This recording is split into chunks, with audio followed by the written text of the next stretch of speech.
Su Lang was a first-year male student at Clear Sky University. Ever since childhood, he had been frail and sickly, plagued by constant nightmares. Because of that, people mockingly called him the kidney deficiency young master. On the first day after winter break, he collapsed into a deep sleep inside his single dorm room. The room was small but complete. A few potted plants sat by the wall, the desk was neat, and everything was arranged with care. It felt warm and comfortable. When you were already disliked by people and avoided even by dogs, treating yourself a little better felt like the bare minimum. Otherwise, life wasn't worth much. In a hazy half-dream, Su Lang suddenly shuddered and jolted awake. Outside the window, the world was pitch dark, dyed with streaks of blood-red light as if someone had poured a basin of burning charcoal across the sky. Su Lang froze for a second, then instinctively clicked his tongue. Still dreaming, I really hate recurring nightmares. At that moment, a cold, merciless voice echoed in his mind, silent yet heavy, like a funeral bell tolling. Welcome to the dorm survival game. In this blood-mist world filled with despair, the dormitory is your only refuge. Remember, protect your dorm, do not allow it to be destroyed. The following are the 3 iron rules of the dorm survival game. 1. Before the dorm door is breached, the dorm will not collapse. 2. The room owner has absolute authority inside the dorm. Tenants cannot attack the owner within it. 3. The dorm building will always exist. Please begin your performance. Survive. Survive, survive. Am I insane or has the world gone insane? Su Lang muttered, rubbing his eyes. That was when he noticed thin wisps of blood mist seeping into the room. In an instant, the dormitory transformed.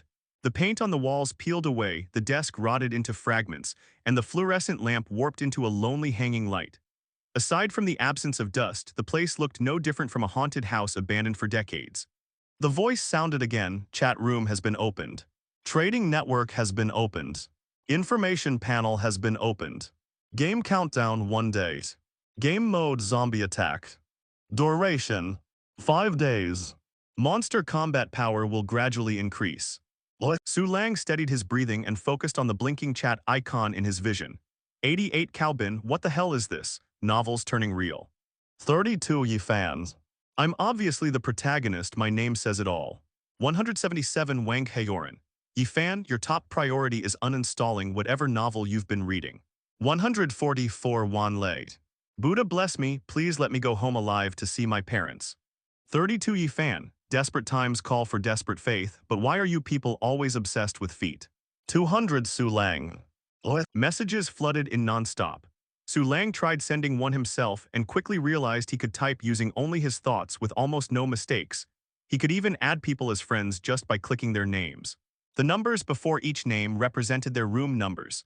So it's real, the apocalypse really has arrived. A hysterical scream suddenly rang out from outside. It was like a starting gun. Students poured out of their dorm rooms all at once, and within seconds the corridor was packed with people. Su Lang's heart tightened. He immediately backed up against the door, afraid someone might force their way inside. But no one even glanced at room 200. Leaning against the door, he opened his personal information panel. Player, Su Lang. Experience, a fragile worm that could die at any moment. Room numbers. 200 room owners. Attributes. Constitution 4. Spirit 6. Skills none. Backpack 1-3 Newcomer Gift Pack. Funds. Copper coins 0. Silver coins 0. Gold coins 0. Congratulations. You have met the prerequisite conditions. You have awakened the Nightmare Lord sequence. Sleep to obtain Nightmare coins. Nightmare coins can strengthen all aspects.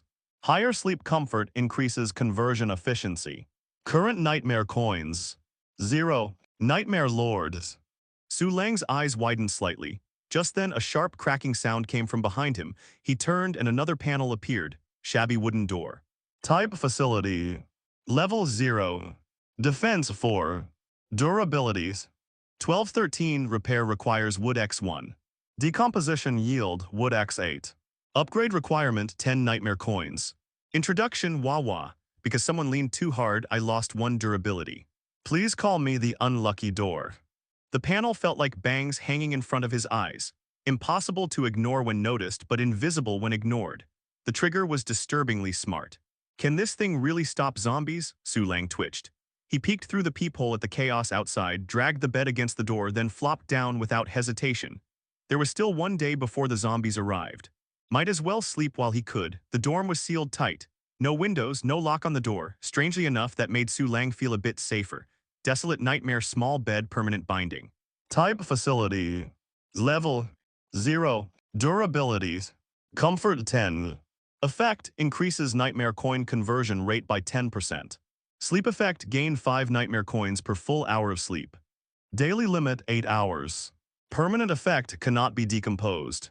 If damaged, can be resummoned by the Nightmare Lord. Upgrade requirement 200 nightmare coins. Introduction starting with a bed isn't bad at all. Hurry up and lie flat. Bang bangs. Su Lang didn't know how long he had slept before someone violently kicked the door. 2 male voices followed.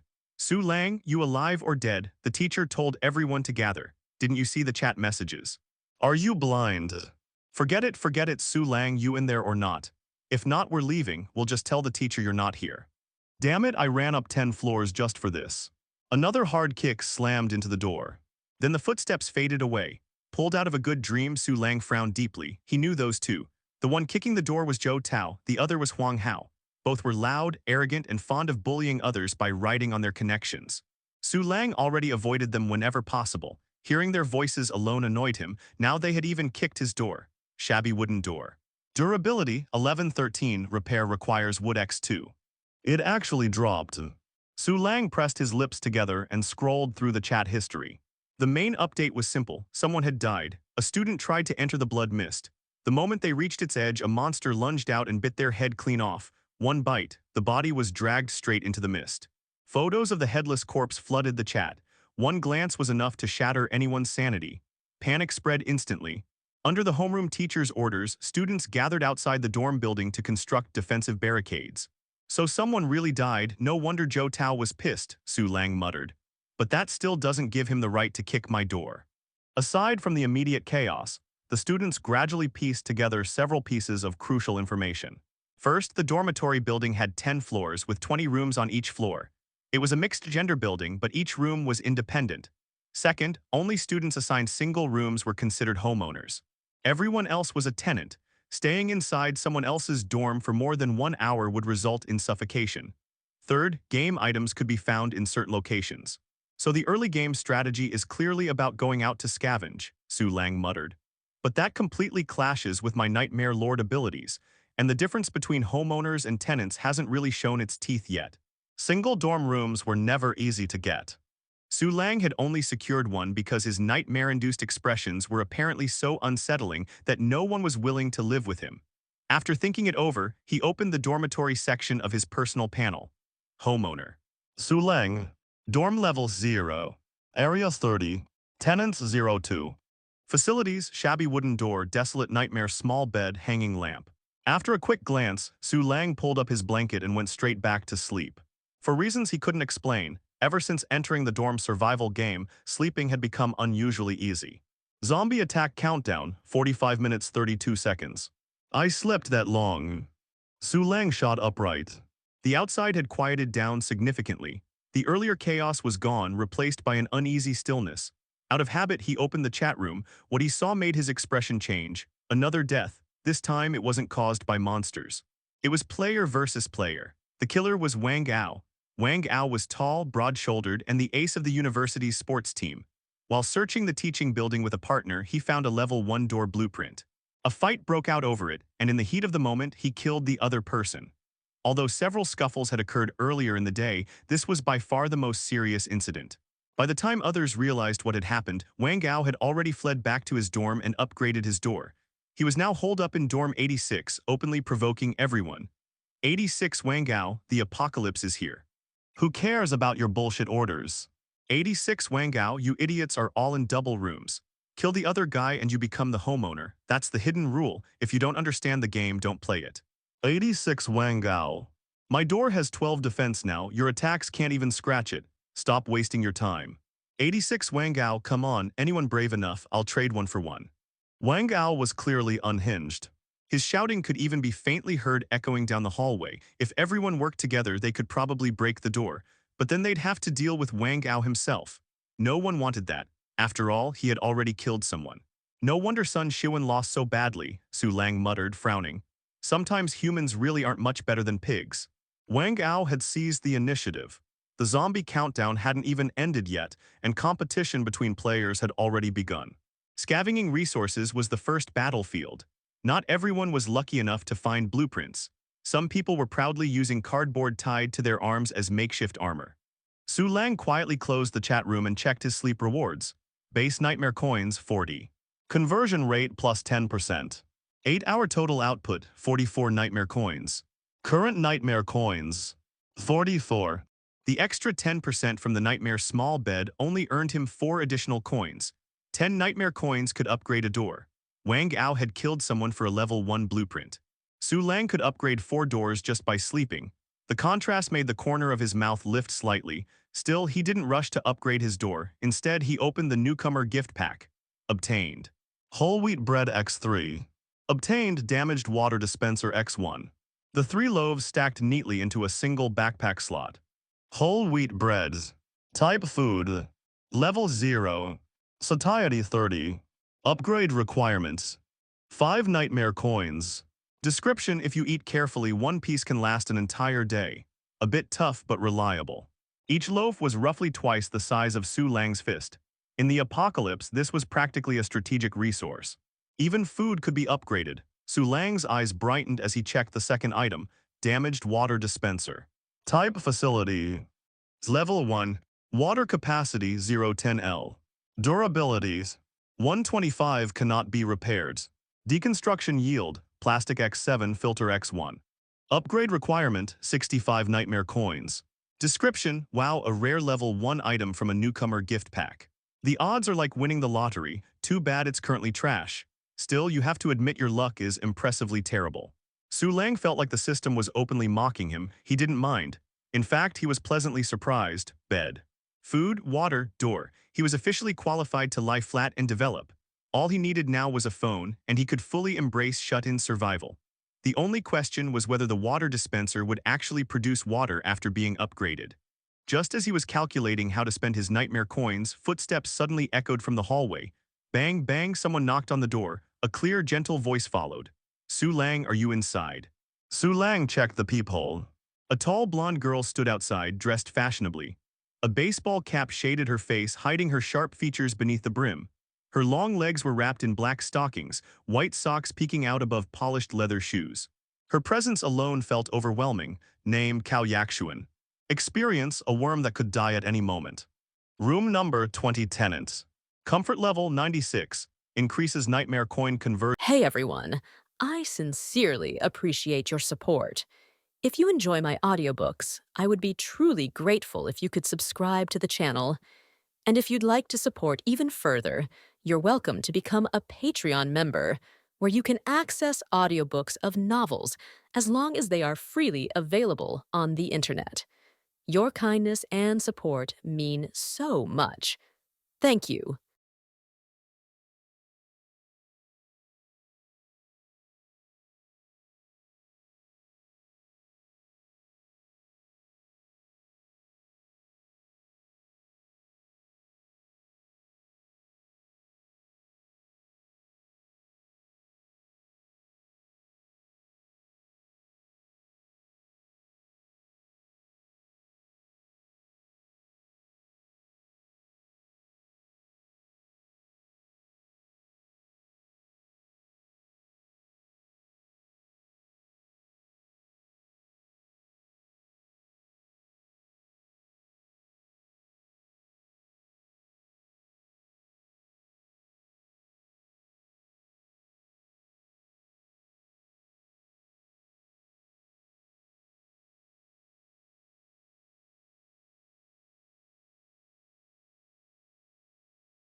What the hell? Su Lang originally didn't want to bother, but after seeing Cao Yaxuan's message, he couldn't help feeling shocked. His nightmare small bed only had 10 comfort level, and she directly reached 96 comfort level. Now he finally understood a principle. With a skilled technician, even a half-meter wide narrow bed is worth thousands in gold. Without a skilled technician, even a Simmons mattress is unremarkable. Senior Cao, what brings you here? Su Lang didn't show too much excitement, asking in a calm tone. Hearing Su Lang call her by that derogatory nickname, Cao Yaxuan's expression instantly fell. Cao Yaxuan was very popular at Clear Sky University. A wealthy second generation who could drive a Maybach and moved easily in social circles, considered a high-end socialite. This kind of woman had enormous appeal to junior male students. As long as they were first-year students, they couldn't resist calling Cao Yaxuan Senior Cao. Teacher Liu asked me to inquire what items you obtained from your newcomer gift pack. We've formed a mutual aid alliance where we can evenly distribute resources. Cao Yaxuan suppressed her anger and spoke. Even distribution, Su Lang almost laughed out loud. In such extreme circumstances, within 24 hours, trying to get over 200 people to evenly distribute resources. Do you think you're the reincarnation of Li Shiming? Everyone here are university students, not fools. When you can barely protect yourself, would you still be willing to give your food to your classmates, even if your classmates are starving to death? Sorry, I'm not interested in your mutual aid alliance. Su Lang decisively shook his head in refusal. Cao Yaxuan frowned with her elegant eyebrows. Then I'll buy them with money. How much do you want? What money? 1 million. I can transfer it immediately after the game ends. Senior, if you keep spouting nonsense, get lost. Su Lang rudely interrupted her. Trying to extort from him, even if he didn't have his golden finger, he would still give the same answer. The petty scheming among students, did they think he didn't know about it? Some people forced by circumstances, and with weak personalities, were already complaining in the chat room that they shouldn't have handed over their supplies to the collective. Although Su Lang had been sleeping all along, he had read every message in the chat room. Cao Yaxuan's expression immediately turned ugly, almost losing her composure. In this kind of environment, how many people could maintain their mental state without breaking? That she could speak so calmly with Su Lang already showed she had good temperament. Fine, I'll be direct. I want to exchange rooms with you. Cao Yaxuan took a deep breath and said seriously. This was her real purpose. Su Lang was on the 10th floor in the independent dormitory at the very end of the corridor. This location was absolutely premium. It had to be known that there were nearly 400 people in this survival game, but the lucky ones with independent dormitories numbered no more than 10. You're dreaming. Su Lang curled his lip. Don't say I didn't warn you. Your location has already caught someone's attention. If you transfer the room ownership to me now, I can still let you become a tenant. If you wait for them to come, you won't even have the qualification to stay inside. Cao Yaxuan grew anxious and spoke rapidly. The threat was obvious without being stated. Su Lang's expression changed sharply as he opened the door. Cao Yaxuan's face showed delight, but before she could say anything, her snow-white wrist was grabbed by Su Lang, who pulled her roughly into the room. Thump, the door closed. You. Cao Yaxuan was both shocked and furious. She usually went rock climbing and worked out, had good physical condition and courage, and was about to resist by shaking her arms. The next second, a large hand gripped her throat, the inertia slamming her entire body hard against the wall with a loud bang. If you don't want to die, behave. Su Lang's seemingly listless black eyes revealed a deep malice. Cao Yaxuan felt a chill run down her spine, an extremely disgusting sensation. The physical difference between adult women and adult men was ultimately huge. If Su Lang really decided to kill her, thinking of this, Cao Yaxuan suddenly felt somewhat suffocated, secretly regretting that she shouldn't have come alone. Wasn't it said that this junior was a kidney-deficient man who usually didn't show off much? How could he have such ferocity? She didn't know that her fear didn't solely come from a weak person's fear of a stronger one. Su Lang's demeanor and movements were learned from the monsters and ghosts in his nightmares. Being terrifying and horrifying was normal. Combined with the dormitory's eerie environment and her vital point being captured, it would be normal to be scared pissless. Su Lang stared grimly at the wooden door, no longer paying attention to Cao Yaxuan. When someone was almost breaking down his door, continuing to dawdle was no different from seeking death. Nightmare coins. The wooden door flashed with light, instantly completing the upgrade. Iron door. Type facility. Level 1. Defense 12. Durability 30/30. Decomposition yields. Iron material X18, lock core X1. Upgrade conditions, 100 nightmare coins. Introduction, heaven's light shines bright. As a door, I can finally stand openly in this world. Come on, baby, hit me's. Just as Su Lang succeeded in upgrading, sparse footsteps came from outside the corridor. Don't speak, and don't use the chat room. Senior, I believe you're a smart person. Su Lang leaned close to Cao Yaxuan's ear, issuing a naked threat. While speaking, his hand was still increasing pressure. Cao Yaxuan's face was almost turning blue, making her realize Su Lang wasn't joking. Su Lang stared into Cao Yaxuan's eyes as if confirming something, then suddenly released his grip, causing her to fall into his arms. Cao Yaxuan's entire delicate body trembled slightly, very fearful, but because she was weak, she had no choice but to lean against the man.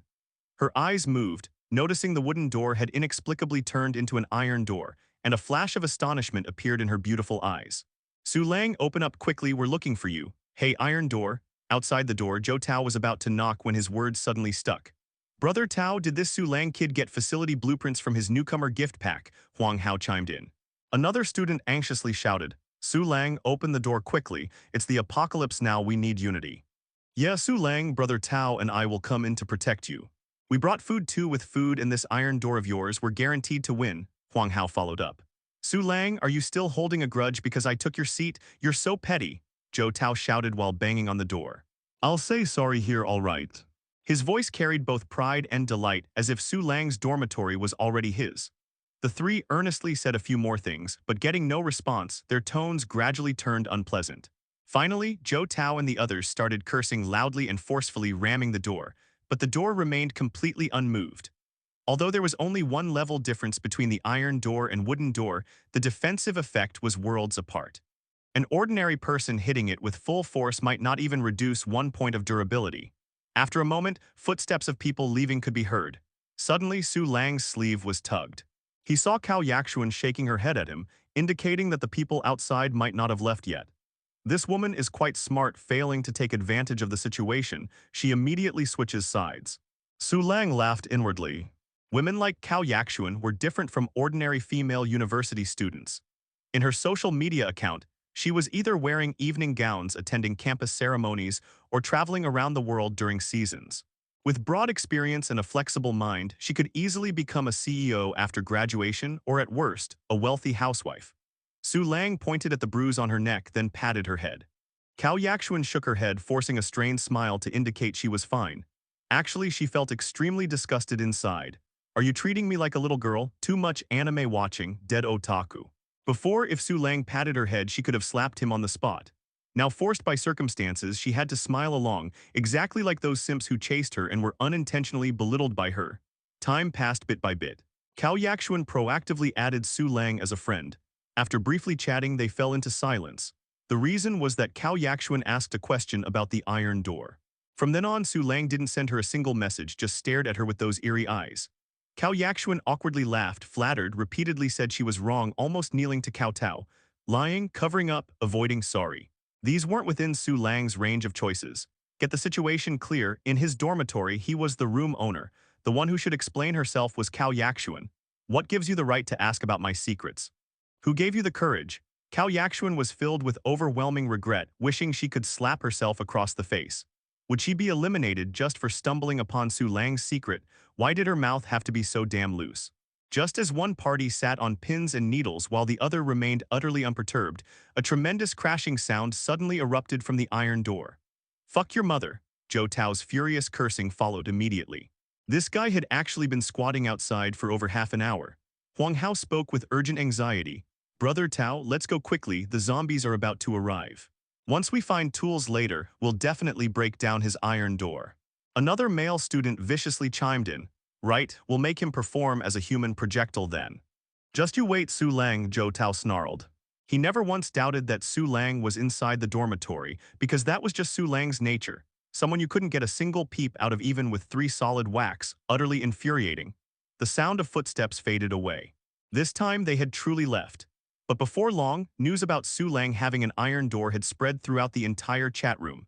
Su Lang's neighbors had actually wanted to mention this earlier, but Zhou Tao and his crew had been suppressing the information. Suddenly, countless people were calling out to Su Lang, with over 30 friend requests pouring in. Some offered to bring their own supplies in exchange for a tenant spot, others played the emotional card, and some even tried to buy the homeowner position with real currency. Su Lang ignored them all, appearing completely detached from the outside world as he silently waited for the countdown to end. 3, 2, 1, game start. Accompanied by a piercing alarm that echoed in everyone's minds, a dark mass of zombies surged out from the blood-red mist. The so-called defensive fortifications were instantly shattered into scattered fragments. The campus elites standing at the front line with weapons immediately turned and fled backward. While running away, they didn't forget to frantically shove others and swing their clubs wildly. 3 swings per second was definitely not their limit. Countless people fell to the ground. Students standing in the dormitory corridors gasped in shock, which quickly transformed into hysterical screams.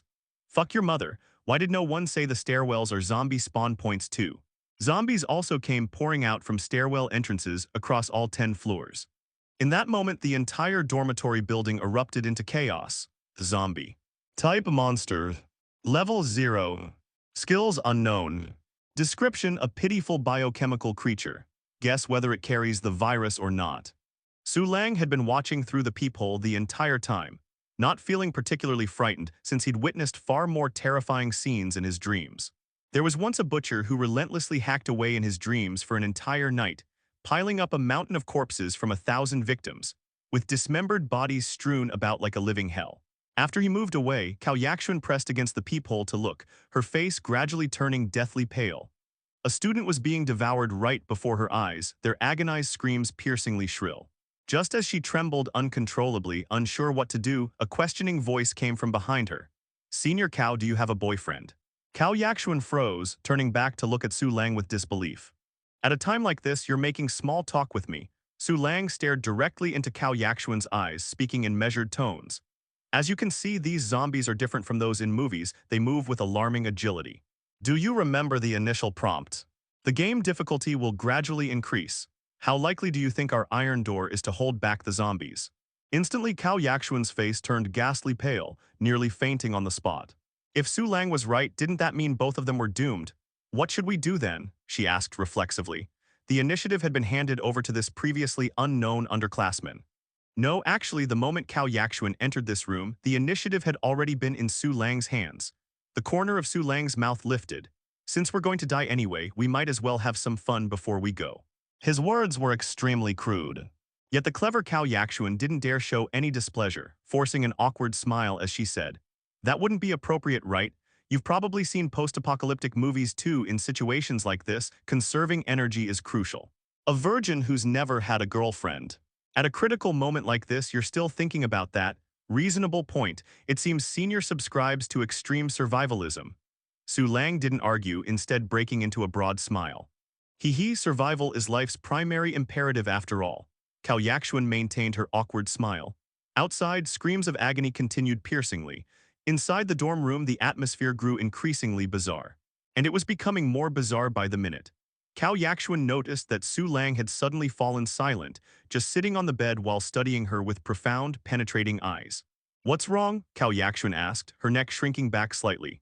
Su Lang continued in that same measured tone. "Adult females generally have body fat percentages between 20% and 25%. Senior, I can see you exercise, so your body fat should be around 18%. Actually, fat isn't the most critical factor. What's most crucial is your water content, Senior." "My apologies, I misspoke. It should be blood contents. As you know, the most important thing for survival isn't food but water sources."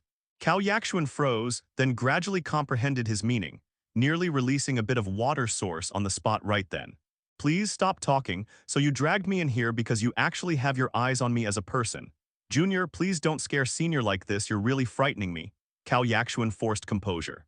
In her view, Su Lang belonged to that category of low-quality male university students who would throw an arm around a bro's neck or mimic basketball moves whenever they encountered her. How could she possibly be willing to give herself to him?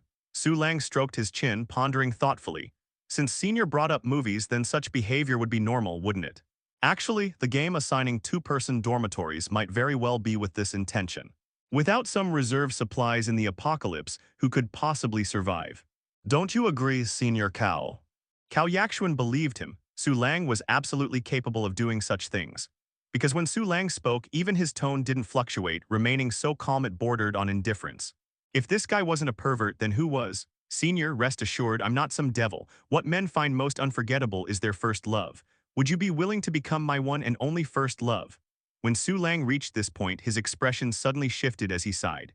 Actually, my desire to romance you, senior, stems from difficult circumstances. Cao Yakshuan hurriedly asked, what difficult circumstances? You call being horny a difficult circumstance? Su Lang spoke mysteriously. In my heart there exists both Buddha and demon. Don't be fooled by my usual innocent simplicity. That's only because the demon has always been deeply sealed away within me. Now that this survival game has descended, seriously threatening my existence, the demon in my heart is about to break free from its seal.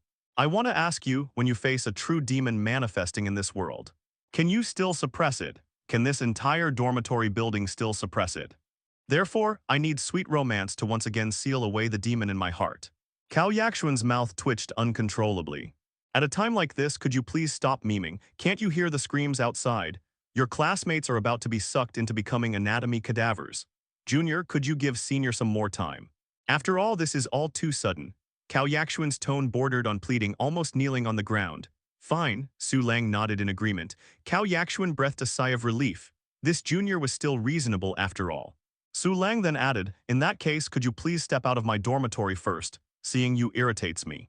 Cao Yakshuan, I didn't even ask you for a tenant spot and now you want to kick me out. Are you the devil? How about I lend you my black stockings? Cao Yakshuan, truly out of options, felt overwhelming shame the moment the words left her mouth. Su Lang glanced over, the sheer stockings faintly gleaming with a white sheen, looking quite high-end and perhaps even slightly fragrant. After brief contemplation, he spoke. How about you step out for 3 minutes first? You can come back after 3 minutes. Cao Yakshuan. The dorm room was sealed on all sides, the overhead light flickering intermittently, casting extremely dim illumination. Though only meters apart, they could barely make out each other's silhouettes. And now Su Lang had stood up, no longer wanting to drag this out. This was a survival game, not some dinner party. The sooner he obtained Cao Yakshuan, this nightmare coin accelerator, the better. Finally, with no other choice, Cao Yakshuan had to agree, but requested that he reserve a tenant spot for her. Su Lang readily agreed. You're so fast. In the darkness, this was Cao Yakshuan's final act of resistance. Su Lang expressed that he didn't give a damn, his mind filled only with desire for nightmare coins. At the same time, he also discovered a blind spot. This was Cao Yakshuan's first time. No wonder, a young lady like her, the scumbag guys at university weren't worthy of tricking her. Afterwards, leveraging his home field advantage, he confiscated the items Cao Yakshuan had obtained from opening her newcomer gift pack. They were 5 boxes of tissues and a baseball cap. After doing this, Su Lang proceeded to disarm Cao Yakshuan. He stuffed her clothes, leather shoes, and white socks into the pillow, using the stockings to bind her hands. If he didn't do this, he wouldn't be able to sleep soundly. Game prompts were just game prompts. Su Lang wouldn't joke around with his own life. What if Cao Yakshuan pulled some ridiculous move like trading her scented items for a dagger and stabbed him in the middle of the night? That would be a real mess. Su Lang fell asleep, but Cao Yakshuan couldn't sleep. She had actually considered stabbing Su Lang in the middle of the night. The problem was Su Lang had used some technique she didn't understand. The 2 stockings bound her wrists extremely tightly, and he was even hugging her from behind while sleeping, forcing her hands to remain in the crotch area. The slightest movement would earn her a get-out-of-here warning. I'll tolerate him for now, but he really seems as weak as the rumors say.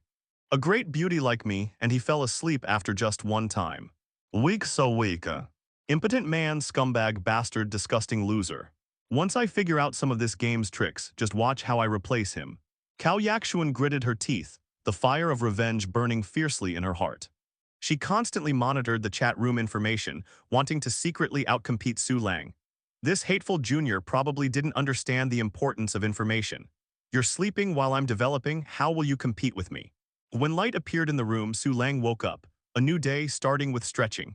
Cao Yakshuan hadn't slept all night. Seeing Su Lang so relaxed ignited her burning desire to complain again. This kind of thick-skinned guy would eventually die in this survival game. What are you looking at? Su Lang sneered. Heh. Cao Yakshuan's lips curved into a perfect 35-degree cold smile. Get out. Sorry, room master. Leaning against the wall, Su Lang opened the chat room and found many people's avatars had turned gray. Chat room 251-400. Well, so many were eliminated in just one night. The casualty rate was almost half. 149 Wang Dazhuang, mommy, I want my mommy. 32 Yi Fan, this is a dream, this isn't real. 40 Zhao Shuang. Look everyone, it's daytime, those zombies have retreated to the corridors. Some people's protagonist dreams were shattered in just one night. Watching classmates you've spent day and night with die before your eyes, not everyone can accept that. Su Lang quickly skimmed through and found several key pieces of information. Those on the casualty list mostly died within the first 5 minutes, and there didn't seem to be any players who were killed by zombies breaking down their doors. The dorm rooms seemed to have some hidden concealment ability that made players hiding inside less easily discovered. Instead, those clever players who hid in other buildings when the game started suffered. Without exception, they all died. The zombies indeed have infection ability, and the mutation time is only 3 minutes so fast. Su Lang frowned to himself, looking out through the peephole. The corridor seemed to be clear of zombies now. Zhao Shuang was in the last room on the second floor. If he said the zombies had retreated to the corridors, he probably wasn't lying.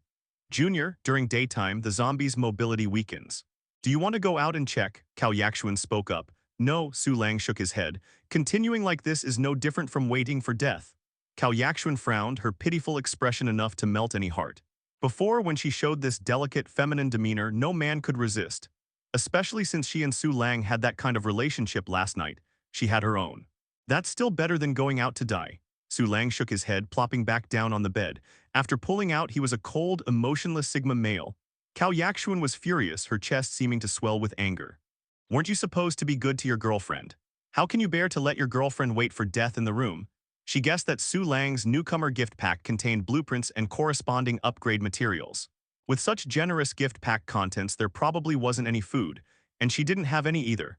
Continuing like this, both of them would really starve to death. Leaning against the door, Su Lang checked his nightmare coins balance. Base nightmare coins 40, conversion rate 106%, A tower production output 82 nightmare coins. Total nightmare coins 116.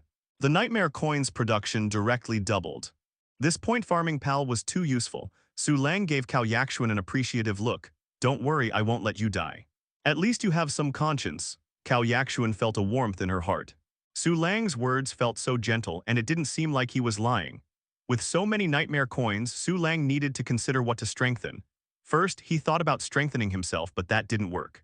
Life force apparently wasn't within the scope of what nightmare coins could strengthen. That left only strengthening items. He opened the trading network and found very few items listed, all with outrageous exchange requirements. A piece of bread for a bucket of water. Are you treating the trading network like a wishing well? The trading network had 2 transaction formats, item-for-item exchange and currency purchase. However, currently very few people possessed currency and didn't much trust the currency system, so most chose item-for-item trading. There's nothing much on the trading network, let's wait and see for now. I'll also save the nightmare coins, let those who can't hold on anymore go scout for information first. As long as I'm stronger than others, disaster will always be one step behind me. When Su Lang was wealthy, he didn't mind helping the poor. But now he was like a clay bodhisattva crossing a river, unable to guarantee his own safety, so naturally survival came first. Just as he was about to close the panel, a friend request popped up. 86 Wang Gao. Brother, I heard you upgraded your door too. Su Lang accepted the friend request. 200 Su Lang, what's up? 86 Wang Gao, nothing much, just saying hello. Too bad we're so far apart, otherwise we could cooperate. I quite admire you. 200 Su Lang, thanks for the appreciation. 86 Wang Gao, let's compete to see who lives longer. Trying to discuss heroes over wine, Su Lang complained to himself. Probably Wang Gao's reputation was so bad that no one wanted to deal with him, so he came to find Su Lang instead. Su Lang replied with an okay and closed the chat box. Su Lang, what do you plan to do next? Do you have any plans? Cao Yaxuan asked. I'm not even anxious, why are you so anxious? Su Lang said indifferently. Cao Yaxuan's mouth twitched. After a moment of silence, she said, can you untie the stockings for me? No, Su Lang shook his head. Stockings are elastic, they won't cause problems even if tied for a long time. But I'm uncomfortable, Tilda. It's fine, you'll feel comfortable soon. Come, put on your little leather shoes. The goddess truly lived up to her title. No matter the activity, she never grew tired of it.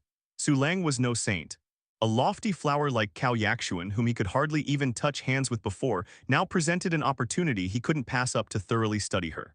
While other students were worrying themselves to death, their psychological defenses crumbling over and over, Su Lang's tiny dorm room was surprisingly vibrant and full of life. Switching from a Phoenix brand bicycle to a Campagnolo, wouldn't anyone pedal like crazy given the chance? By afternoon, Cao Yaxuan mentioned she was hungry. Su Lang spread his hands and said, I'm hungry too. Kao Yakshuan. Then I guess I'm not hungry anymore. The impression Su Lang left on her yesterday about his appetite was just too vivid. As evening fell, the zombies became more active, their faint roars audible in the distance. Su Lang took out a treasured piece of whole wheat bread and gave half to Cao Yakshuan. You still have food, Cao Yakshuan exclaimed in pleasant surprise. Su Lang didn't answer. Having learned her lesson, Cao Yakshuan didn't ask any further questions and started devouring the bread, coughing as she choked on the dry texture. This stuff was seriously dry. Su Lang glanced at the water dispenser in his backpack, forcefully suppressing the urge to upgrade it. Upgrading the water dispenser required 65 nightmare coins, no small amount. Time passed, and as night had just fallen, the dorm broadcast echoed in everyone's minds. Dorm broadcast. Second night, zombies' hunting instincts have strengthened, game difficulty increased. This broadcast felt like a death knell. The players were thrown into panic. Sure enough, the zombies tonight became unusually active, and there were faint signs of them banging on doors. This terrified some players into posting outrageous statements wildly in the chat room, while not daring to make a sound in reality. 3 Yang Yang, this dorm game, screw your mother. 112 Wu Lading, who has wood? Lend me some wood, I need to repair my door. 74 Wang Yingying, can the guys on the 4th floor make some noise? Lure the zombies away first, then I'll draw them over, we'll kite the zombies. Su Lang started creating as soon as the cooldown for the nightmare cot ended. Sleeping plain worried him that Cao Yakshuan's comfort level wouldn't be recognized, so he had no choice but to do it this way. Cao Yakshuan felt uncomfortable. The door of room 200 was also being slammed by zombies, accompanied by terrifying roars from outside. In this situation, she didn't dare make a sound at all.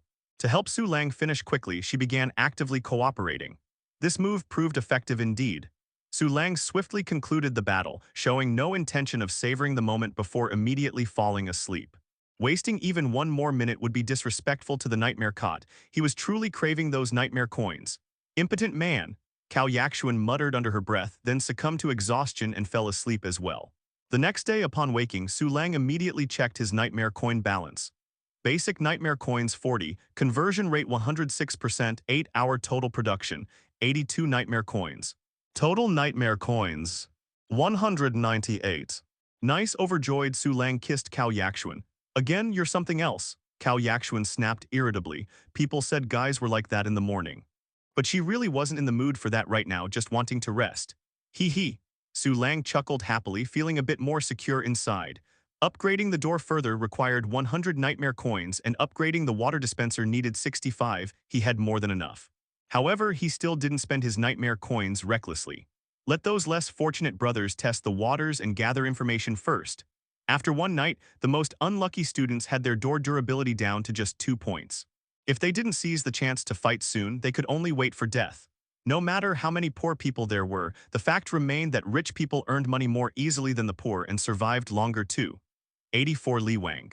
We can't go on like this. 24 Zhou Tao, I'm going out, who on the 2nd floor will join me?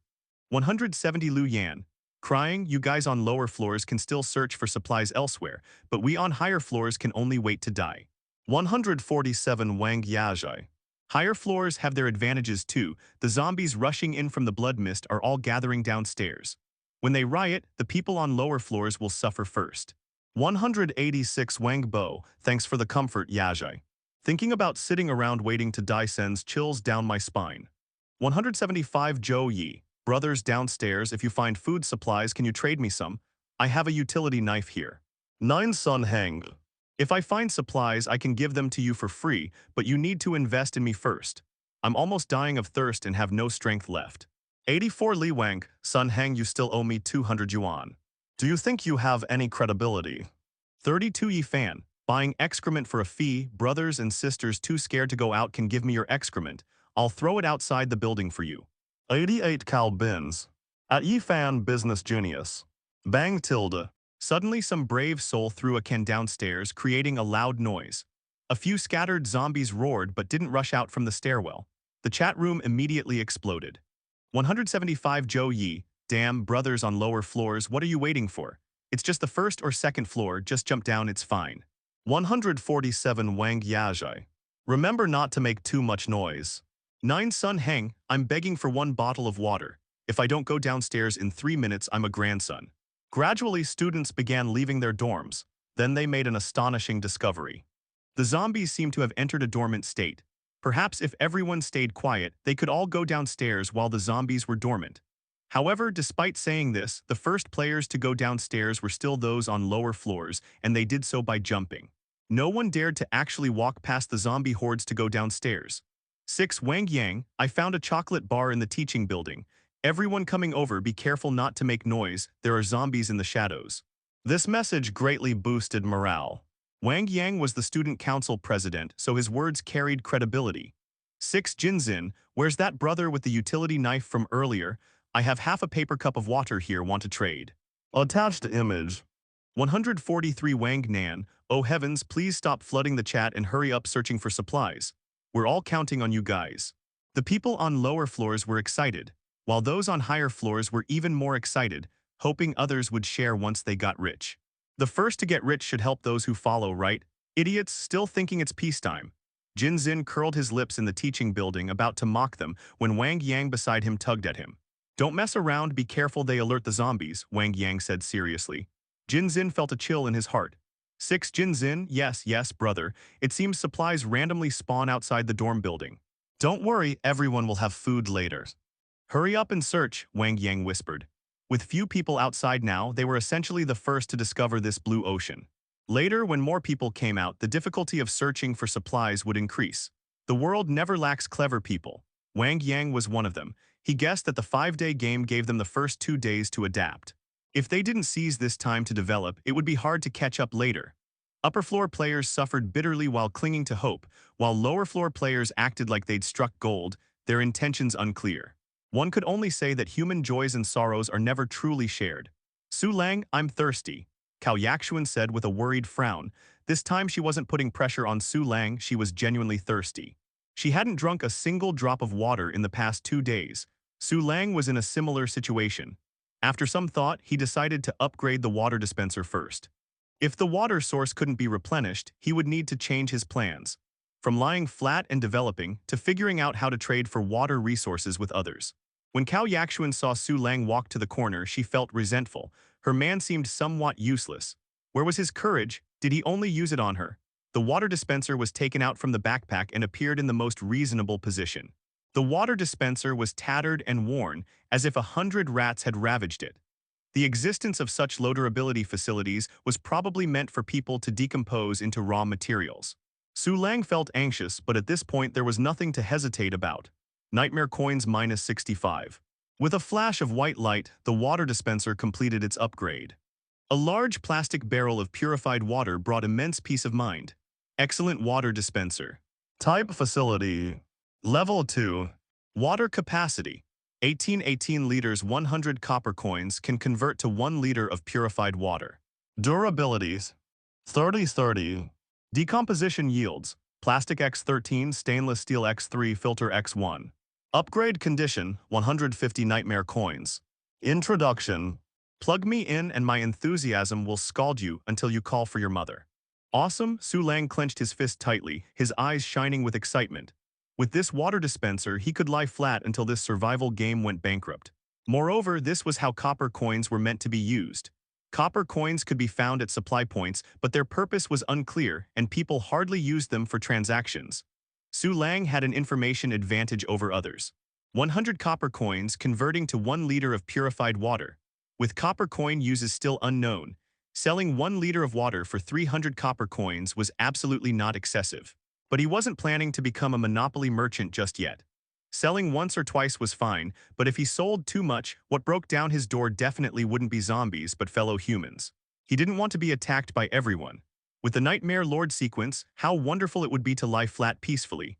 Even so, Su Lang couldn't stop smiling as he opened the dispenser's lower compartment and found paper cups inside.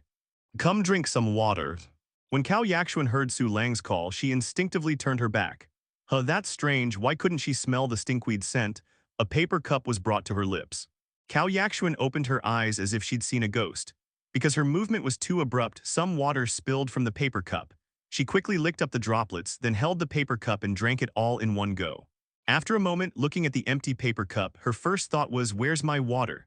Her second thought was, there are still water droplets, can't waste them.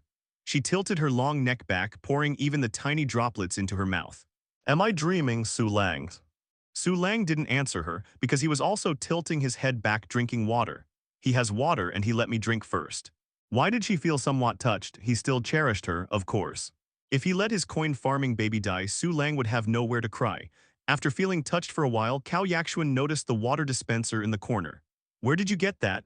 Cao Yakshuan exclaimed in surprise. I have a skill that sometimes lets me produce things, sometimes upgrade items with random cooldown times, Su Lang replied. Since Cao Yakshuan was practically family now, he might as well give her a small favor. You actually have a skill too. I only heard that teacher Wang found a skill scroll, but unfortunately he's already dead, Cao Yakshuan said with immense joy. Don't use water recklessly, I need to trade it for supplies with others, Su Lang warned. Also, you can't protect this barrel of water alone, don't leak the information. And don't get any inappropriate ideas, this barrel of water is enough to sustain us until the game ends. Cao Yakshuan pouted, feeling somewhat wronged, and muttered gloomily, Su Lang, I'm hungry. Me too, Su Lang spread his hands, looking at Cao Yakshuan's pitiful expression. He still explained. The market prices outside haven't stabilized yet. What's valuable and what's common isn't certain, so it's not good to trade water now. Anyway, as the source of life, water's price definitely wouldn't be low, becoming more precious later on, and might even be exchanged for better things. Oh, Cao Yakshuan turned away again, seemingly a little upset. Not eating well, not sleeping well, and being in an extreme environment, people's psychology can easily become distorted. Seeing this, Su Lang frowned but didn't say anything more. Today was the third day of the zombie attack game, and also a day of celebration for the lower floor players. Of course, only for those on the first and second floors. One brother from the third floor jumped down, broke his leg, and couldn't hold back his screams, directly attracting a bunch of zombies, dying a miserable death. This made higher floor players even more afraid to risk going downstairs. One Jinzin, first floor masters are the real masters. Picture. Everyone clicked to view the information and found that this guy's door had clearly upgraded to an iron door. Moreover, Jinzin had changed rooms. When a room owner dies, the key naturally drops and then the room's door lock appears. Opening the door lock automatically makes you the room owner. 78 Zhao Huan. Jinzin, I added you as a friend, please accept. 112 Li Ming. Master Jin, give me some water, I'm really dying of thirst, look at my condition picture. 112 Wu Ladings. Yes, Master Jin, just help us get through the beginner period, we'll do whatever you say later. 1 Jinzin, you two find a way to become room owners sooner, otherwise you have no future. 88 Cal Bins. Jinzin, there's still time now, go collect more supplies. I'm getting anxious watching you. 1 Jinzin, tired, don't want to go. Such arrogant words nearly made the higher floor players spit blood in anger. One day had directly turned first and second floor players into wealthy individuals. Of course, only those brave enough to go downstairs. Some second floor players don't even dare to jump and dare to say they love supplies. Dorm 86. When Wang Ao saw those second floor players also begging Jinzin for supplies, he couldn't help but curse, pure trash. Damn it, with such superior conditions and still not daring to go downstairs. This game was clearly going to get harder and harder. What were those people still hiding at home for? The fear in people's hearts was like a massive mountain. Others indeed got supplies, but what if they went out and accidentally alerted the zombies? Wait a bit longer, maybe there would be new opportunities. Wang Ao glanced at the approaching evening sky, a fierce glint flashing in his eyes. He had already killed someone, if he still died in this game, wouldn't that killing be in vain? Next, he started spamming, wanting to trade resources for items like ropes. Before escaping back to the dorm, he had taken some supplies, making him somewhat wealthy. Dorm 200. Su Lang curled up in bed, looking forward to nightfall. Because the nightmare bed's cooldown refreshed at night, so the daily coin farming time was also at night. Suddenly, a huge noise came from downstairs. Not long after, messages appeared in the chat room. A student had jumped from the building. The jumper was Zhang Yan from the 8th floor. Before she died, she had asked for help in the chat room a few times, but no one helped. Her desperate leap did not earn sympathy in the chat room. Instead, it was met with a chorus of insults. Some players were still out scavenging supplies. Her stunt would only make things harder for everyone, they said. Su Lang remained silent. Beside him, Cao Yakshuan was woken by the sound of the fall and the zombies' snarls. After checking the chat room, she told Su Lang, Zhang Yan jumped. I know, Su Lang nodded calmly. Cao Yakshuan pursed her lips. Su Lang, a lot of people saw that my room number matches yours, and they're asking me what's going on. Say whatever you want, Su Lang replied to Cao Yakshuan while editing a message in the chat room. Okay, Cao Yakshuan nodded. She didn't tell anyone about the private deal she and Su Lang had. She only said she happened to be in his room when the game started. 200 Su Lang, buying one weapon, offering 10 paper cups of purified water, total 1 liter. 24 Zhou Tao. Where did you get that much water? Stop boasting. 112 Li Ming. Damn, it's real. Su Lang put it on the auction house. 32 Yi Fan. Hidden Depths. Brother Lang. 24 Zhou Tao. No one will trade with you. Weapons are the rarest right now. They'll definitely be useful later. Whoever has a weapon, I'll also trade supplies. Su Lang really didn't want to post in the chat room, exactly because he feared this kind of reaction, but there were no weapons for sale on the trading network, so he had to shout in the chat room. 200 Su Lang. At Zhou Tao, one more word out of you and tomorrow when you go downstairs I'll be staring you down. Dorm 24. Damn, you really think the supplies I found won't last until the end of the game? Zhou Tao's face turned dark as he pounded his fist on the bed. At that moment, several friends sent him private messages, players who had scavenged supplies with him earlier. These people, unknown to the higher-tier players, had added each other as friends and developed a tacit understanding. All the private messages told Zhou Tao not to act rashly. They still wanted to enjoy their dividends. If high-tier players really stirred up trouble, it would be like losing everything. Group save for you. Grudgingly, Zhou Tao decided to back down. After Su Lang finished scolding Zhou Tao, he began to check friend requests. Soon, one request caught his eye. 12 Wang Zhuwei, I have a baseball bat. Want to trade? Su Lang accepted the friend request, and the other party sent the item details. Baseball bat. Type weapon. Level 1. Damage 8. Durability 1414. Disassembly yields. Birch wood X9. Upgrade requirement 50 nightmare coins. Description Dong Dong. 12 Wang Zhuwei. Right now weapons are rarer than food, and this is still a level 1 weapon, so I want 2 liters of water. Is that okay? 200 Su Lang. If you have a weapon, it should be easier to find resources tomorrow. Why trade it? 12 Wang Zhuwei. I just found this today. My girlfriend is still on the 8th floor and I want to bring her some drinks. And if I give this to you, you won't give it to someone on the 1st or 2nd floor, right? This Wang Zhuwei loved his girlfriend, but he wasn't a fool. He knew giving a weapon to fellow scavengers would increase competition. 200 Su Lang. Fine. 12 Wang Zhuwei. Oh, and here's a tip. If you've played online games, you know many supply points are guarded by major guilds. Ordinary people die if they get close. Even if you get down there, you won't get the supplies. Su Lang's mind tightened for a moment, then returned to calm. That information didn't seem useful to him. He planned to just lie low and develop himself. Still, he prepared 1 extra cup of water. The trade panel opened, and 21 stacked paper cups in his inventory disappeared, replaced by a baseball bat. Su Lang took out the bat and swung it twice, then posted another message in the chat room. With security in hand, he could begin the next step of his plan. A dorm could have 2 tenants after all. 200 Su Lang, 2 liters of water. Dorm 200 recruiting a little beauty, 1 tenant spot left image. 88 Cal Bins. Boss 866, are you even acting? 112 Wu Lading. Brother Lang, Father Lang, Grandpa Lang, please spare me some support. 89 Jolie. Su Lang, where did you get so much water? Aren't you with Cao Yakshuan? 9 Lin Han, don't care who he's with. A person like that couldn't survive even if he were with Wonder Woman. 48 Qin Yun, why does someone like this have such good resources? 78 Zhao Huan. Su Lang, add me as a friend. I can't come, but I can send voice messages. 5 Zhu Yan, bro, do you know how hard it is to find supplies outside? Don't be stupid. 186 Wu Hui Hui. At Zhu Yan, are you kidding? Oppressing women now. A stone sent ripples across 1,000 layers. Many normally quiet people suddenly spoke up, flooding the chat room with messages. At the same time, a lot of people sent friend requests to Su Lang. Dorm 5, Zhu Yan was criticized and his face darkened. Dorm 1, Jin Zin snorted with laughter. Holy crap, there really is such an overpowered thing. He complained to his friends on floors 1 and 2 about Su Lang's stupid move while replying to messages from some female students. Several girls had already sent him private photos and quite a few were calling him husband. For the sake of face, he gave them a bit of supplies. Of course, only a little. He believed his actions were noble rescue behavior, very different from Su Lang's idiocy. Even if lustful, he's classier than you, directly demanding women, how crude. But then again, Liu Kaianqian on the 4th floor wanted to be his girlfriend. Is there any way to get her down? Living alone in such a small dorm is lonely. Isn't that how many apocalypse novels go? Have power, have women, kill who you want, sleep with who you want. Su Lang hadn't recruited a second little beauty before because he feared a big, tough guy might be behind her.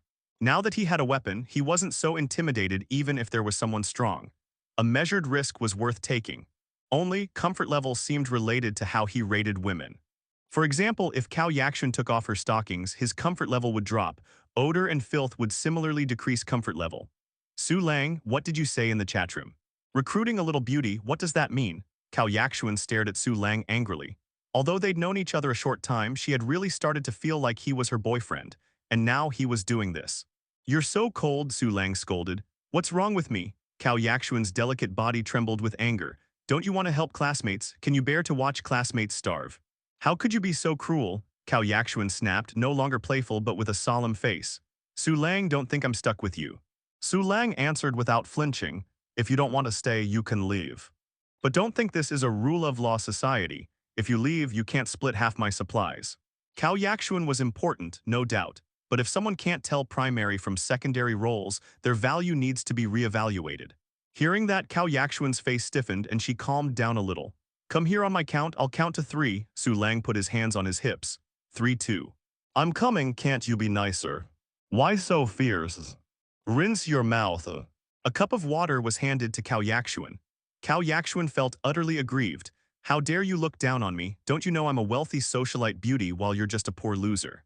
Back when I attended school ceremonies, you weren't even qualified to be one of the security guards. Su Lang let out a light sigh, closed his eyes slightly, and checked his private messages. 112 Wu Lading. Lang Ji, are you really with Cao Yaxuan? Do you have any private photos of her? These demanding people really have no boundaries. Su Lang decisively blocked Wu Lading. Besides those asking for private photos, there were also people sending private photos, mostly girls wanting to exchange for some supplies. However, none of them were on the same floor as him. There were 2 exceptions. Wu Hui from room 186 and her roommate Zhou Wei. Just as Su Lang was about to accept the 2 girls' friend requests, a new friend application caught his attention. 170 Tong Chi. Su Lang, I'll come up tomorrow at noon, could you give me some water? The attached message was simple. An image of a short-haired, glasses-wearing girl vaguely appeared in Su Lang's mind. Vague indeed. Tong Chi was a heroic figure in bust development, at least an E-cup, and when she walked it automatically created duang duang sound effects in people's minds, making it easy to naturally overlook her facial features. This absolutely matched Su Lang's aesthetic preferences. Her comfort level wouldn't be low. He clicked accept. 200 Su Lang, your profile shows you're a room owner. 170 Tong Chi. Yeah, my friend died picture. The picture was a selfie of Tong Chi, the first time Su Lang had looked at her face so carefully. She had a bob haircut with slightly chubby cheeks that now looked haggard, but you could tell her skin used to be quite nice with a delicate, pretty appearance. However, the photo only showed her head, not really capturing the key features. Su Lang didn't voice his thoughts, or it would sound like he was making dirty jokes. Making too many dirty jokes could easily turn him into that kind of pervert who bends down to tie shoes but actually sniffs junior girls' sneakers. Before he could say anything, she sent another message. 170 Tong Chi, could you lend me a cup of water? I'll definitely pay you back later. 200 Su Lang. 170 Tong Chi, sorry. I know I was wrong, I'll come tomorrow, I promise. But could you trade me a cup of water first? I feel like I'm really going to die. That tiny question mark seemed to have been pressed right on Yasuo's forehead. Hard to imagine how much damage it caused to Tong Chi's fragile psyche. Just from the text, you could feel she was already incoherent on the other side. Tong Chi grew up in the countryside, raised by her grandmother, and was an especially shy girl who didn't have many friends at school, with a somewhat timid and peculiar personality. Though if we're talking about peculiar personalities, Su Lang really wasn't in any position to judge others. Seeing Su Lang hadn't replied, Tong Chi started apologizing again. 170 Tong Chi. Sorry, maybe I shouldn't have been born at all, really sorry. Playing the emotional card, Su Lang, being psychologically dark, naturally thought in that direction. He glanced at the water dispenser filled to the brim and felt he could gamble with a cup of water. As for whether Tong Chi would be able to come upstairs tomorrow or not, he didn't think that far. This was like finding a bunch of scratch cards. Not scratching them would make him uncomfortable. Glistening tears flowed from the corners of her eyes, carving wet tracks on her withered cheeks. It was unclear whether the salt in the tears was at fault or the dry skin cells had betrayed her, but as the tears traced her cheeks, they actually stung slightly. Tong Chi felt like she was about to shatter, like porcelain that had been fired for too long. For some reason, as she looked at the dormitory door, she felt it was faintly glowing, vaguely seeing the shadow of a white-haired old woman waving at her, saying, "Little Tong, if the big city is too hard, come back, Grandma will cook for you." Her mind was already breaking down. Just as her suicidal thoughts grew stronger, a trade notification popped up. Moments later, she held a cup of water and a piece of bread crust in her hands. Dorm broadcast. Third night, zombie hunting instincts have strengthened again. Some zombies that have eaten human flesh are moving deeper into the shadows. Players, be careful. Tonight, the zombies began intermittently violently banging on doors. But since students had early on shared the information that using beds to brace doors could reduce durability consumption speed, the door breach rate wasn't high. And 3 days wasn't enough time for people to starve to death, so tonight was mainly about torturing everyone's minds. Room 200. Su Lang, why aren't you coming to bed yet? Are you still angry with me? Su Lang, let me be straight with you. If Su Lang didn't come to bed, Cao Yaxuan couldn't sleep either way, feeling immense psychological pressure. Say it then, Su Lang wolfed down his food, drinking water while eating toast bread. This toast bread was obtained by trading a cup of water. Cao Yaxuan lay on her side on the bed, her big eyes fixed on Su Lang. Are you secretly eating behind my back? As she spoke, she swallowed hard, her stomach betraying her with pig-like grumbling sounds. Su Lang looked down at the soft, fluffy, sweet, fragrant bread in his hand, then at Cao Yaxuan with her wide eyes, remaining silent for a moment. If you say so. Is it delicious? Cao Yaxuan swallowed again. Delicious, Su Lang nodded. Could you? Su Lang finished it in one gulp, washing it down with water to help digestion. Cao Yaxuan. It's fine, I'm not angry with you. At times like this, it's good to conserve supplies. Cao Yaxuan took a deep breath and smiled. Come on, come to bed. Su Lang could be fierce sometimes, but other times he acted like a child, refusing to come to bed over a minor argument. Honestly, no, I'll sleep on the floor today, Su Lang shook his head. Su Lang, you really don't need to. Hey Su Lang, what are you doing? Su Lang removed the quilt and bedsheet, lying flat on the floor. On the desolate nightmare bed, Cao Yaxuan hugged her knees, feeling the wooden boards digging into her buttocks. She couldn't understand Su Lang's behavior patterns at all. Wasn't this enough to drive someone crazy? When the game ended and Su Lang got MVP, she, Cao Yaxuan, would just be a freeloader who did nothing. Who could she complain to about this? Cao Yaxuan didn't understand and Su Lang didn't need to explain. Lying on the nightmare bed, he was afraid he might fall asleep. After all these days, he had figured out the pattern. Nights were more dangerous than days. The best schedule was sleeping during the day and keeping watch at night. So he was actually adjusting the nightmare bed's time zone, making its cooldown refresh during daytime. Tonight, the zombies roared outside for most of the night. At one point, a dorm room door on the 5th floor was broken through by zombies, and the screams were horrifying. All the players on that floor suffered as a result, because all the zombies rushed over there. By the next morning, only 4 players remained on the 5th floor. This sudden change was like a bucket of cold water poured over everyone's heads, causing the atmosphere in the chat room to gradually become depressed. Except for those on the 1st and 2nd floors, as soon as the sun rose today, they went out to search for supplies. They had plenty of opportunities, unlike the players on higher floors who could only wait to die. In a certain equipment room, Wang Yang tested the lethality of a golf club by smashing a zombie's head with one strike. Suddenly, a white light flashed under the zombie's armpit, revealing a slip of paper. Wang Yang reached out and picked it up. Information slip. Type item. Content: during the day, zombies sleep in shady areas to reduce energy consumption. After waking, their mobility is significantly reduced. Description: this thing has no level, cannot be decomposed or upgraded. Just read it and that's it. Instantly, Wang Yang clenched his fists, his eyes turning red. Wrong, it was all wrong. The way to play this game was wrong from the very beginning. The real way to play this game was to guard the door at night and search for supplies and clear out zombies during the day. If he shared this information, he could definitely save many people. But doing so would mean losing his advantage. If everyone went downstairs, the first mover advantage of the 1st and 2nd floor players would disappear. Taking a deep breath, Wang Yang tried killing other zombies and was surprised to discover that these zombies dropped food and raw materials. They might even drop design blueprints. This made it even more important not to share the information. Once the news was announced, all players would compete with him for supplies and zombies, and it could easily cause chaos. This game definitely has more than just this round. Since you're all going to die anyway, you might as well feed me. As long as he controlled the pace and didn't make too much noise, these zombies wouldn't notice even if their companions died right beside them. Those stationary zombies were no different from welfare queens. 4th floor. Wang Ao grabbed the edge of the guardrail, lightly pushed off the wall, then used the swinging inertia to jump to the third floor. He repeated this action and actually made it all the way to the first floor. Success. Wang Ao almost cheered out loud. He pulled out a small knife and ran toward the cafeteria with murderous intent in his eyes. Tusk tusk, I knew there had to be good stuff in a place like this. In the principal's office, Zhou Tao held a syringe that looked anything but ordinary, admiring it for a moment before hurriedly hiding it in his backpack when he heard footsteps outside.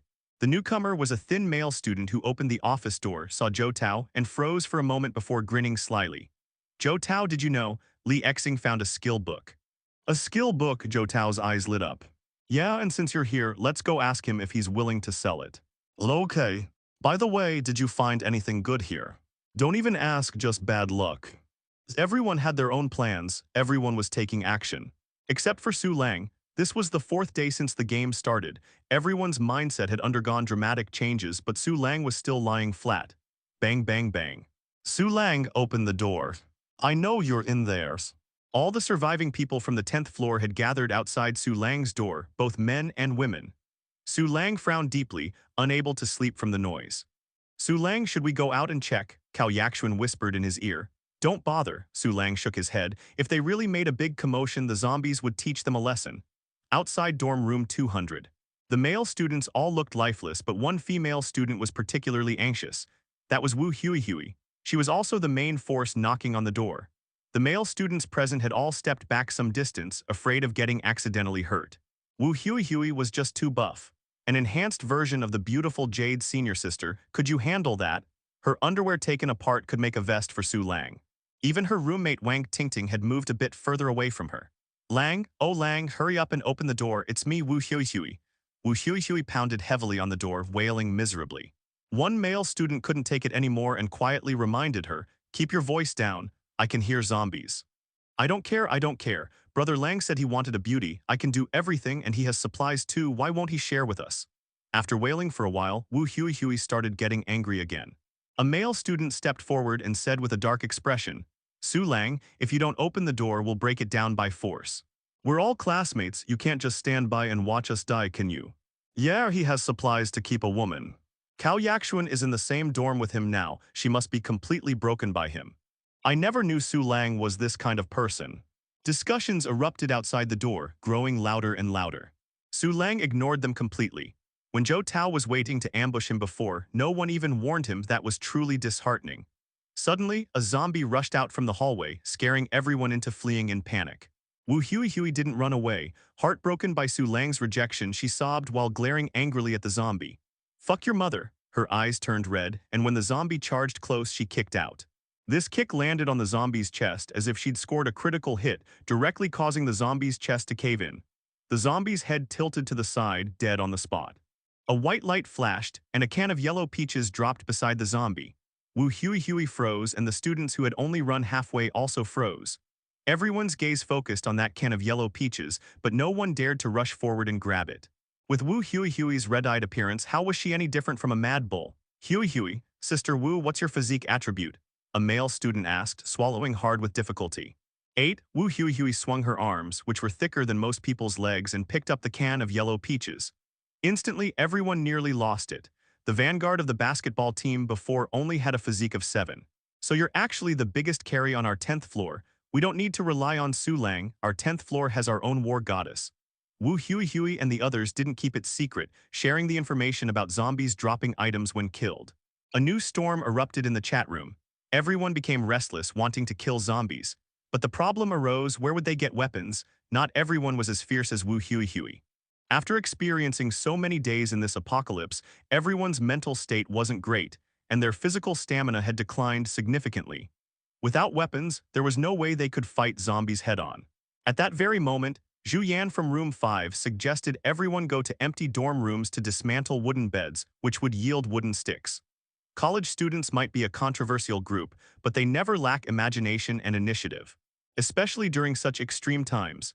Everyone in the entire dormitory building mobilized, actively clearing out zombies. Some conflicts and messy situations occurred during this process. People argued in the chat room, caused trouble, and some even got infected by awakened zombies. But regardless, the overall atmosphere was trending positive. Everyone could see hope for survival. This was the fourth day since the apocalypse arrived, and very few people had actually starved to death. With nearly 200 people still in the dormitory building, clearing out those zombies shouldn't be a problem. In room 200, Cao Yaxuan turned around, her eyes sparkling as she looked at Su Lang. Su Lang, it seems like we might actually survive. If you want to go kill zombies, go by yourself, Su Lang said calmly. I wasn't saying I wanted to go out, I just wanted to share the good news with you, Cao Yaxuan replied. She wasn't stupid enough to take risks killing zombies, Su Lang suddenly said. So far, the zombies generally match our cultural understanding of zombies, and typically zombies don't come in just one variety. So there's a high probability that other zombie variants will appear later. Or perhaps some terrifying zombies will suddenly appear on the final day, giving everyone a surprise. Upon hearing this, Cao Yaxuan's joyful expression froze. Su Lang didn't consider himself particularly clever for seeing a future others couldn't. This point was probably something many people had already sensed. As the saying goes, nobody is a fool. It's just that those people hadn't voiced it aloud. You just stay safely holed up here being my little useless girl, understand? Su Lang smirked. Stop manipulating me again, Cao Yaxuan pouted. Extreme environments can really change a person. Take Cao Yaxuan for example. In the past, even if Su Lang were really her boyfriend, she wouldn't have acted in such a delicate feminine manner. But now, with insufficient sugar intake, lack of sleep and food, maintaining peak thinking capacity was difficult. Combined with Su Lang's dominant presence, she naturally became somewhat more dependent, her attachment to Su Lang significantly increasing. Just then, a faint sensation came through, and Su Lang intuitively opened his private messages. 170 Tong Chi, it's a bit chaotic right now, can I come a bit later? 200 Su Lang. I'll wait at most 1 more hours. Tong Chi was telling the truth, it really was chaotic outside. But even if she broke her promise, Su Lang would have found it normal. After all, with all the excitement outside, many people probably genuinely believed the old days were gone forever. I should have just opened the door for her back then. Su Lang secretly regretted. Wang Tingting's comfort level wasn't high, but it was 40. As for Wu Huihui, her comfort level had completely disappeared. Probably would give you nightmares if you slept with her. Tong Chi was quite lucky. The hallway section that warrior Wu Huihui was sweeping happened to be on her side. Warrior, this was the new nickname players had given her. Now she had over 10 people gathered around her, determined to fight all the way down to the first floor. After feeding herself, she generously shared food with others. Actually, she hadn't eaten her fill, but the flattery and praise from those around her really went to her head. Such treatment had never come her way before. The triumphant Wu Huihui didn't realize that other hallway teams took turns killing zombies, while she single-handedly took on all the dangerous work. 186 Wang Tingting, anyone on the 9th floor want to join? Sister Hui is leading. 174 Zhou Daxing, wait for me, I'm coming out right away. 169 Li Wenbo, wait for me too. Wu Huihui's team didn't recruit teammates door to door. Because some dorm rooms might still contain hidden zombies, their main goal was going downstairs to find supplies, not killing zombies. This massive commotion forced players on the first and second floors to speed up their supply searches. Killing monsters always dropping items was a feature of the dorm survival game, but most times they only dropped copper coins with unclear uses, not as practical as found supplies. Tong Chi stayed in her dorm until Wu Huihui's group started clearing the 9th floor hallway, then slipped up to the 10th floor. Some people saw her but didn't say anything. Although Tong Chi was a beauty, given the current circumstances, even the most desperate simps would eventually burn out. She'd promised to come within an hour at latest, but Tong Chi arrived in less than an hour, which pleased Su Lang greatly. You go open the door, Su Lang said, holding a baseball bat while standing further back. Why? Cao Yaxuan knew it was Tong Chi arriving and wasn't happy about it, but still went to open the door. Score farming pal delivery. She really was quite pretty, and no big strong guy followed her this time. Su Lang looked at the somewhat timid Tong Chi and said happily, come on in. Name Tong Chi. Experience worm that could die at any moment. Room numbers. 170 owner. Comfort level 87, can increase nightmare coin conversion rate by 87%. Bang, the door closed. Su Lang gave the last tenant spot to Tong Chi, then began his score farming plan. When the latter agreed to become a tenant, Room 170's door key automatically appeared in Room 170's door lock. Before starting the score farming, Su Lang gave Tong Chi some food and water and let her wash her face. The face-washing water was used by Su Lang first, then the 2 girls afterward. Some things still needed to be conserved. Cao Yaxuan's comfort level remained steady at 96, quite resilient. But Tong Chi's comfort level directly skyrocketed to 90. This gave Su Lang the idea of having both girls bathe. Unfortunately, water resources were still too scarce, so the idea remained just an idea. Outside, war raged fiercely. Inside room 200, another kind of battle raged intensely. So tired. This was Su Lang's thought before falling asleep. To ensure the comfort level would take effect, he maintained continuous firepower. Well, mainly to ensure the comfort level would work, definitely not because he got a bit carried away. Another member has joined the sleepless army. Su Lang slept on the outermost edge of the bed, Cao Yaxuan slept in the middle being hugged, and Tong Chi slept on the innermost side.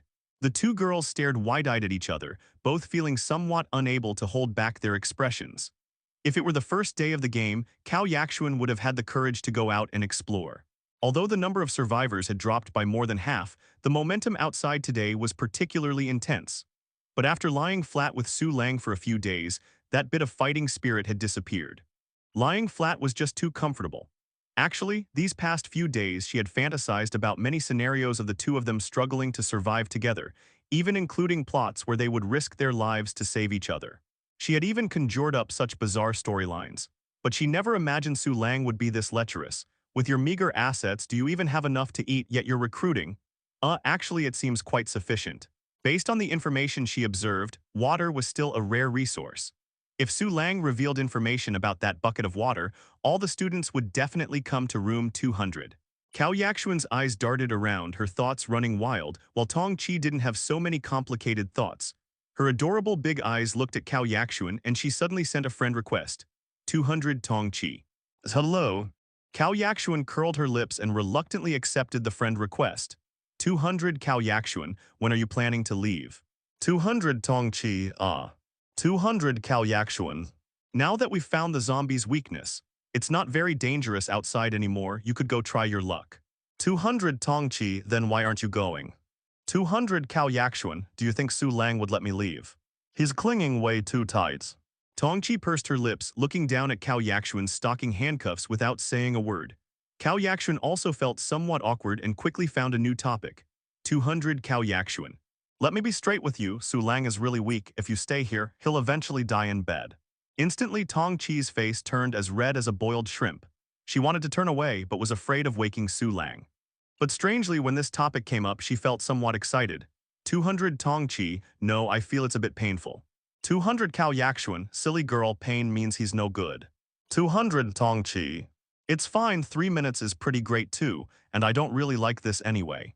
What's going on? Isn't classmate Cao Yaxuan supposed to be a goddess? Why does she feel so lewd? Cao Yaxuan immediately looked angry, both educating Tong Chi about relationship knowledge and disparaging Su Lang. If Su Lang found out about this, he would definitely give her a couple of smacks. Talking about other things is fine, but spreading sexual rumors is not allowed. 200 Cao Yaxuan, let me tell you, don't you not believe me? 200 Tong Chi, go ahead. I believe you. From this point on, the two girls chatted with great enthusiasm. When Cao Yaxuan chatted, she had the air of a countryside elder holding forth authoritatively. One moment analyzing the origins of the survival game, the next moment critically discussing other students' survival rates, speaking with great authority. Tong Chi was completely bewildered, thinking to herself, rich girls really are rich girls, they know so much. Cao Yaxuan saw Tong Chi's fangirl-like expression and felt incredibly pleased. It felt even more comfortable than drinking a cup of cool boiled water. There was no helping it, she had been feeling stifled. None of her social circle girlfriends had entered the survival game, and Su Lang wasn't much of a talker. In this body game, loneliness was also a kind of test. Although there were many people in the chat room, very few were actually willing to chat idly. 1 hour later, 200 Cao Yaxuan. You can settle down here peacefully from now on, no one can drive you away, I said it. When Su Lang woke up, he found both girls were asleep, accompanied by light nasal breathing. Judging by the game countdown, he had already slept for 8 hours. His first action was still to open the chat room. Information was often the most important survival tool. The first thing that caught his eye surprised Su Lang. At the top of the chat room was clearly chat room 153-400. Why had so many more people died? Through the chat information, Su Lang roughly understood the reason. The cause of death was simple. Territory disputes, the cafeteria, equipment room, and teaching building, these were all rare locations. The cafeteria was likely to yield food, the equipment room weapons, and the teaching building blueprints. Skipping over the useless garbage information, the students had now mainly formed three groups. First, the bottom floor residents led by Wang Yang, Jin Xin, and Zhou Tao, who occupied the equipment room. Second, the hypermasculine group led by Wang Gao, who occupied the cafeteria. Third, the group of weak mixed players led by Wu Huihui, who had the largest numbers and occupied the teaching building. What surprised Su Lang most was that Wang Gao had made a comeback again. It had to be said that in this apocalyptic environment, ruthless people like Wang Gao really had a lot of personal charm. Most importantly, he was generous, willing to protect his followers, and he would really step up when confronting those bottom-level players. This made some players who believed in the law of the jungle feel that following Wang Ao gave them the highest chance of survival. Humans were the creatures most capable of adapting to their environment. After a few days of this survival game, everyone's mindset had long since completed its transformation. They are no longer ordinary students. They are players. Players of the survival game. This lesson should make everyone understand this game. But then again, it seems zombies have really become playthings now, as many people have started actively hunting zombies. The richness of resources those people have found has improved, and many have upgraded their doors. The most terrifying thing is Wang Yang's group. They actually found bullets in the equipment room. This signal is very dangerous. However, none of this concerns me. I'll just lie flat peacefully. Su Lang's expression changed several times before he finally closed the chat room. Having minimal interaction with others was the best choice. Human beings were truly unstable creatures sometimes. Just think about some team-based competitive games. If they could send kitchen knives across internet cables, who knows how many murders would happen in a single day. In 8 hours per day, the basic nightmare coins Su Lang could obtain were 40. The conversion rates from the nightmare cot, Cao Yakshuan, and Tong Chi added up to 196%, combined with the previous remaining 133. The total nightmare coins Su Lang now possessed was total nightmare coins, 251. Nightmare coins had directly broken through the 200 mark. Everything in sight could be upgraded, including the nightmare cot. Just as Su Lang was hesitating about how to use these nightmare coins, the dormitory broadcast sounded again, directly making up his mind for him. Dormitory broadcast. Fourth night, 3 new types of zombies with strong attack desires have appeared. Points ranking leaderboard has opened. Killing zombies earns points. When the game ends, the top 10 dorms on the points leaderboard will be upgraded, and the top 3 will receive additional special rewards. Zombies are limited tonight and will not respawn. Players, guard your dormitories well. 1 Jin Xin. Damn, difficulty increased again. Luckily my door is upgraded and I have enough repair materials stored. 88 Cao Bin, same here, just not sure if a level 1 door can hold up. 5 Zhu Yan leaderboard. Does this survival game think we're qualified to live until the game is cleared? 6 Wang Yang not cleared, just surviving this round. 12 Wang Zhui, I will absolutely survive to see my parents again, absolutely. Many people's belief was simply to survive this round of the survival game, then return to the real world. But Su Lang thought it was impossible. If the creator of this survival game was truly a deity, when you were a child, would you let the little ants you played with return to their anthill? Su Lang, Cao Yakshuan's somewhat frightened voice sounded. Tong Chi also pursed her lips, looking deeply worried. Both girls had been awakened by the game notification. It's fine, Su Lang shook his head and walked over from the doorway. Suddenly, Cao Yakshuan stared wide-eyed, pointing at the door and stammering, "The door, the door, the door." Tong Chi rubbed her eyes. Was she seeing things? Why did the door look different? She tried to inspect the door's information but failed. Outsiders couldn't inspect information about owned items unless the owner actively shared it. Shiny steel door. Type facility. Level 2. Defense 30/30. Durability 50/50. Effect shiny. Attackers have a chance to have their attacks reflected back. Deconstruction yield. Steel X19, Steel Lock Core X1. Upgrade conditions. 300 nightmare coins. Introduction. Come on waiter, bring me 10 hammer-wielding hunks for a massage. Alright, stop looking, turn off the lights and stay quiet. Su Lang said with a slight smile, his words concise and clear. The steel door's defense had directly doubled and durability had doubled too. If he couldn't get through this level with this, then this game would be completely unreasonable. The very next moment after he turned off the power. Click tilde. The lights in the corridor suddenly turned on. Immediately after, zombie roars could be heard. Almost all players adopted the same strategy, closed their doors and remained quiet. During the daytime today, many people had set up obstacles in the hallways, piling up clutter and such. This somewhat hindered the zombies' advance speed. However, within just 3 minutes, player reduction began occurring. So fast. Su Lang was shocked. Many people in the chat room noticed this phenomenon and immediately erupted in chaos.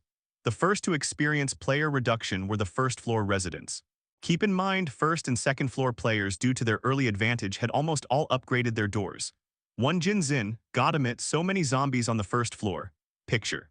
12 Wang Zhiwei. Who can lend me some wood? 89 Wang Han, fourth-floor players don't panic, report zombie numbers through the peephole. The zombies in our hallway seem to have a specific configuration. 80 Zhou Yis. Seems like there are 10, 3 of which appear to be special zombies. 186 Wu Hui Hui. 10th floor also only has 10 zombies, 3 are special zombies. 1 Jin Zin. Holy shit, why? Everyone saw the picture posted by the first floor player. Very few special zombies were visible, but regular zombies almost filled the hallway completely. Almost every resident's door had several zombies scratching at it. 6 Wang Yang, quickly clear the zombies from your hallways and come help us. If first-floor zombies get upstairs, we'll all die. The night is still long. 147 Wang Yazhai. But nighttime zombies are completely different from daytime ones, plus there are special zombies with unknown abilities. 5 Zhu Yan, don't hesitate at a time like this. First floor is most important. I need some wood resources willing to trade with supplies already listed on Trading Network. Su Lang quickly opened the Trading Network and found that Zhu Yan had indeed listed many supplies, and the prices were surprisingly affordable. And all the items requested for purchase were raw materials for door repairs. Zhu Yan's action directly created a bellwether effect, with all first and second floor players following suit.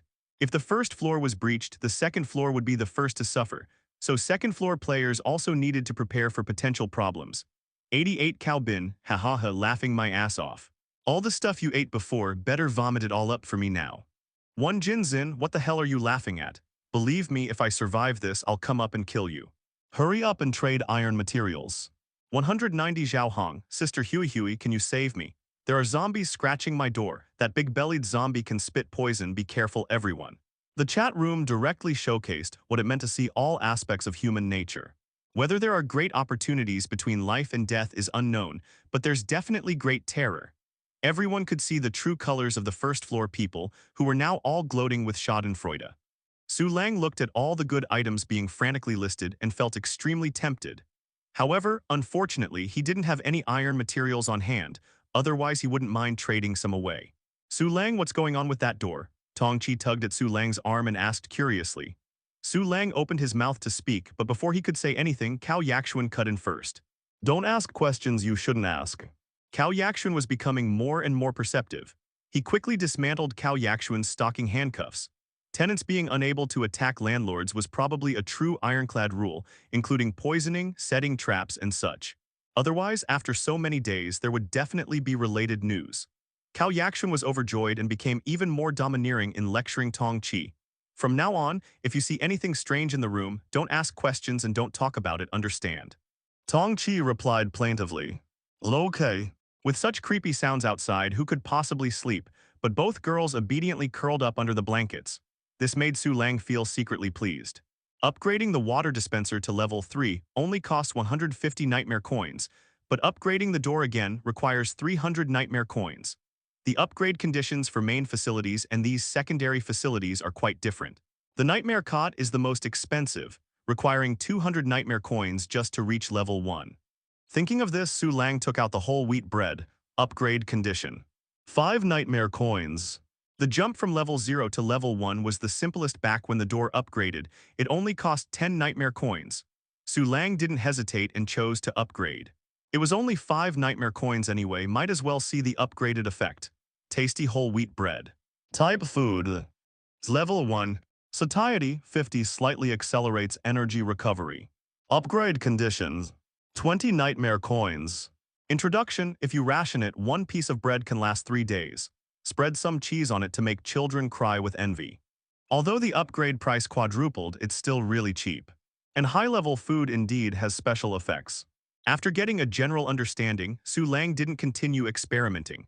The following time was somewhat boring. Su Lang also learned about the 3 types of special zombies from the chat room.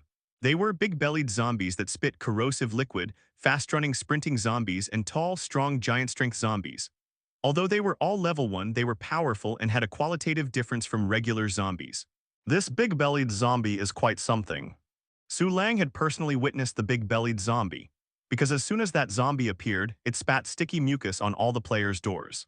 Everyone was complaining bitterly about this disgusting method, as the mucus continuously drained the door's durability. However, half an hour had passed, and Su Lang had been watching closely. His own door hadn't lost any durability at all. 186 Wu Hui Hui, brothers and sisters, we can't keep going like this. If we continue like this, we'll really die. In the chat room, voices encouraging people to go out and fight were becoming increasingly numerous. But no one actually did it. It wasn't until Wang Zhui's door on the first floor was breached that new changes emerged. This guy's door durability had bottomed out, and he had no materials to extend its life, so he directly opened the door to fight, killing the big-bellied zombie that had been spitting on his door. The equipment room occupied by first and second floor players most frequently spawned weapons. How he killed the big-bellied zombie was unknown to anyone, but the information he subsequently posted in the chat room made all players' hearts chill. 12 Wang Zhui, first floor residents who don't want to die, come out now. Killing special zombies can drop zombie virus immunity serum. Zombie virus immunity serum. Type of medicine. Level 1. Effect. Increases resistance after injection, provides immunity to zombie virus. Description: cannot be decomposed, but seems capable of saving your life. About 10 seconds after Wang Zhui sent this message, his name dimmed. There was no helping it, there were simply too many zombies on the first floor. This player who had been good to his girlfriend died just like that, and Su Lang didn't even know his girlfriend's name. But the final information he transmitted ignited all the players. 9 Sun Heng, players on higher floors, why aren't you taking action? Don't be afraid to die. 88 Cao Bin, damn it, first floor brothers, send me a weapon. I'll come save you. 186 Wu Hui Hui, everyone on the 10th floor, get ready to go out. By the way, trade us some weapons. The most terrifying thing about zombies is the virus. If they could ignore this aspect, players could completely counterattack. It wasn't that they weren't afraid of death, but if things continued like this, it was no different from waiting to die, and the situation would only get worse. Dorm 186. Because of her fierce combat performance, Wu Hui Hui suddenly gained many good sisters. Wang Tingting voluntarily moved to a new dorm, then moved back to become Wu Hui Hui's tenant. In addition, there was another female tenant. Wu Hui Hui stood in the room, dazed for a moment, then suddenly had 3 weapons in her hands. She distributed 2 dumbbell bars to Wang Tingting and the other tenant, saying, "When I say charge, we all charge out together." "Hui Hui Jai, is this really okay?" Wang Tingting said fearfully. "What's not okay about it? I've figured out this game, if you don't fight, you die." Wu Hui Hui waved her hand boldly, the dumbbell bar in her hand whistling through the air. "Don't worry, with me here, those zombies might not even get close." As she spoke, she notified the chat room and directly opened the door. It's worth mentioning that most of the 10th floor residents were now female tenants, because Hui Hui Jai showed particular favoritism toward female compatriots. First floor dorm 6, Wang Yang looked at Wu Hui Hui's rapidly increasing points and secretly breathed a sigh of relief. I really didn't misjudge her. Brainless. Easy to manipulate. Wang Yang carefully observed the pattern of Wu Hui Hui's point changes and quickly deduced the rule. Ordinary zombies gave 1 point each, special zombies gave 10 points each. This meant that all zombies on one floor totaled 37 points, with the majority coming from special zombies. The sound of zombies knocking on doors outside was incessant, but this didn't affect Wang Yang's thoughts at all. He stood at the door, sweat beading on his forehead, repairing his door while notifying other players on the first and second floors to send weapons to higher floor players. Only when higher floor players were liberated would first floor players have a chance to survive. My wood supplies are running low. I should have recruited 2 tenants earlier. One person's strength was ultimately limited. Wang Yang secretly regretted his decision. Su Lang listened to the commotion outside the corridor and really wanted to open the door to look, but he restrained himself. More than 10 minutes later. Points leaderboard. Wu Hui Hui 25s. Wang Gao 23s. Zhu Tao 15. Wu Hui Hui firmly held the top position, but her points hadn't changed for a long time. There was still one zombie in the corridor. It was the tall and strong giant-strength zombie. This type of zombie was excellent at breaking doors. Unless the door was upgraded, the giant-strength zombie could shatter it with just 2 hits. Its combat power was also extraordinary. Wu Hui's good sisters were constantly calling for help in the chat room, even putting pressure on Su Lang. Wang Tingting 188, there's only one zombie left now. Hurry and help Hui. Many residents on the 10th floor had opened their doors to watch the battle in the corridor. At this moment, Wu Hui was pinned to the ground by the giant strength zombie, using her dumbbell bar to hold it off, but her shoulder had already been bitten several times. Finally, Wang Tingting rushed over and struck the giant strength zombie's head with her dumbbell bar, helping Wu Hui break free. The giant strength zombie turned around, its ferocious appearance terrifying Wang Tingting into freezing on the spot. Wu Hui seized the opportunity to fight fiercely, directly throwing the giant strength zombie down the building. Although they couldn't retrieve the items it dropped, the 10th floor was thus liberated. Wang Tingting began seeking medical supplies in the chat room. After this battle, Wu Hui was pretty much disabled, and without medical supplies she might still die. Wang Yang shook his head. His dorm had stockpiled medical supplies, but he didn't plan to support Wu Hui anymore. Distant water can't quench a nearby fire. His main focus was still on the second and third floor players. The names of second and third floor players had already started appearing on the points leaderboard, and in less than half an hour, nearly half of the first floor players had died. Thinking about how people had been competing for first and second floor dorms during the daytime, he felt like laughing. Wang Ao dominated the top position on the points leaderboard. Killing special zombies guaranteed drops of virus immunity serum. After injecting himself, Wang Ao went completely crazy, leading his lackeys directly to the second floor. Although the uninjected lackeys were very reluctant, Wang Ao directly stated that anyone who didn't come out to help would have their door broken down and be killed first. Everyone could only submit to his tyranny. Moreover, he distributed the virus immunity serum to two trusted subordinates. These two were both tall and strong types, and the three of them coordinated very fiercely. Really enviable, Su Lang sighed in dorm 200. His own points were still at 0. He also wanted those so-called game settlement rewards. Unfortunately, he could only hide and survive. Virus immunity serum, I wonder if it can be upgraded, and what effects it would have after upgrading. Su Lang opened the trading network, offering 2 liters of water in exchange for virus immunity serum. Having this item would prepare him for any contingency. Unfortunately, after a long time, no one made the trade. Instead, the fact that he had 2 liters of water attracted some people's attention. 3 hours later, all threats on the 10th floor had been eliminated, and no new zombies appeared. At the same time, only 101 living people remained in the entire dormitory building. Wang Ao topped the points leaderboard with an impressive score of 87 points. Judging from the design of this leaderboard, the survival game clearly encouraged people to go out and fight desperately. The faint dawn light of the 5th day pierced through the blood mist, spreading across the dormitory building. The corridors were littered with mutilated corpses, with blood either fresh or dried up. Under the crimson sunlight, the scene appeared strangely brilliant. I will be the one who survives to the end. Wang Yang pushed open his dormitory door, his eyes bloodshot. He had been injured last night too, and would have died if he hadn't quickly killed a special zombie. All the bosses shared Wang Yang's same conviction of certain victory, dragging their bodies to open their dormitory doors. These big brothers had to guard the resource points first thing in the morning to prevent their bases from being stolen. Those resource points that could yield good items had already been unofficially claimed as their territories. If not for the danger, they would have preferred to sleep right at the resource points. When Su Lang had nothing to do, he would sit cross-legged in meditation. This helped clear his thoughts and keep his mind sharp.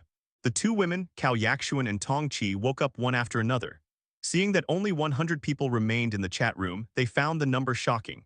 It wasn't that everyone who survived the zombie attacks remained unharmed, some still died from injuries and illnesses.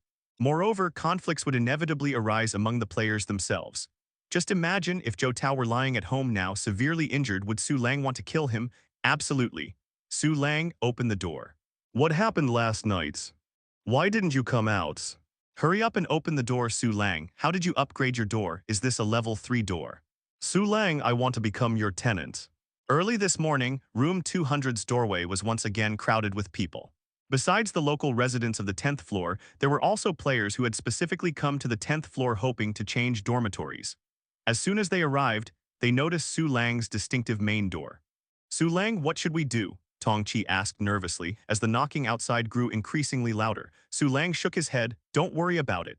Even when the giant strength zombie rammed the door yesterday, the durability didn't drop. Cao Yakshuan had already grown accustomed to the situation. completely ignoring the knocking outside as she continuously scrolled through the chat room's message history.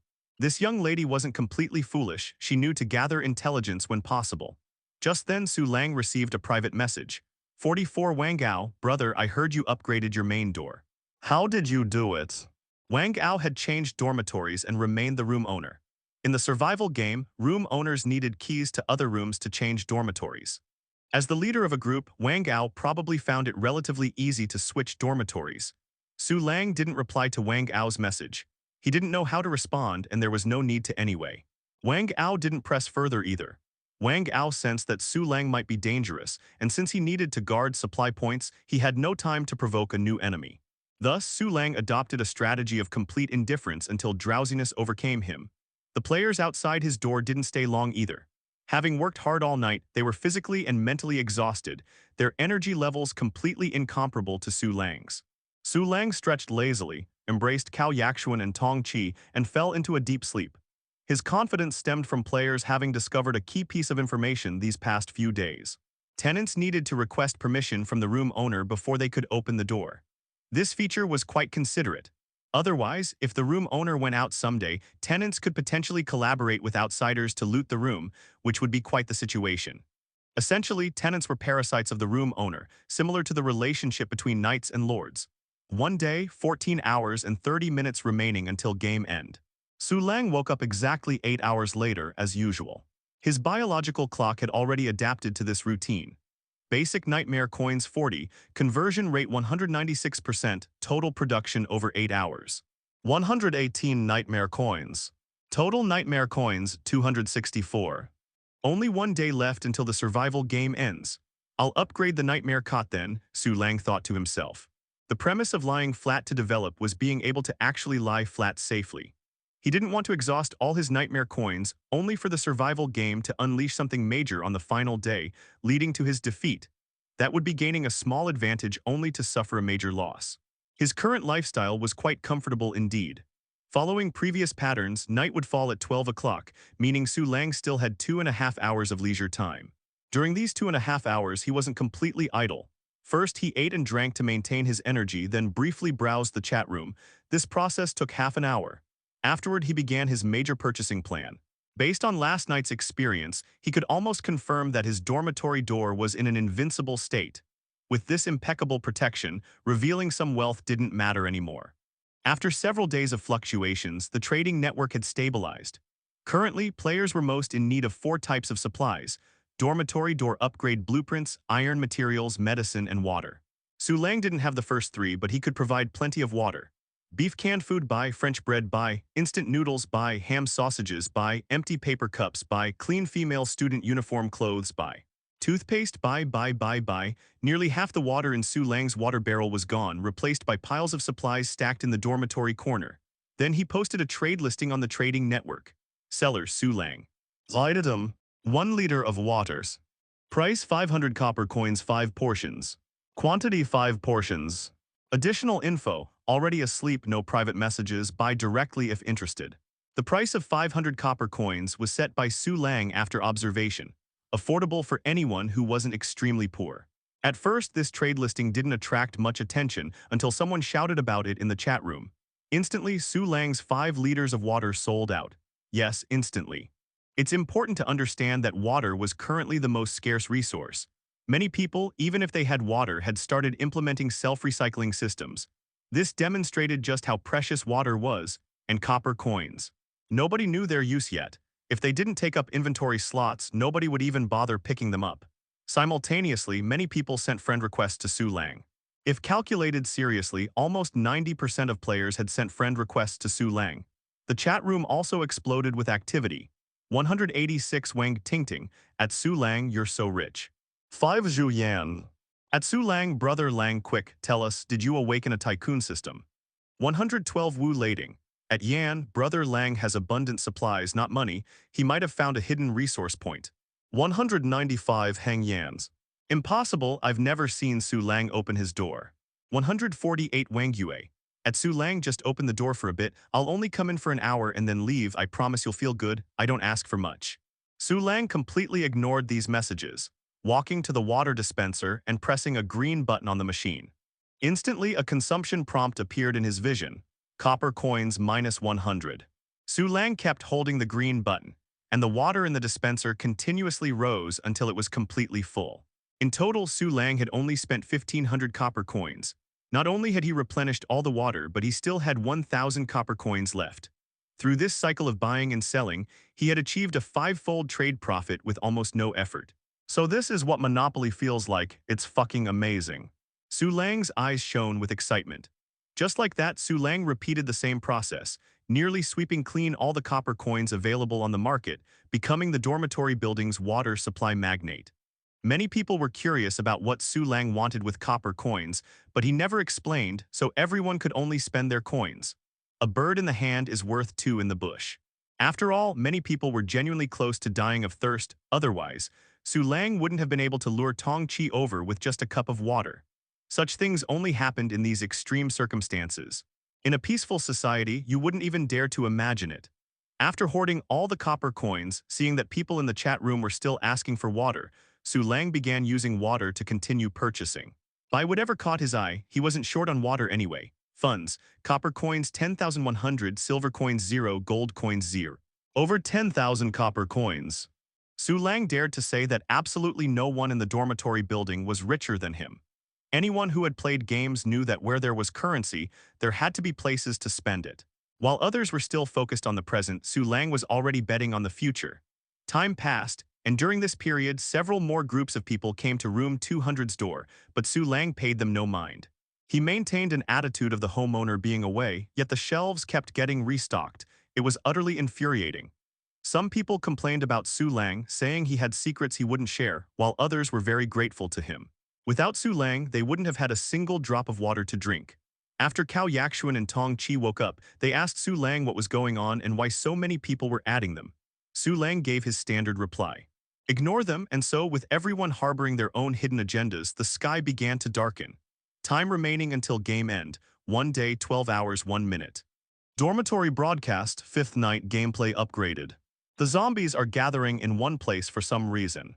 A long time passed after the dormitory broadcast, but no zombie cries echoed through the black night.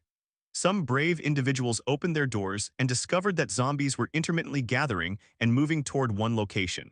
That's the direction of the gymnasium. What's happening over there? Wang Yang stood in the corridor witnessing this scene, his pupils contracting violently. A sense of ominous foreboding rose in his heart, like dark clouds pressing down overhead. The chat room quickly buzzed with discussions about this, but no one had any clues.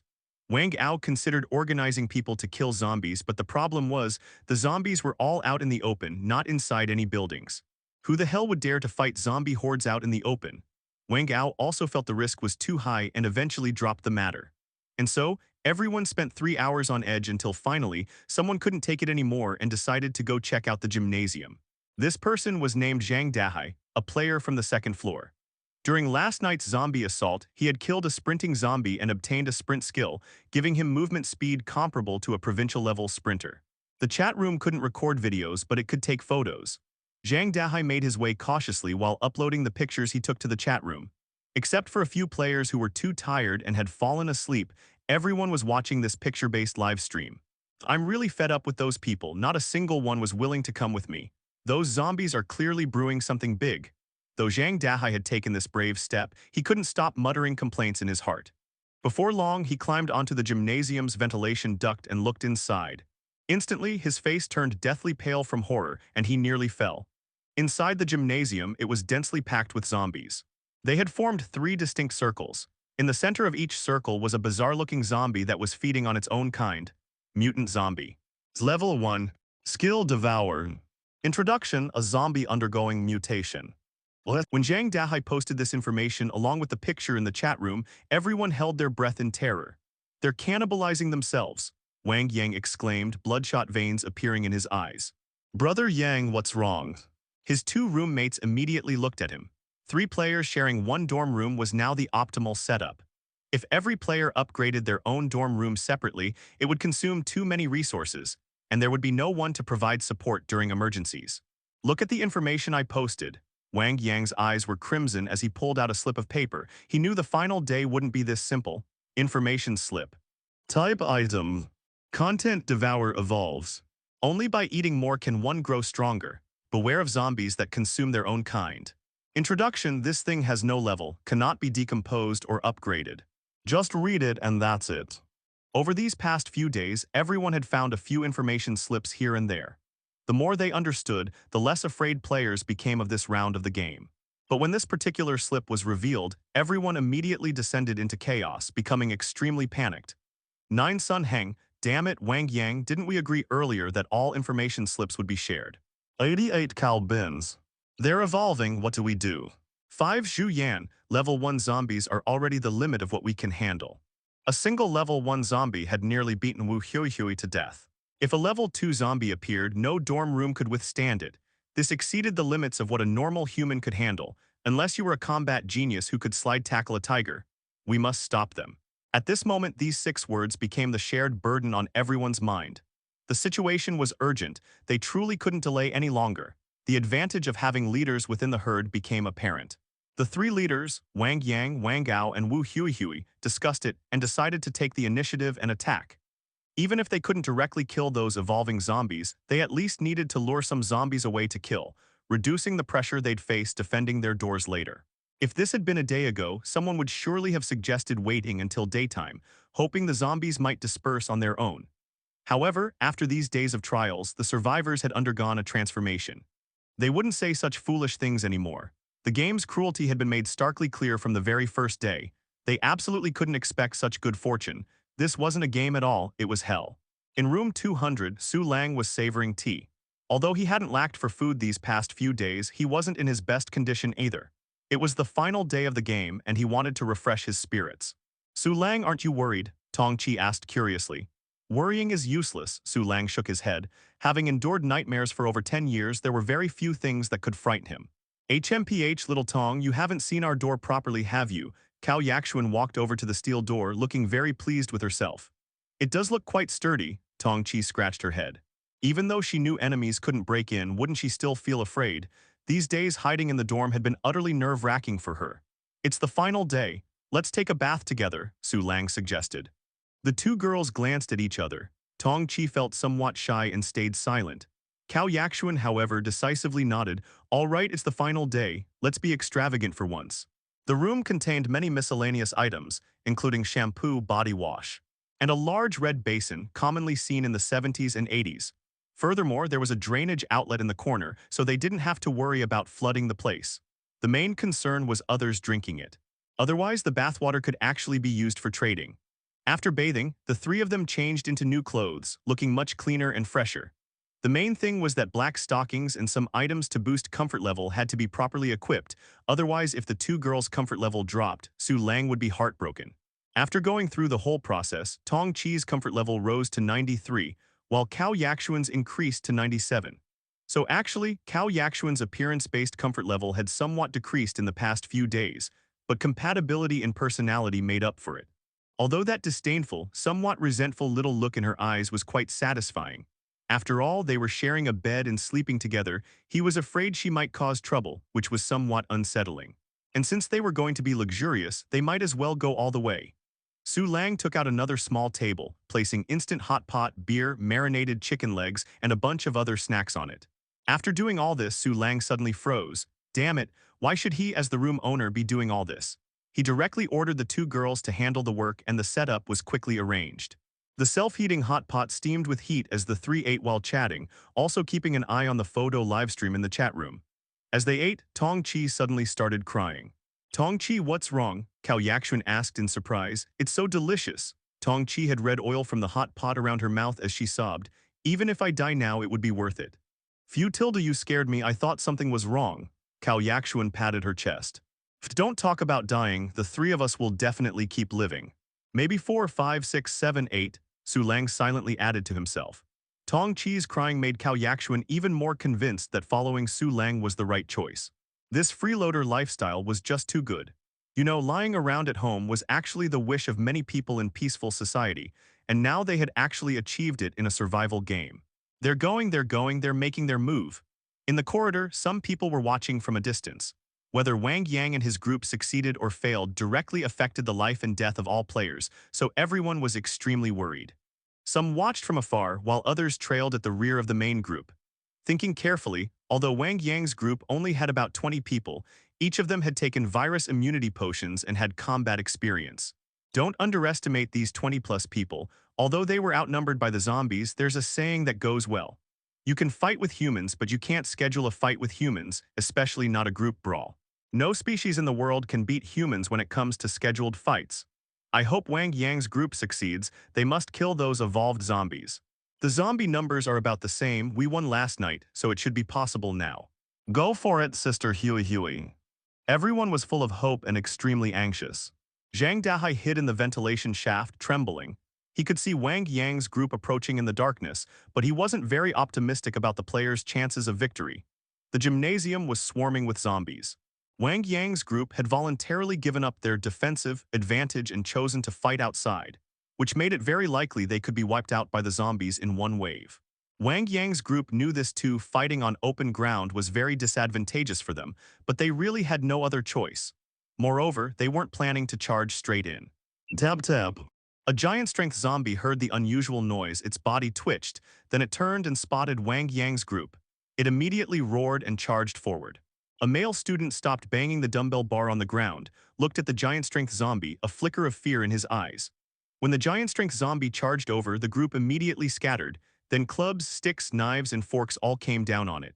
In the blink of an eye, the giant-strength zombie fell to the ground, gone in an instant. A white light flashed and a drop item appeared beside the giant's body. Just like that, maintain this rhythm. Wang Ao took a deep breath, suppressing his excitement as he spoke. Once humans fight in groups, their combat ability becomes incredibly strong. Who killed the giant-strength zombie just now? Wang Yang turned and asked. It was me. I got 10 points added to my score. A round-faced male student raised his hand. Wang Yang nodded. Go pick up the items. Caobin looked pleased, bending down to collect the drop. The final killer had 30 seconds of exclusive pickup time. After that, others could collect it. This isn't yours alone. Don't put it in your backpack, Zhou Tao said, somewhat displeased. No, just put it in the backpack. It's inconvenient to carry, Wang Yang quickly said. But we need to take out the immunity potions to recruit the brothers behind us. As he spoke, he glanced at the people trailing far behind them. Everyone understood and nodded. The group didn't waste time, but after posting a recruitment message in the chat room, they continued forward. The bait and kill battle continued for over 10 minutes, and everyone's backpacks were stuffed full. This way of fighting was just too satisfying. If they had had this kind of team combat ability from the beginning, what kind of situation would they be in now? Thinking of this, Wang Yang secretly sighed, then thought about his act of hiding information, feeling somewhat ashamed, but then quickly became cold again. In this game, people with soft hearts deserve to die. Several zombies ahead roared as they charged over. Wang Yang pushed aside his thoughts and began fighting seriously. 84 Li Wang. Go for it. 186 Wang Tingting. There's hope. There really is hope. These zombies are just like idiots, only focusing on the gymnasium. 32 Yi Fan, but isn't that even more terrifying? The feeling that a big boss is about to appear is too strong. 165 Wang Teng. At Yi Fan, didn't you follow them? How do you still have time to chat? 32 Yi Fans. Anyway, I can't change the overall situation. I'll go pick up some trash, might improve my survival rate a bit. 84 Li Wang 6. Going to pick up trash was indeed better than staying home anxiously waiting. Players showed all kinds of behaviors. Besides trash pickers like Yi Fan, most people were waiting, while some were calling for everyone to go kill zombies together. Today was the last day. As long as they got through it, everything would be fine. In room 200, Su Lang stuffed a piece of tripe into his mouth and lightly burped. Right now, besides being slightly worried about the situation outside, he was also concerned about another problem. That was, after eating so much, when dawn came, wouldn't he be unable to sleep? Thinking of this, Su Lang glanced at the two girls happily eating, a glint flashing in his eyes. When the time comes, he'd have to use the pal sleep method. Su Lang, Kao Yakshuan picked up a bunch of enoki mushrooms with her chopsticks and offered them to Su Lang, smiling like a flower. Lang Ji, are you full? Do you want to rinse your mouth? Tongqi brushed aside the short hair by her ear, looking tenderly at Su Lang. After getting Su Lang's nod of approval, she went to prepare toothpaste and toothbrush for him. There were so many daily necessities in the room, they could practically open a small convenience store. The night was as dark as ink.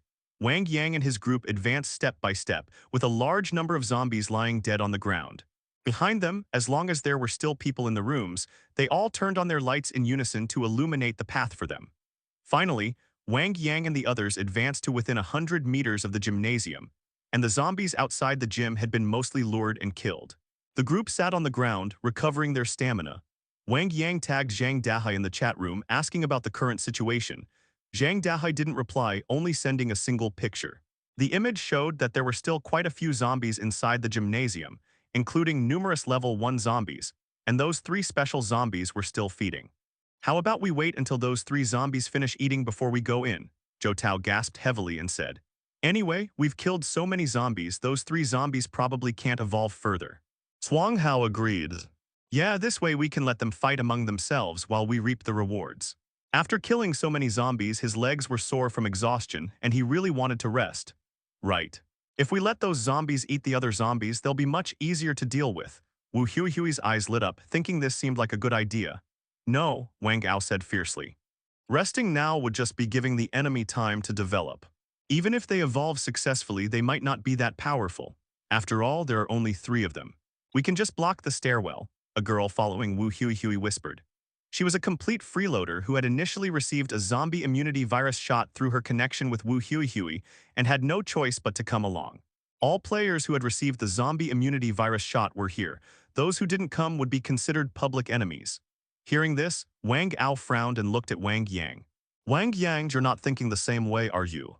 Wang Yang was silent for a moment, then said, then let's rest for 3 more minutes. Just then Zhang Dahai, seeing they were taking no action, quickly tagged them in the group chat. 33 Zhang Dahai, come quickly, stop delaying, picture. Everyone opened the picture and saw that the 3 zombies now had red muscles visible on their bodies, resembling red demons, looking very eerie. So terrifying, maybe we should just forget it and go defend the dormitory instead, the girl who had suggested resting earlier said. Sometimes retreating can be a good strategy, but now is definitely not the time. Wang Yang took a deep breath and spoke. Although Wang Yang wasn't as intimidating as Wang Gao, he certainly didn't lack leadership ability. His words redirected the hawkish faction's attention away from the girl, avoided unnecessary internal conflict, and helped everyone reaffirm their direction. Mayo, you wait here in case zombies appear from other areas, Wu Hui said to the timid girl. Okay, the girl agreed immediately. This girl wasn't just scared, she was also brainless. Her behavior immediately drew many angry stares. What a waste of a tube of virus immunity serum. Some people are just like that, even when trying to coast through a game, they can't do it properly, and it's probably similar in real life too. The group moved forward again in a large formation, their pace quickening slightly. What's there to be so fierce about? The timid girl muttered quietly, then hurriedly scampered back to the dormitory. If zombies really came charging out all at once, she wouldn't even have a chance to run. Besides, even if she left early, Wu Hui, her good big sister, wouldn't blame her. SHH, there are still many zombies inside. Let's stick to the plan and kill them one by one. Wang Ao's rough voice was deliberately softened as much as possible. Everyone nodded. As they approached the main entrance, a slender boy stepped forward holding a long stick. The slender boy was the professional zombie lure specialist. He was always the one who lured out zombies for everyone to kill.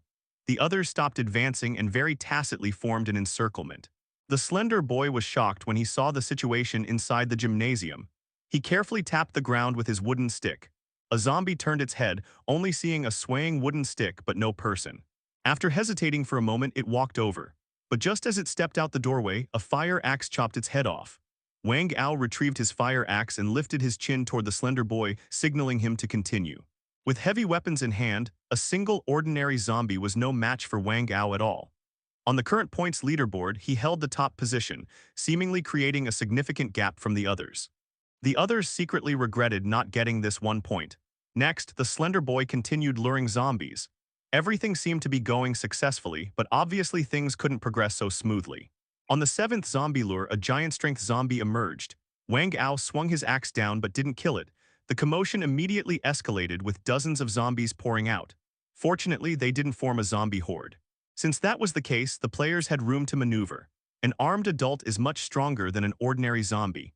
After getting rabies vaccines, the terrifying upright apes would show wild dogs what true cruelty means. The zombies were quickly eliminated. Wang Yang's group lost 3 people, with 5 seriously injured. The real casualties were caused by those 3 types of level 1 zombies. I don't want to die, I don't want to die, I don't want to die. A dark-skinned boy clutched his spilled intestines, muttering in panic, his forehead covered in sweat. With injuries like these, without a miracle, death was certain.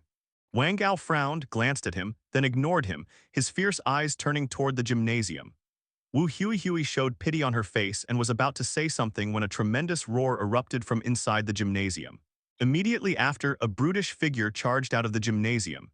He stood over 2 meters tall, his body wrapped in patterned red muscles, with faint muscle steam swirling around his body, making him terrifying to behold. Some people were so frightened they lost their voices and fled in panic. The group had just been scattered by the zombie rush, and now suddenly facing such a huge creature, it was extremely difficult to muster courage. Large zombie. Level 3. Skill sweeping attack. Introduction. You should fear me. It was indeed a level 3 monster. Wang Yang's eyebrow twitched. Seeing that the large zombie's first target wasn't himself, he quietly lowered his raised arm. Crack. The large zombie swung its arm in a sweeping motion, hitting a student who immediately slammed against the wall, bones shattering. This scene stunned everyone. Wang Ao immediately put away his fire axe and turned to run. He was reckless but not stupid. In this situation, not running meant waiting for death. Just then, a gunshot rang out through the quiet night. Everyone slammed on the brakes and turned to look. They saw Wang Yang standing close behind the large zombie holding a black handgun. At this life-and-death moment, his back trembled with tension, his pupils dilated, his teeth chattered, yet he stared with absolute focus at the large zombie's head. Using human lives as bait was all for this headshot. Wang Yang was ruthless enough and sharp enough. The large zombie slowly turned its head, revealing a bloody hole in the back of its skull, its pale eyelids eyes fixed on Wang Yang. Everyone stopped in their tracks, staring dumbfounded at the scene. Gulp tilde. Wang Yang swallowed hard as he locked eyes with the large zombie. The next moment, the large zombie roared furiously, stomped forward violently, and swung an iron elbow strike at Wang Yang. Wang Yang flew several meters away like a kite with its string cut, his head twisted like a pretzel. The student council president, the object of admiration for many female students on campus, the leading figure among the players, just like that, he was dead. His death was both abrupt and heavy. Run. Screams of terror erupted on the scene as the players scattered like frightened birds. Zhang Dahai trembled with fear, glancing at the pistol Wang Yang had dropped, then at the large zombie's terrifying form, before hurriedly retreating back into the ventilation shaft, hugging his head and shaking uncontrollably. Players began to fall one after another, proving that the large zombie was chasing after them. Zhang Dahai was just momentarily frightened, daring to come out alone proved he had plenty of courage. After being scared for a while, Zhang Dahai started thinking about going out to retrieve the pistol. Nothing ventured, nothing gained, let's do this. Ow! Zhang Dahai suddenly felt a sharp pain in his buttocks as if pierced by steel rebar. He hurriedly looked back. He saw a crawling monster behind him, its body having silently squeezed partway into the shaft, and what had injured him was the monster's horn-shaped long tongue. Oh dear, is there no way to survive this? Zhang Dahai felt like dying, but didn't actually want to die, so he scrambled frantically out of the ventilation shaft. With no time to find a proper position, he fell directly to the ground, blood streaming from his nose. He intentionally chose to flee past the pistol's location, picking it up as he passed by. Because he sensed that monster would keep chasing him. Oh my god, you're really coming after me, poisoning the Jianbing, don't pull this trick on me. Zhang Dahai watched the monster crawling out of the ventilation shaft, so scared he almost wet himself. Some people go silent when scared, some scream in terror, but Zhang Dahai was the type who liked to tell himself jokes. Jokes aside, when it came to action, Zhang Dahai didn't hesitate at all, firing 2 shots. Bang, bang. One bullet missed, one hit the monster's shoulder. Zhang Dahai didn't even dare check the monster's information, just turned and ran. The monster was completely enraged, its speed suddenly increasing, about to catch up with Zhang Dahai. At the critical moment, Zhang Dahai aimed the gun at the monster and fired continuously. Bang, bang, bang, bang. Bullets sprayed out wildly, emptying the magazine completely. Zhang Dahai didn't even dare look at the result, just turned and fled. Even if the monster was really dead, he wouldn't look back. There were more than just these 2 special monsters. There was still one in the gymnasium who knew what was happening there. 33 Zhang Dahai, everyone who has gauze or painkillers or something, give me some, I'll trade you for this pistol. Picture. The first thing Zhang Dahai did after escaping was send this message. Pain, so much pain. Once the adrenaline wore off, Zhang Dahai felt like dying. Now he was hiding in a teaching building, not daring to return to the dormitory because the large zombie had already chased after the dorm building. 147 Wang Yajai, Dahai, what's the situation now? 84 Li Wang, a pistol, how do you have a pistol? Was it you who fired the shots? 32 Yi fans. I have medicine. In dorm room 32, an ordinary-looking young man rubbed his hands excitedly, his eyes gleaming.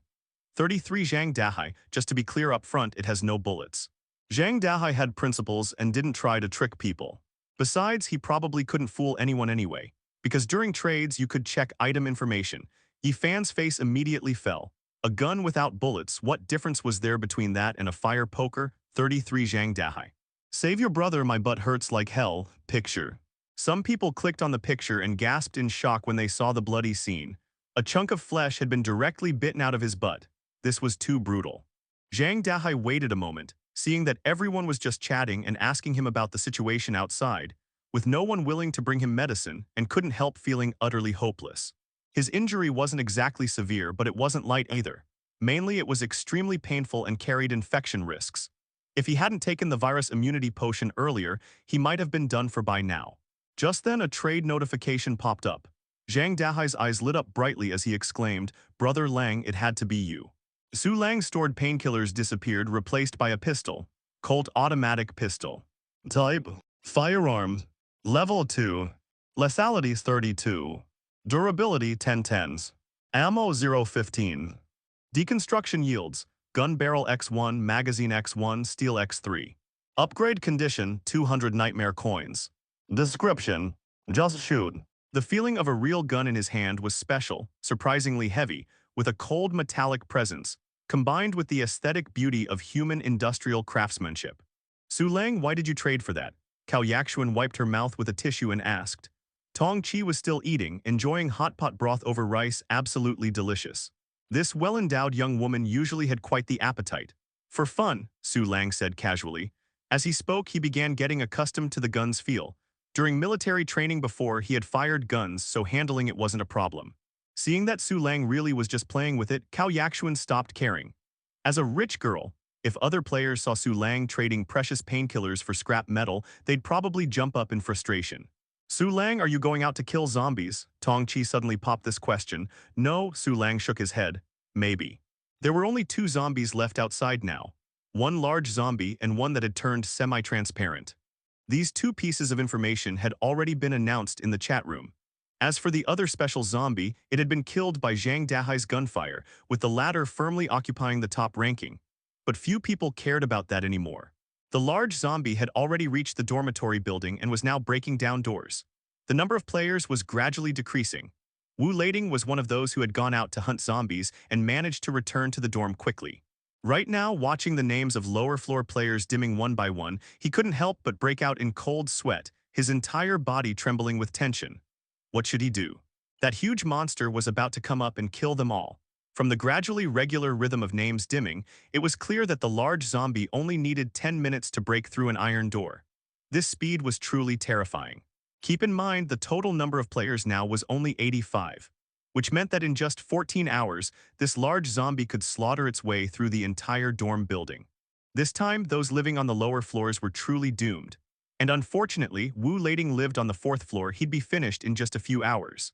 With over 10 hours left until the game ends, damn it, there's absolutely no chance of survival on this floor. I have to run, I must escape. But where should I run to? Where exactly should I go? Wu Lading's mind went completely blank, hot sweat pouring down uncontrollably. At this moment, many people found themselves in the same desperate situation as Wu Lading. Wait, I can ask upper floor players for help. Let me become a tenant instead. I'm done being this damn room owner. Thinking this, Wu Lading wanted to open the door and go out. But halfway there, he stopped again. A crucial problem now presented itself. Daytime resources had almost all been consumed by lower floor players, and many upper floor players' rental rooms only had wooden doors. Doesn't that mean the large zombie wouldn't even need this long to kill us all? And isn't there supposed to be another special zombie too? Before solving one problem, another emerged. He couldn't keep thinking about this, he'd go crazy if he did. At this moment, many people shared Wu Lading's desperate situation, but there were also those even more broken than Wu Lading. The 1st floor, once the gathering place for elite players. Now it was filled with misery and lament, everyone fearing for their own safety.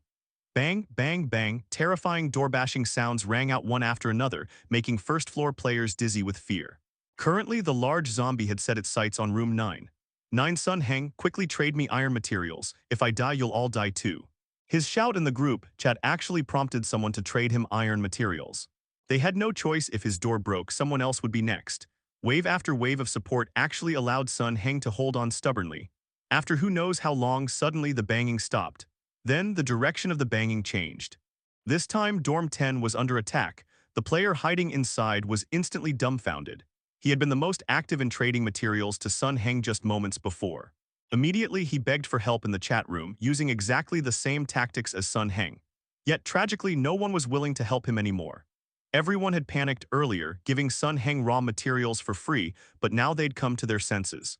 Wasn't that just stupid behavior? When you're about to die yourself, still giving blood transfusions to others, were they crazy? Boom. Soon after, Dorm 10 was breached, and within less than 30 seconds that player's name dimmed. Now it was Dorm 11's turn. Help me, the player in Dorm 11 mumbled to himself, not even bothering to post in the chat room, because he knew no one would help him. As players' names dimmed one after another, each represented a life extinguished. Only after several players did the large zombie's cold, mechanical rhythm finally change. To survive, players began extreme parkour. At first, some first-floor players tried to quietly escape the dorm, only to explode after being glanced at by the zombie. When the large zombie saw obvious living creatures, it wouldn't bother with the door-breaking game. With its long legs running, almost no one could outrun it. But this gave other players a chance to escape their rooms. Now, the entire chat room was filled with desperate cries from bottom-floor players. "I'll give you all my resources if you just let me into your room." Players without rooms began scrambling throughout the dorm building, as if playing hide-and-seek with ghosts. "Brother, how much iron material do you have left?" In the stairwell, a sturdy boy asked a shorter boy. "Still 46 portions, why?" The shorter boy turned around, confused. Stab! A dagger directly pierced his throat. After stealing the shorter boy's resources, the sturdy boy used his large quantity of iron materials as bargaining chips to find an upper-floor room with an iron door, suggesting to the room owner to only accept tenants with iron materials. As long as they survived one round, the large zombie would switch to attacking another room. Su Lang watched the chat room filled with desperate pleas, his expression turning grave.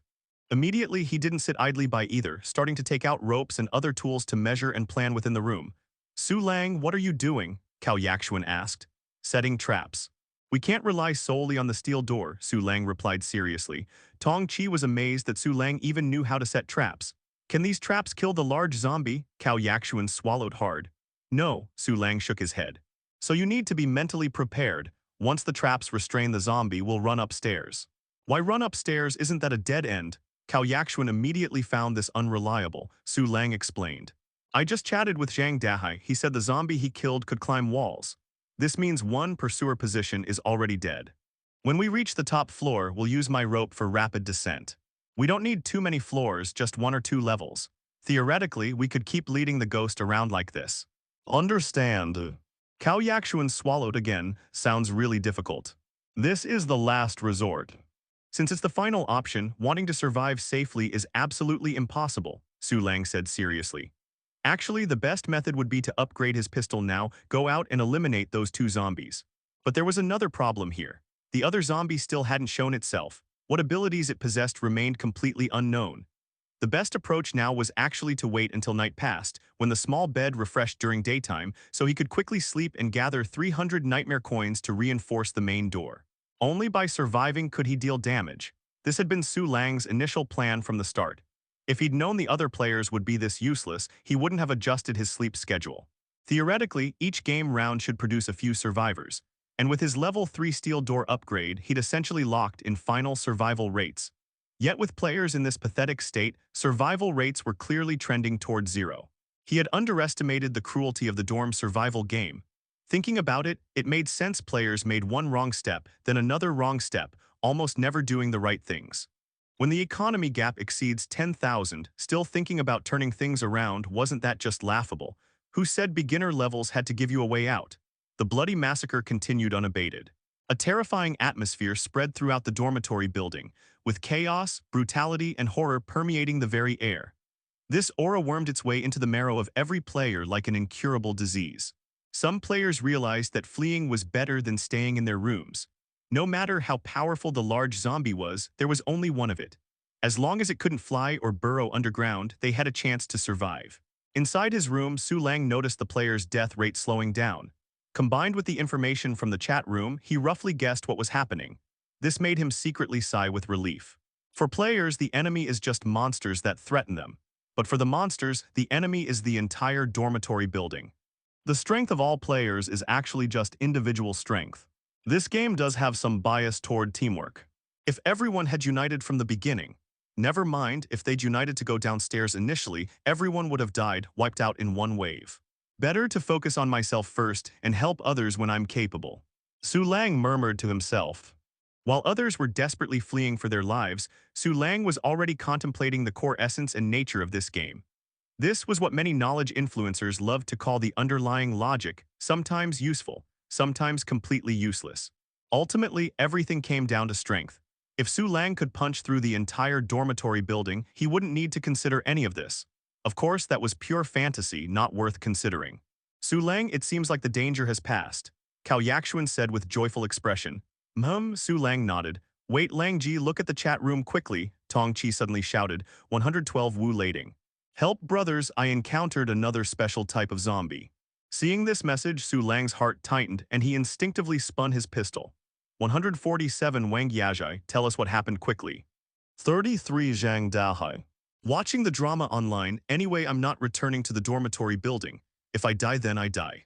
112 Wu Lading, that zombie can turn invisible and has sharp claws. It killed Zhou Lele the moment it appeared. I'm on the 8th floor now, someone please open the door and save me. Picture. Su Lang opened the picture and saw a humanoid monster with many feline characteristics, resembling a cat demon. In the image, it was lowering its head to gnaw on a male student's heart. Invisibility, sharp claws. Su Lang had a basic understanding now. To be honest, this kind of monster was quite troublesome. If they could gang up on it, its frail-looking body probably couldn't withstand many hits, but trying to form any coordinated force now was pure fantasy. In the chat room, information kept flowing continuously. Some residents from higher floors advised players not to come upstairs, saying they'd only find survival by going elsewhere. Meanwhile, some players who had fled the dormitory desperately begged to be taken in, just to become tenants of higher floor residents for mutual cooperation and benefit. Langji, what should we do? The players' death rate seems to be accelerating again, Cao Yaxuan said anxiously. By now, everyone had gotten used to referring to their former classmates as players, and Cao Yaxuan was no exception. You should finish eating your hot pot first, that's what really matters. Su Lang glanced at the self-heating hot pot. Cao Yaxuan's face darkened. How could she possibly have any appetite for food right now? Tong Chi blinked her big eyes. Wasn't this senior Cao supposed to be the campus goddess? Rumors said she was usually aloof and cold, so why did she seem so clingy now, consulting Su Lang about everything? Probably afraid of dying. That was the only explanation Tong Chi could come up with. Death. Tong Chi was afraid of it too. But after eating a full meal, she felt unusually calm, as if what she'd said earlier was true. She wouldn't mind dying on the spot. Time flew by, and within just a few minutes, someone rushed up to the 10th floor. Moreover, they spotted the distinctive dormitory door of room 200. Damn, Su Lang, what's going on? What kind of door is this? The person outside exclaimed first, then covered their mouth and said with extreme urgency, Su Lang, open the door quickly, let me in. That invisible monster is coming soon. Su Lang watched through the peephole, unmoved. Since outsiders had no hierarchical relationship with room owners, they could still attack the owner even inside the room. For this reason alone, Su Lang couldn't possibly let anyone in. Su Lang, can you hear me? The person outside spoke again, then contacted Su Lang through the chat room. 200 Su Lang. Leave, I don't accept outsiders here. Su Lang didn't want to waste his time and directly refused. 15 Shihang, are you fucking kidding me? Why won't you let me in? Is this dormitory yours? Su Lang was stunned.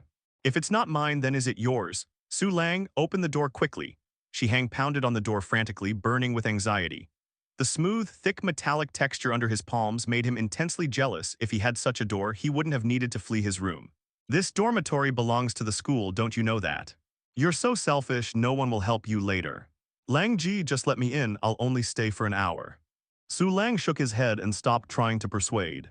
Let him knock if he wants, it wasn't his own escape time being wasted anyway. Fuck your mother. Shihang flew into a rage and slammed his fist fiercely against the steel door.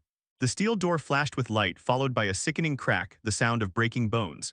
Su Lang winced while simultaneously feeling grateful to this guy. Thanks for testing the door, otherwise I wouldn't have known the steel door was this strong. Perhaps he had somewhat underestimated the steel door's defensive capabilities. Maybe even two zombies attacking together wouldn't necessarily break its durability. Shihang gasped in pain while pleading desperately. Please, for the sake of us being classmates. I still have an iron door design blueprint and some iron materials. Don't you want copper coins? I can give you all the copper coins I have. As long as you let me in, I'll agree to anything. Su Lang remained expressionless, staying silent. Tong Chi and Cao Yakshuan also stayed quiet. At times like this, neither of them spouted any foolish, sanctimonious nonsense. After all, this was already the 5th day of the game. Those who hadn't recognized the situation had long since died. Seeing that pleading was useless and lacking the energy to curse anymore, Shihang turned to leave. But right at that moment, a claw shadow materialized out of thin air. Because Shihang was clutching his arm with his neck tucked in, this strike only tore the flesh from his face instead of killing him instantly. Screaming, he turned to run. A gray shadow pounced on Shihang, frantically clawing at his chest. It was exactly that neither cat nor human monster from Wu Lading's photo. Cat Demon. Level 3. Skills Camouflage Sharp Claws. Introduction Give me your heart, the one that doesn't move. Seeing the zombie's backside facing him, Su Lang immediately recognized a perfect opportunity and hurriedly upgraded his pistol.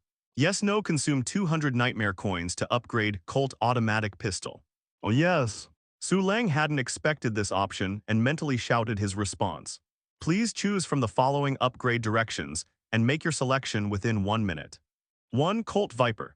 Greatly improves accuracy and lethality based on original design, magazine capacity 17. 2. Colt Silver Wheel. Modified into high-power revolver, increased aiming difficulty, magazine capacity 5 rounds. Viper. The Colt Silver Wheel had less than 5 rounds. The margin for error was too low. In the next instant, a flash of brilliant light transformed Su Lang's black-gray pistol, staining it with a touch of green. Without hesitation, Su Lang decisively reached out, and the unlocked door automatically opened. The outside air rushed in instantly, icy and piercing cold. Bang, bang, bang, 3 consecutive shots, all 3 hitting the head. Su Lang felt the pistol's handling was absolutely first class. It went exactly where he aimed. Immediately after, he quickly retreated 2 steps, aiming the gun at the cat demon until he confirmed 100 points had been credited to his account. Only then did he approach to collect the dropped items. Shihang was already dead, his intestines spilled all over the floor. From beginning to end, Su Lang's eyes had been fixed only on the cat demon without even glancing at him. After looting the drops, he directly returned to his room without wasting a single second. Colt Viper. Type Firearm. Level 3. Effect Fatal Snake Kiss. Hit rate significantly increased. Lethality 49s. Zammo 14/17. Durability 13/13s. Deconstruction yields. Stabilizer X1, Barrel X1, Bullets X14, Steel Material X13. Upgrade requirements. 420 Nightmare Coins. Description 1 shot, 1 soul. This was the hero, next came the spoils. 1 medical item and 1200 copper coins.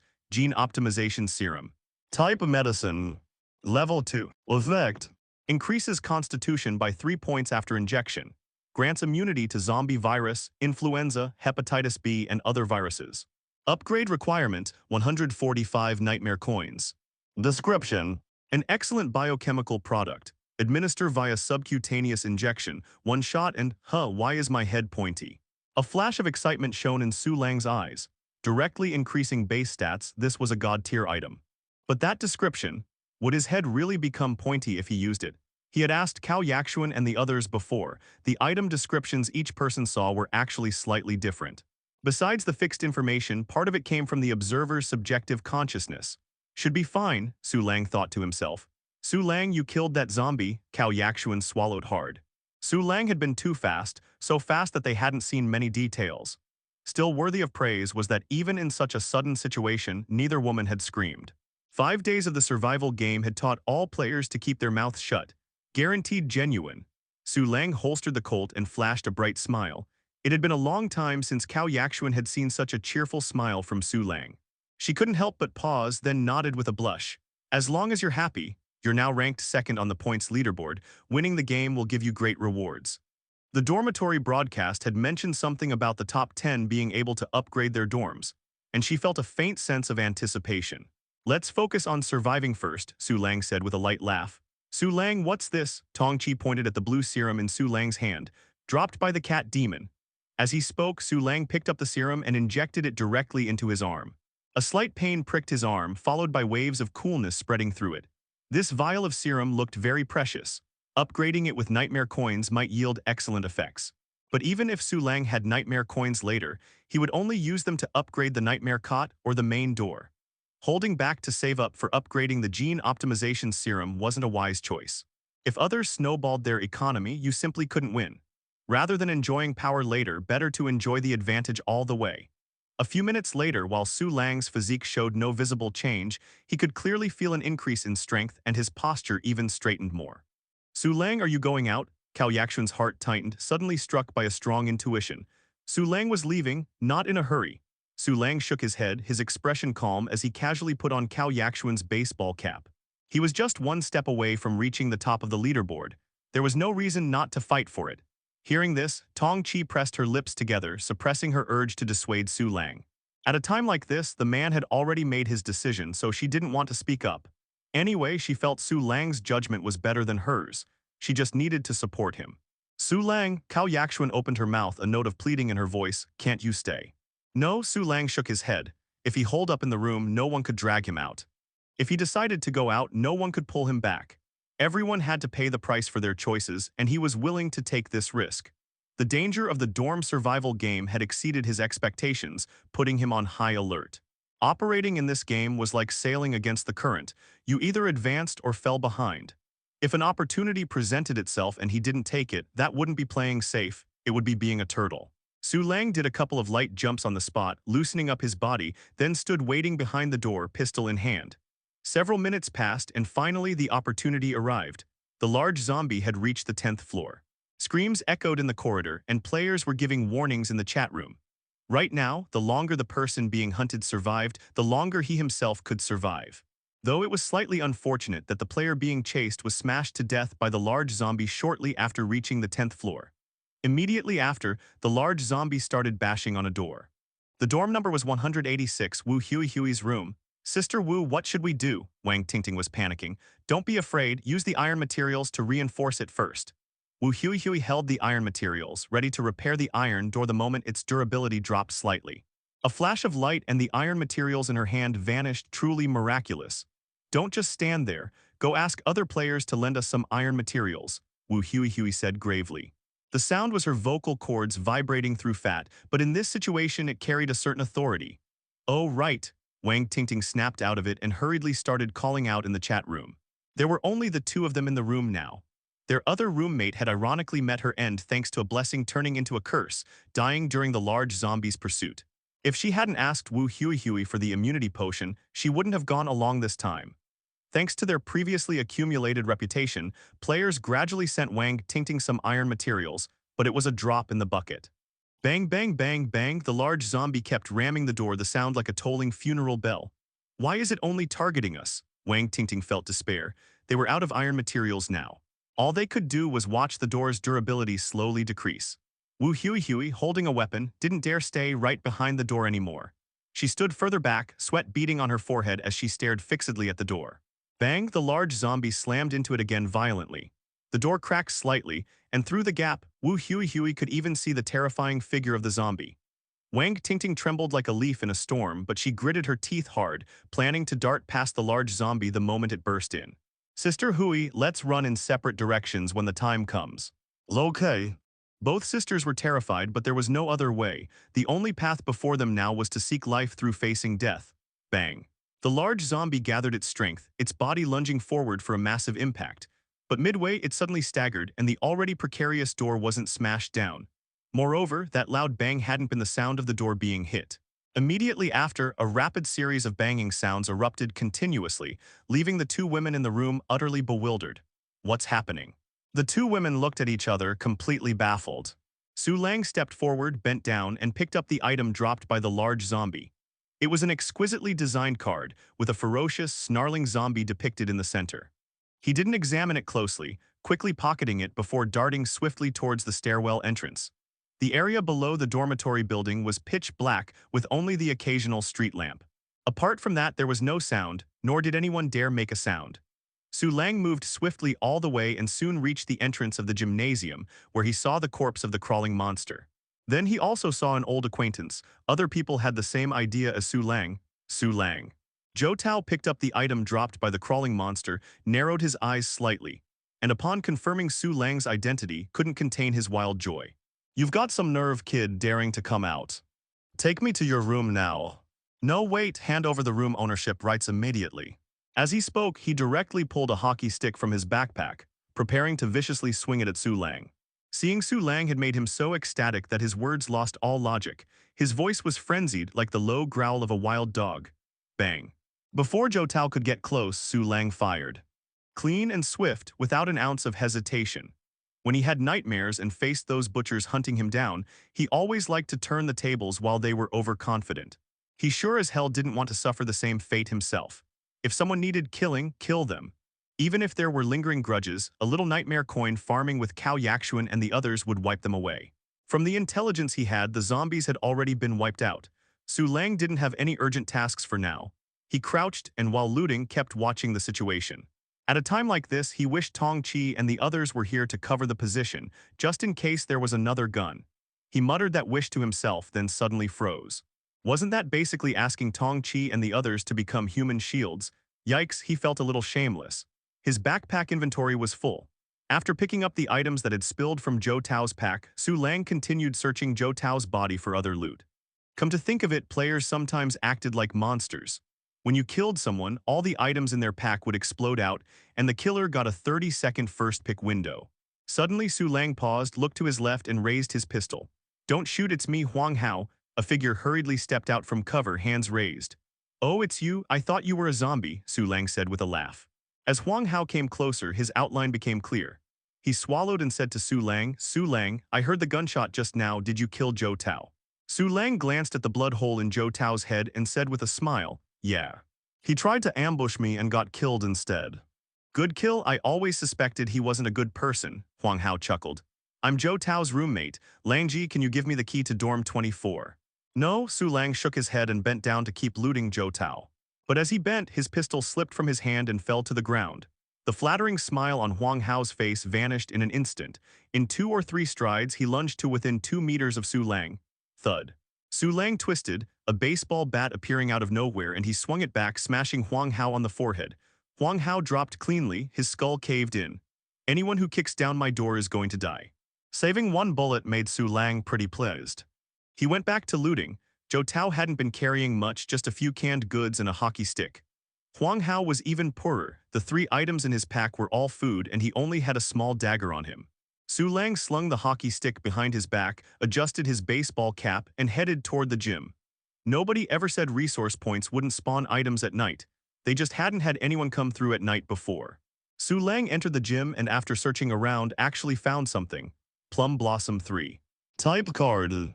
Rank unknowns. Description cannot be disassembled, no idea what it's for. He slid the card into his inner jacket pocket. Gamers knew these unknown things often had collection value, and when there were no upgrade requirements, it practically screamed mystery inside.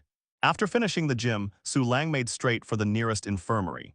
Along the way, he toggled the chat on and off frequently, gathering other players' movements. News of the large zombie's death had already spread, and through the points leaderboard, everyone knew Su Lang was the killer. Now the whole public chat was filled with mentions of Su Lang.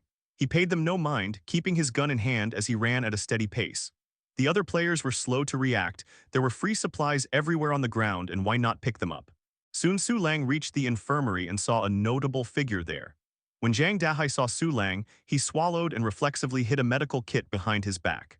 Su Lang spotted Zhang Dahai, and his eyes flashing, immediately went on to the next resource point without delay. Zhang Dahai breathed a sigh of relief and hurried out of the infirmary as well.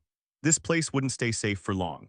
It would become a scene of trouble. Next, Su Lang went to the equipment room and the cafeteria, finding a pair of level 2 items. Instant sirloin steak. Type food. Rank 2. Satiation 100. Effect. Quickly restores stamina. Upgrade requirement 40 nightmare coins. Description: I am a delicious steak. Alloy combat blades. Type cold weapons. Rank 2. Damage 30. Durability 25/25s. Disassembly yields. Alloy X10. Upgrade requirement 150 nightmare coins. Description: no special effects, but just look at my durability, clearly very sturdy. A baseball bat's durability was only 14. The alloy combat blades 25, definitely durable. Passing the equipment room doorway, Su Lang noticed a zombie with both legs torn off that was still alive. He casually drew the combat blade, placed it at its neck and pressed down. The zombie's head immediately fell off. So sharp, Su Lang nodded with a bit of satisfaction. At that moment, the dormitory broadcast came on. Dormitory broadcast, all monsters have been eliminated. This round of the game has ended early. Congratulations to everyone for surviving the first dorm survival game. The second round will begin in 7 days and 14 hours. Leaderboard rewards will be distributed one by one in 3 minutes. Points leaderboard. Zhu Lang, 200 ones. Zhang Dahai 100s. Wang Gao 98s. This dormitory building was an original sealed building. Thanks to everyone's brave fighting, it has been unsealed and awarded the title Mad King. Everyone are players of Mad King Phase 1. To celebrate the unsealing, when the first ray of sunlight enters the dormitory building, a super big gift pack will be placed under the building. Stay tuned. The shop in the Blood Mist exploration mode will also open then. Stay tuned. The dormitory broadcast sounded somewhat exalted, as if unsealing was a huge deal. Su Lang was very interested in this unsealing, but heading back to the dorm was the sensible move right now. He had a bunch of stuff on him, and he was about to get the #1 ranked big gift pack when he returned. This was like holding 10 bumper harvest cards in hand. Not opening it would leave him twitchy. Su Lang rushed up to the 10th floor safely and unimpeded, holding his knife and gun. All the players were celebrating joyfully in the chat room, but few dared to rashly run out of their rooms. Because they weren't sure if all the zombies were really dead, fear still lingered. Su Lang, you're back, Cao Yaxuan exclaimed with surprise when she saw Su Lang enter through the door carrying large and small bundles. Yeah, Su Lang put down the miscellaneous items and said, nothing happened at home, right? Tongqi shook her head, no. Cao Yaxuan lifted her nose proudly and said arrogantly, if there were problems, we would have contacted you through the chat room long ago. I told Tongqi not to bother you unless necessary, so we wouldn't disturb you. Tongqi immediately blushed with embarrassment. She hadn't even said she wanted to contact Su Lang. Su Lang had been gone for less than half an hour at most. Although both women were worried, neither had sent messages, afraid of distracting Su Lang. Well done, Su Lang praised them. Hee, Cao Yaxuan couldn't suppress the smile at the corner of her mouth, feeling proud of her accomplishment as if her tail was about to wag up to the sky, though it was unclear what exactly she was so smug about. Langji, what are all these things? Tongqi asked curiously, looking at the items Su Lang had put down. Loot, Su Lang replied briefly, then added, the 3-minute deadline is almost up. Let's wait until we get the game rewards before looking at these. Hearing this, Tongqi beamed with joy. Langji was treating her as one of his own people, not hiding these captured items from her. Less than 10 seconds after Su Lang finished speaking, the rewards from the dorm survival game arrived.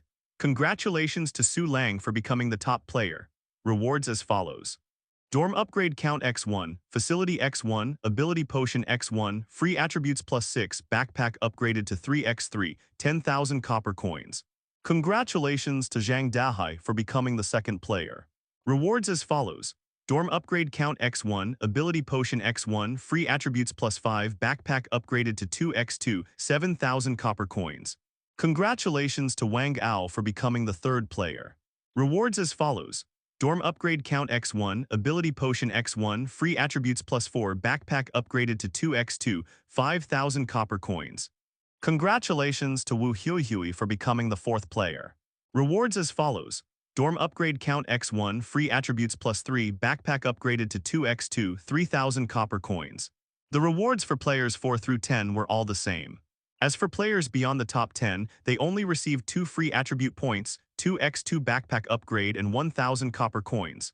Additionally, there was no voice announcement, only lines of numbers. Damn, I'm actually below Zhang Dahai.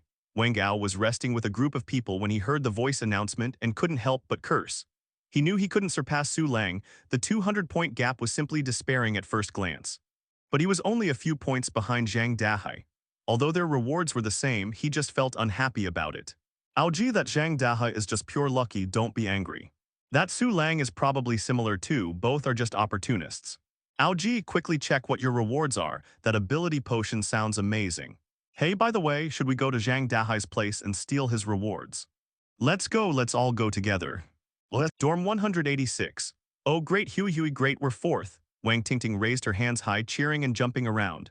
Ha ha ha, Wu Hui laughed heartily, her chubby cheeks squeezing her eyes into slits, unable to conceal her joy. Hugh, that was close, almost fell out of the top 10. In his dorm, Zhu Yan let out a sigh of relief, tightly clenched his fist, his eyes shining with excitement. He didn't aim for the best, but he couldn't be the worst either. Players beyond the top 10 could only be considered as receiving basic welfare. Ah, brother, you're still dead after all. Cao Bin looked at Wu Lading's corpse and sighed. Judging by the zombie, Wu Lading was killed by the cat demon. If he hadn't died, he might have been among the top 10 now. Cao Bin's score was relatively low, and unlike others who were either delighted or resentful, he just felt somewhat depressed looking at the bloodshed throughout the building and also wanted to vomit. Dorm 200, two glowing spheres floated continuously in Su Lang's field of vision, one labeled Dorm and the other Facility, with a 30-minute countdown. Can you two see the glowing spheres? Su Lang turned and asked. Tongqi shook her head, can't see them. What glowing spheres? Cao Yaxuan blinked. They're prompts for upgrading the dorm. Su Lang was thinking about something. If the two women had made it into the top 3, could they directly upgrade the dorm 3 levels in a row? After brief contemplation, Su Lang first reached out and touched the dorm glowing sphere. Although mental contact was possible, using his hand gave a stronger sense of reality. Instantly, the dorm sphere dispersed, forming 3 different dorm layout diagrams. Su Lang thought for a moment and chose the middle one. This layout featured an entranceway, living room, bedroom, open kitchen, and a bathroom with separate wet and dry areas. A private bathroom, just thinking about it felt luxurious. After Su Lang made his selection, the entire room's layout began to transform, as if someone had pressed the fast-forward button. Sofa, living room, pendant lights, kitchen. All necessary appliances appeared, owner Su Lang. Dorm level 1s. Area 60. Tenants 2-3. Facilities, shiny steel door, gas stove, premium sofa, incandescent light, excellent water dispenser, flush toilet, shower head, clock. Dorm 200 had undergone a dramatic transformation. Except for those miscellaneous items that still looked somewhat out of place, the entire dorm was completely renewed, resembling public housing. Su Lang felt the air had become fresher, took a deep breath, then immediately headed straight for the shower room. Wait for me, Cao Yaxuan exclaimed anxiously, quickly following. How could a boy compete with girls for bathroom rights? Su Lang took off all his clothes and pants even before entering the bathroom. Taking the shower head, Su Lang eagerly tried to use it but received a prompt. The shower head requires 30 copper coins payment for every 5 minutes of use. Pay fee yes/no. Seeing this, Su Lang roughly understood the situation. No wonder monsters almost always dropped copper coins, they were waiting for this moment. As expected, the flush toilet and electric lights probably also required copper coins. While Su Lang was still staring at the shower head, Cao Yaxuan rushed in, also completely naked. The two began showering together. Later, Tongqi joined in as well, the three enjoying themselves harmoniously. Some small incidents occurred during this time, but didn't take too long. There was still a time-limited upgrade option to consider, just getting a taste was enough. Su Lang dried his body, found a set of clean clothes from the miscellaneous items to put on, then proceeded to tap the second glowing sphere. The sphere representing facilities also burst open, dispersing into 4 items. They were respectively camera, refrigerator, air conditioner, microwave oven. Su Lang frowned, seeing they were all quite ordinary items. With enough luck, one might even scavenge them from trash, and they might come standard with the next dorm upgrade anyway. After some thought, he chose the surveillance camera. This thing at least benefited survival and had some practical value.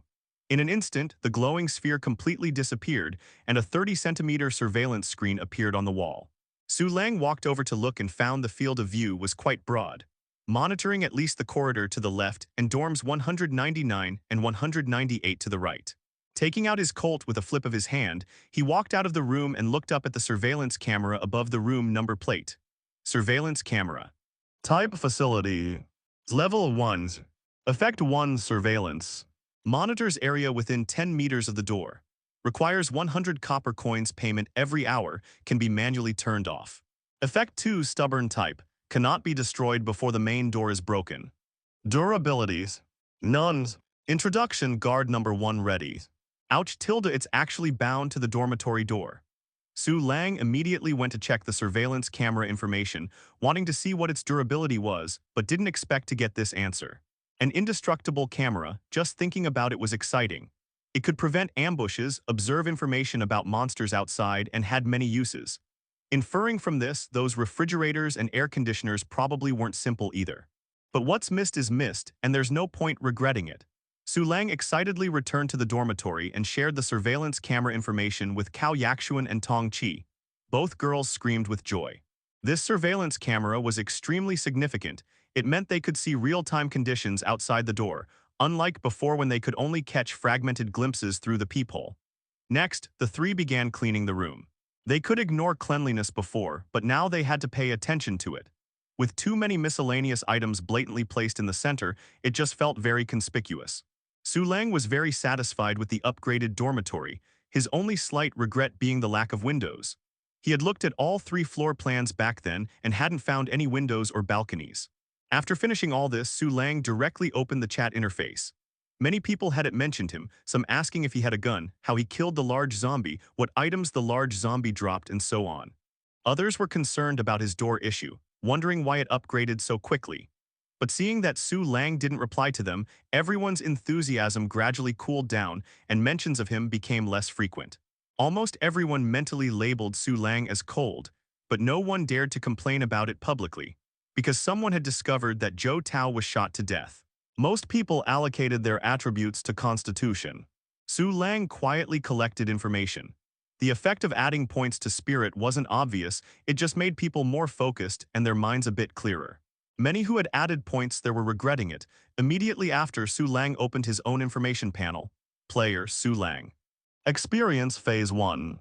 Door number 200 Room Owners. Attributes. Constitution 7, Spirit 6. Free attributes 6. Skills none. Backpack 3-9, Baseball Bat, Alloy Combat Blade, Colt Viper.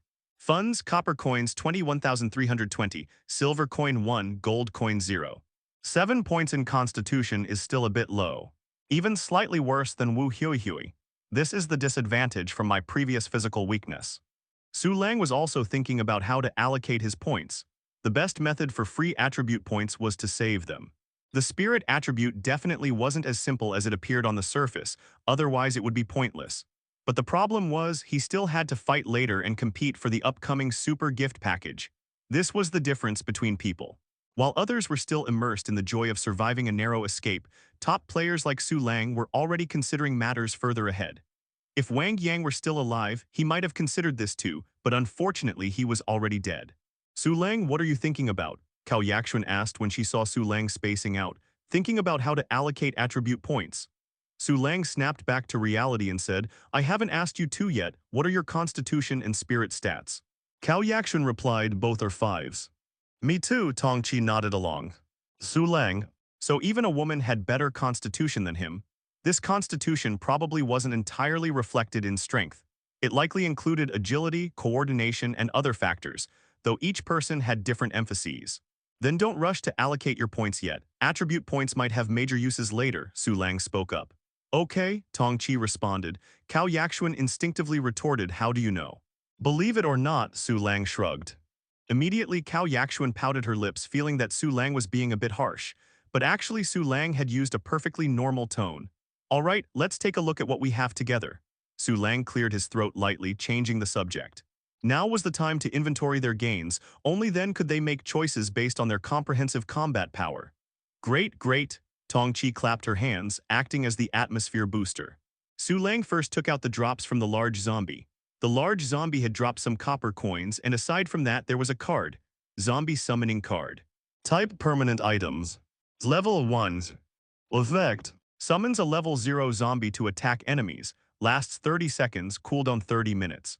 Summoned Creature Attributes, Constitution 3. Summoned Creature Skill Infection. Upgrade Condition, 75 Nightmare Coins. Introduction. A biochemical creature that can howl. Permanent Items. Su Lang found this term quite interesting. If there were permanent items, then there should probably be one-time use items too. Su Lang quickly put that thing away. Cao Yaxuan was somewhat frightened. She hadn't used the zombie virus immunity serum, so if she got scratched even once, she'd be done for. Although Su Lang had shared the information, they still couldn't see the upgrade conditions. Feels like a Yu-Gi-Oh card, Tong Qi said nostalgically. Su Lang smiled and put away the card. Although this summoning card's combat power wasn't strong, it could still be used to scare people.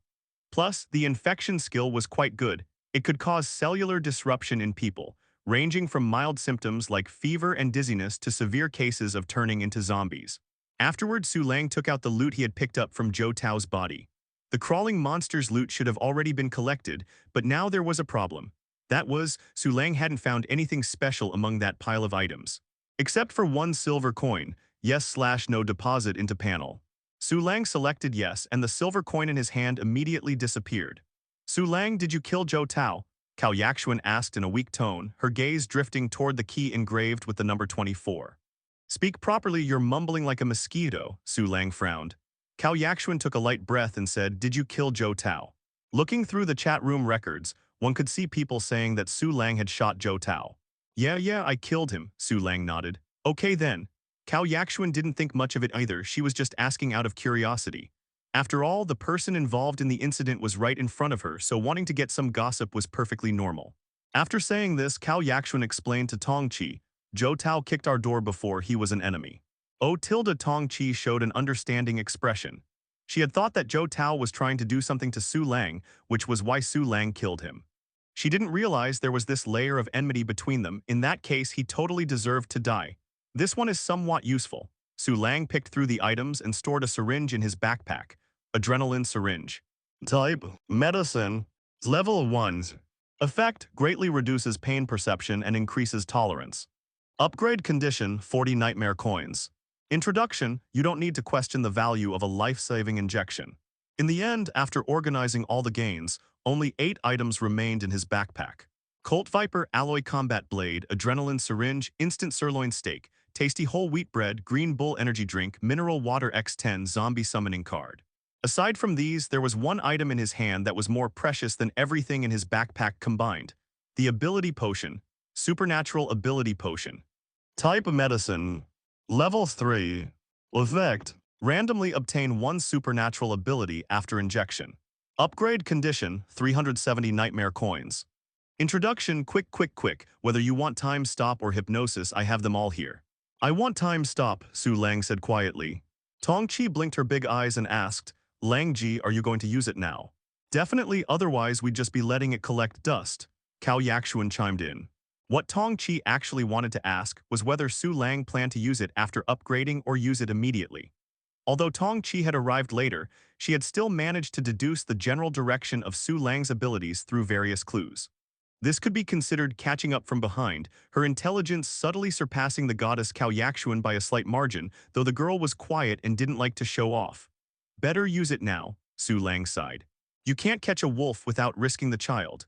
Zhang Dahai and Wang Ao didn't have the ability to upgrade items, so they would definitely use it immediately. Moreover, Wang Ao had a group of followers around him. If he didn't have any supernatural abilities, he would be at too much of a disadvantage. It's fine. Anyway, after I get nightmare coins, the first thing I'll upgrade is the nightmare cot, not the supernatural ability potion. In such a dangerous environment, the sooner potential is realized, the better. Su Lang silently reaffirmed his basic principle that early enjoyment leads to continuous enjoyment, then used the supernatural ability potion. Skill supernatural ability, super intuition. Effect enhance sixth sense, strengthens perception of living beings' malice, goodwill, and emotions.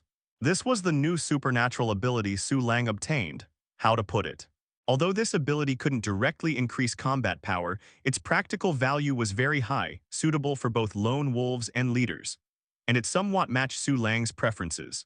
With this ability, at least he didn't need to worry about enemies sending swallows to destroy his room from within, and it also reduced the possibility of being ambushed. Just then, Su Lang received a transaction notification. Your listed Order 3 has been completed.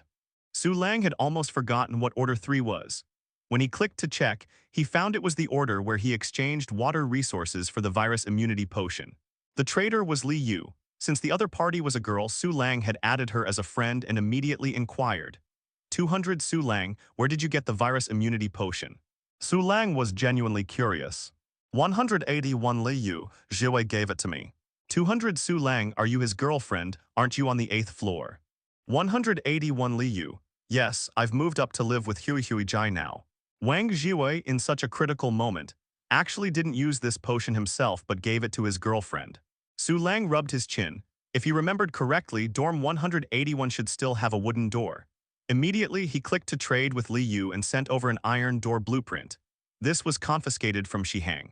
181 Li Yu, why are you giving this to me? 200 Su Lang, we're all on the 10th floor. If you upgrade your main door, you can hold out longer. This statement was absolutely true. Improving the defensive capabilities of players on the same floor was much better than improving those of players on other floors. If I upgrade this virus immunity potion to level 3, it will most likely become another supernatural ability potion. Su Lang muttered to himself quietly, then placed the virus immunity potion in his backpack. I hope they don't awaken some perverted abilities. Su Lang didn't know if drawing super intuition was due to his bad luck, but it didn't stop him from pessimistically predicting the outcomes for the other two. Next, he allocated all 4 attribute points to Constitution, leaving 2 free attributes. After all, his main combat power lay in the pistol, so there was no need to go all in on Constitution. Testing it out, he found that his strength was at least double what it used to be, with steady heartbeat, powerful breathing, and even improved eyesight. It will be dawn soon. Do you want to go out? Su Lang asked. Bringing the 2 girls along to boost their presence wouldn't hurt. Yes. The 2 girls answered in unison. Su Lang nodded and had the 2 girls each choose a weapon. Cao Yaxuan chose a baseball bat with strong killing power, while Tong Chi selected a hockey stick with longer attack range. Before going out, Su Lang gave the 2 girls some additional instructions. Seeing that both girls obediently agreed, he then took them outside. As soon as Su Lang stepped out of his room, someone called his name. Su Lang. The person who stopped Su Lang was a thin young man. What's the matter? Su Lang turned to look at him, expressionless. Hello, the young man said awkwardly. Su Lang turned and walked toward the stairwell. The young man pressed his lips together, watching Cao Yaxuan and Tong Chi's graceful figures with immense envy. 2 great beauties, what kind of heavenly life was this? He still had to flatter Wu Hui to get by, while Su Lang already had one on each arm. Langji, that guy just now seemed to be Zhao Chen. Tong Chi spoke up as they went downstairs. You know him? Su Lang asked casually. Yes, a former classmate. I never expected him to become like this. Tong Chi sighed. Zhao Chen used to be ordinary but at least looked like a student. When she saw Zhao Chen just now, she thought she was looking at a homeless person. Being alive is already quite good. Cao Yaxuan sighed softly. Out of 400 people, only 50 remain alive now. This dorm survival game is truly brutal. Hey, do you think new people will still come in? Tong Chi suddenly wondered. Unexpectedly, her question received a positive answer. Most likely yes. Su Lang nodded, continuing before the girls could ask. Let's assume there's a god who created an amusement park. This amusement park would definitely keep getting new visitors, not close down after just one batch of people. Yikes, why do you make us sound like ants? Cao Yaxuan was startled. Su Lang smiled. Although I don't want to admit it, that's the reality. Besides, didn't the dormitory broadcast say that new residents would be coming? That's true too, Tong Chi understood. The sky was pale blue, with a sense of deathly stillness that even conversation couldn't disperse. Su Lang felt the stairwell was somewhat dark, so he turned on the flashlight he had prepared beforehand. A scene of blood red appeared nakedly before their eyes. A player had probably been caught by a large zombie, their entire body smashed into pulp, just lying there at the stairwell entrance. Tong Chi's slightly chubby face twitched, barely managing not to vomit. Cao Yaxuan covered her mouth with her slender hand, instantly feeling like the air had become foul. Let's go, let's go. Cao Yaxuan quickly detoured around it. Tong Chi grabbed Su Lang's sleeve, and the 3 of them continued downstairs together. Su Lang's eyes flashed as he silently gave a thumbs up. He had previously wondered whether the 2 girls could adapt to the outside environment. Now it seemed they were handling it quite well. Although the 2 girls felt somewhat nauseated, they weren't afraid. And Tong Chi, far from being afraid, even glanced back as they passed, wanting to see who had died. This person had once been her kind. However, she only saw a bloody head, unable to distinguish its original features. Tong Chi pressed her lips together and followed Su Lang downstairs in silence. Soon, the 3 of them reached the 1st floor and arrived at the open space in front of the dormitory. Su Lang looked around at the environment and chose a position against the wall to avoid being ambushed. Within less than 10 minutes of Su Lang and his group coming downstairs, people began arriving one after another from upstairs. Wang Ao had gathered 7 or 8 people around him, all looking fierce and intimidating. Wu Hui also had a crowd around her with even more people, about 15 or so. As for the others, either they hadn't arrived yet or were staying in their respective positions.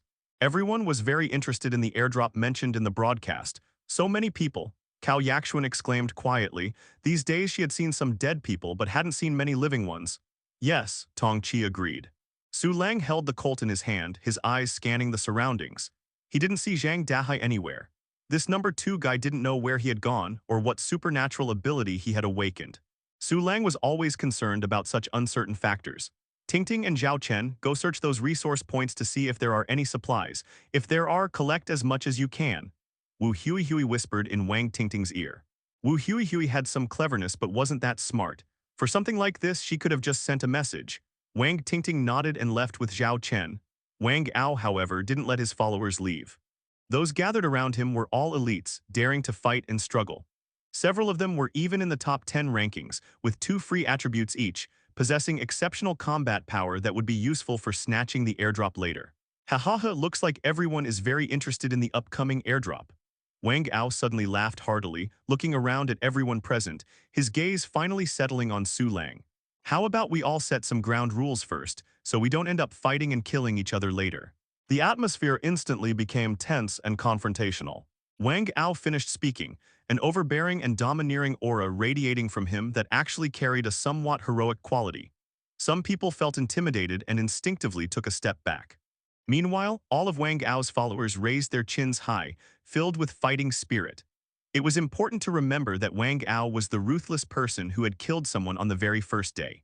This was why others feared him and also why they followed him. Human beings were such complex creatures, difficult to define as purely good or evil.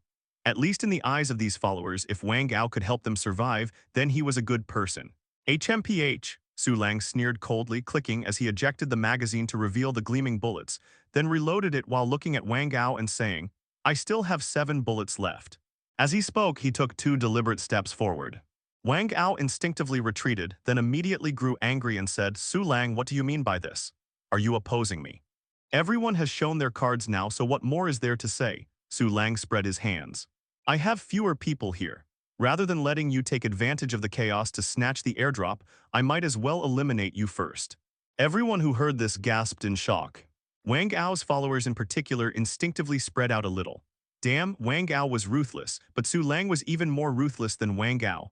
I heard Zhou Tao was shot to death by Su Lang. Could that really be true? Very likely.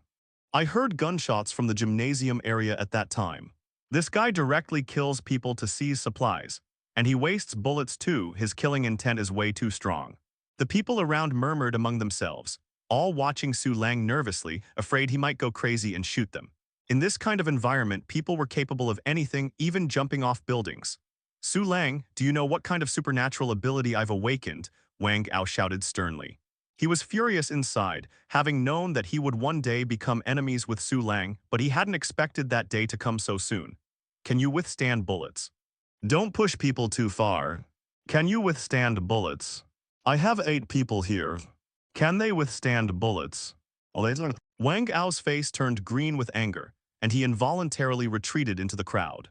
Because while Su Lang was speaking, he kept approaching step by step, his arm seemingly relaxed but his finger actually resting on the trigger the whole time. "I'll give you only 30 seconds. If you don't leave, I'll start killing indiscriminately," Su Lang sneered. "Su Lang, don't go too far." Finally, one of the boys from Wu Hui's side couldn't hold back anymore. "Too far?" Su Lang swept a cold glance over him. "If I hadn't taken care of those 2 special zombies, you'd all be dead. And you're saying I'm going too far. What era did they think this was anyway?" He had no patience for scheming and plotting nonsense. This wasn't some peaceful society, it was a bloody battlefield darker than the darkest jungle. If he wasn't concerned about keeping the dormitory building's overall strength from weakening too much, Su Lang would have just shot Wang Ao in the head right then. That boy's lips trembled with anger, and when he saw Su Lang looking at him, he quickly hid himself. "You want to hog everything for yourself, be careful you don't choke on it," Wang Ao said angrily. The airdrop sounded like something good, and unless absolutely necessary, he wouldn't give up his share. "Better that than starving to death," Su Lang retorted coldly. Wang Ao argued his case, still trying to rally support. "You're being too selfish. The airdrop belongs to everyone. You have no right to stand on moral high ground and criticize me," Su Lang scolded. "If I didn't think you still had some use, I'd kill you right now." As he spoke, his eyes narrowed slightly, his temples bulged, and his expression actually looked somewhat ferocious, making people completely believe what he was saying. Everyone could see it now. Compared to Wang Ao, Su Lang was the truly tough one. "Su Lang, I have a better idea." Wang Ao suddenly stepped forward, puffing out his chest as he said, "How about we settle this one-on-one? You don't use your gun, and if you win, we'll acknowledge you as our leader." Bang! A gunshot rang out loudly. Su Lang suddenly fired to his left, and a black-clothed youth who had somehow crept over to that side immediately fell to the ground. A headshot in that instant, everyone present turned pale with horror. Wang Ao provoked you, so why the hell did you kill a bystander? Was Su Lang actually insane? That looked like one of Wang Ao's people, a bystander exclaimed in shock. Trying to play these games with me, Su Lang looked at Wang Ao mockingly.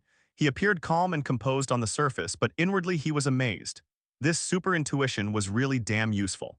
Although that youth was outside his field of vision, he had been emitting deep hostility and gradually approaching. He had just been worrying about having no one to establish his authority with, and now this guy delivered himself right to his doorstep. In a survival game, being crazy was better than being weak. And it turned out this was actually one of Wang Ao's people, which made things even better. Su Lang stared directly at Wang Ao's grimacing face, his cold eyes carrying intense aggression, with his chin slightly raised and a faint smile playing on his lips. This was a common provocative expression in the animal kingdom. If Wang Ao really dared to charge at him, he wouldn't mind using a couple more bullets. At most, it would just mean sleeping twice to upgrade his pistol, and then his bullets would be replenished anyway. Wang Ao, let's just give the stuff to Su Lang. He was the main reason we survived this time successfully. Just as the tension between the two was intensifying, Wu Huihui spoke up.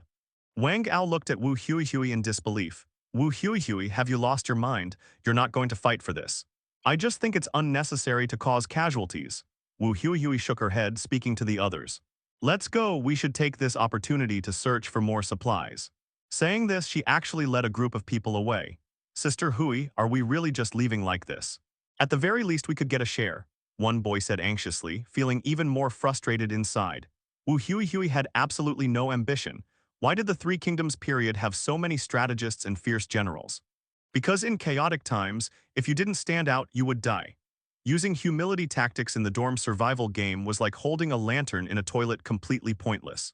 Does Su Lang look like someone who would give up supplies? Wu Huihui said, then pretended to glance around before adding, Su Lang is from our 10th floor. If he becomes stronger, our overall safety will improve too. Everyone thought about it and realized this actually made sense. Those who had thought Wu Huihui was too weak also calmed down. Actually, Wu Huihui's decision to leave wasn't just for this one reason. While Su Lang and Wang Ao were confronting each other, Su Lang had sent Wu Huihui a message telling her to stay out of it, promising her 1 bullet in the future if she did. If she directly helped him, he would give her 3 bullets. 1 bullet meant 1 opportunity for him to take action. Wu Huihui was strongly tempted, weighed the pros and cons, and agreed without telling anyone else about this deal. After everything she'd been through, Wu Huihui had learned to be a bit smarter. As for why she didn't wait longer to help when Su Lang and Wang Ao started fighting, well, mainly because she felt that if she didn't actively attack Su Lang, Wang Ao wouldn't actually fight Su Lang. Because at that time, Wang Ao had also been sending her private messages, all telling her to fight, fight, fight, kill, kill, kill, and promising to split everything equally if they killed Su Lang. Although this proposal was tempting too, somehow Wang Ao just didn't seem as reliable as Su Lang, and his words felt quite inflated. Seeing Wu Huihui had truly left, Wang Ao's expression shifted between cloudy and clear. After waiting 30 seconds, Su Lang had Cao Yakshuan loot the body while he continued confronting Wang Ao. Let's go. Wang Ao snorted coldly upon seeing this, turned and left immediately. The other onlookers exchanged a very understanding glance. They didn't leave directly but silently moved further away. Su Lang ignored them and simply returned to his position against the wall, standing firm. Not long after, Cao Yakshuan ran over and said, Su Lang, look what this is. Cao Yakshuan was holding a crossbow in her hands, its arrowhead gleaming with a chilling coldness. Tong Chi covered her mouth, her face full of belated fear.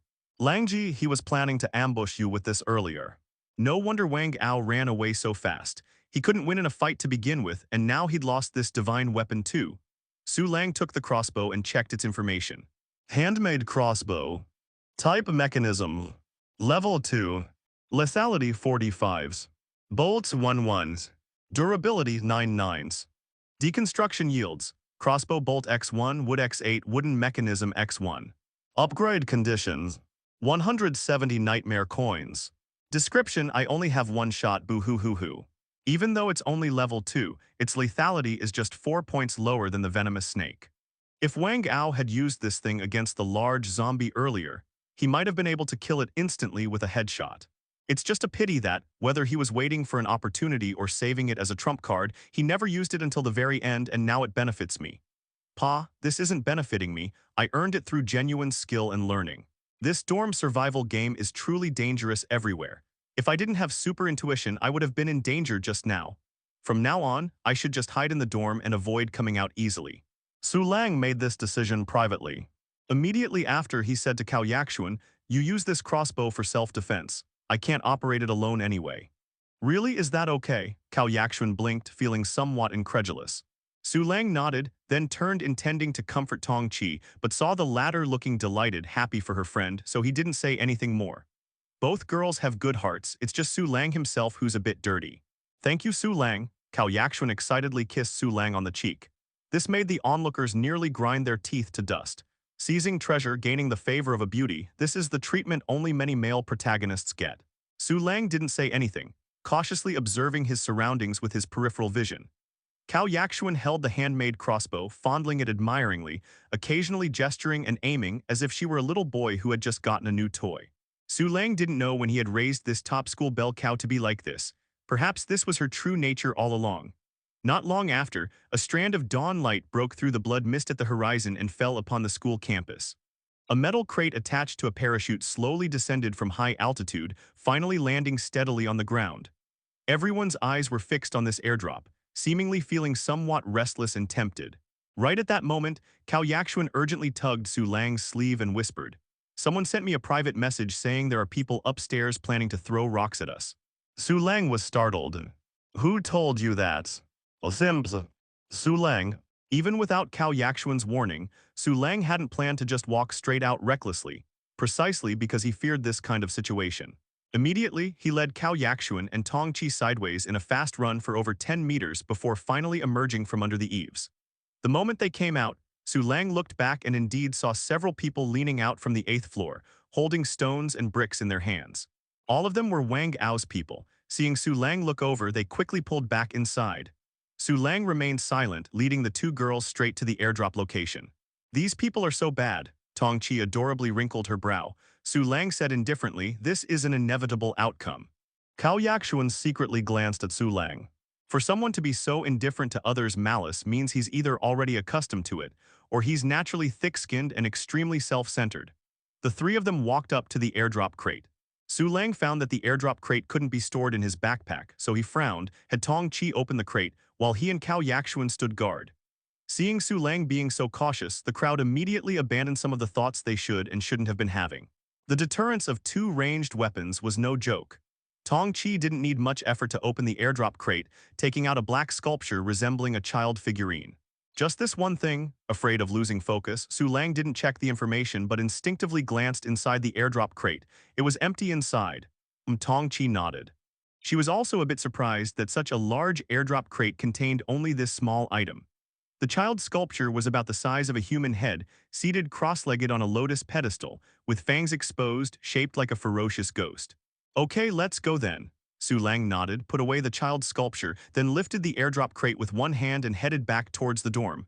The airdrop crate seemed to be made of steel. Deconstructing it would just yield some raw materials. The steel door's durability would inevitably decrease someday. The onlookers were dumbfounded.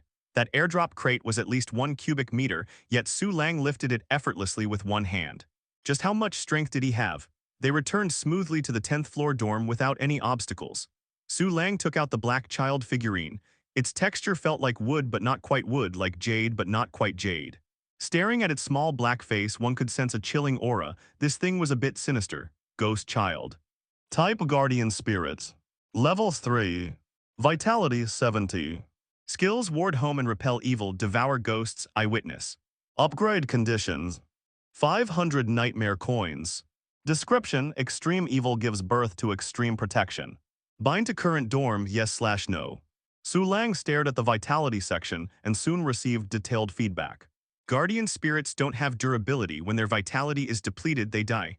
However, after death, they slowly respawn. Skills also have no cooldown time, but using them also consumes vitality. Ward home and repel evil. The ghost child will guard your room, patrol for and capture yin creatures and ghostly entities within visible range, while also exerting a deterrent effect on specters and other spiritual entities. Devour ghosts. The ghost child will consume spiritual entities to restore its vitality. Consuming many may have a probability of triggering an upgrade. Eyewitness forcibly controls an enemy for 1 second. Truly a great treasure, Su Lang's eyes lit up brightly. With this guardian spirit present, he wouldn't need to fear ghost attacks anymore, even though he hadn't encountered any ghosts yet. But given how sinister this game is, he was bound to encounter them in the future. Humans have a natural fear of these invisible entities.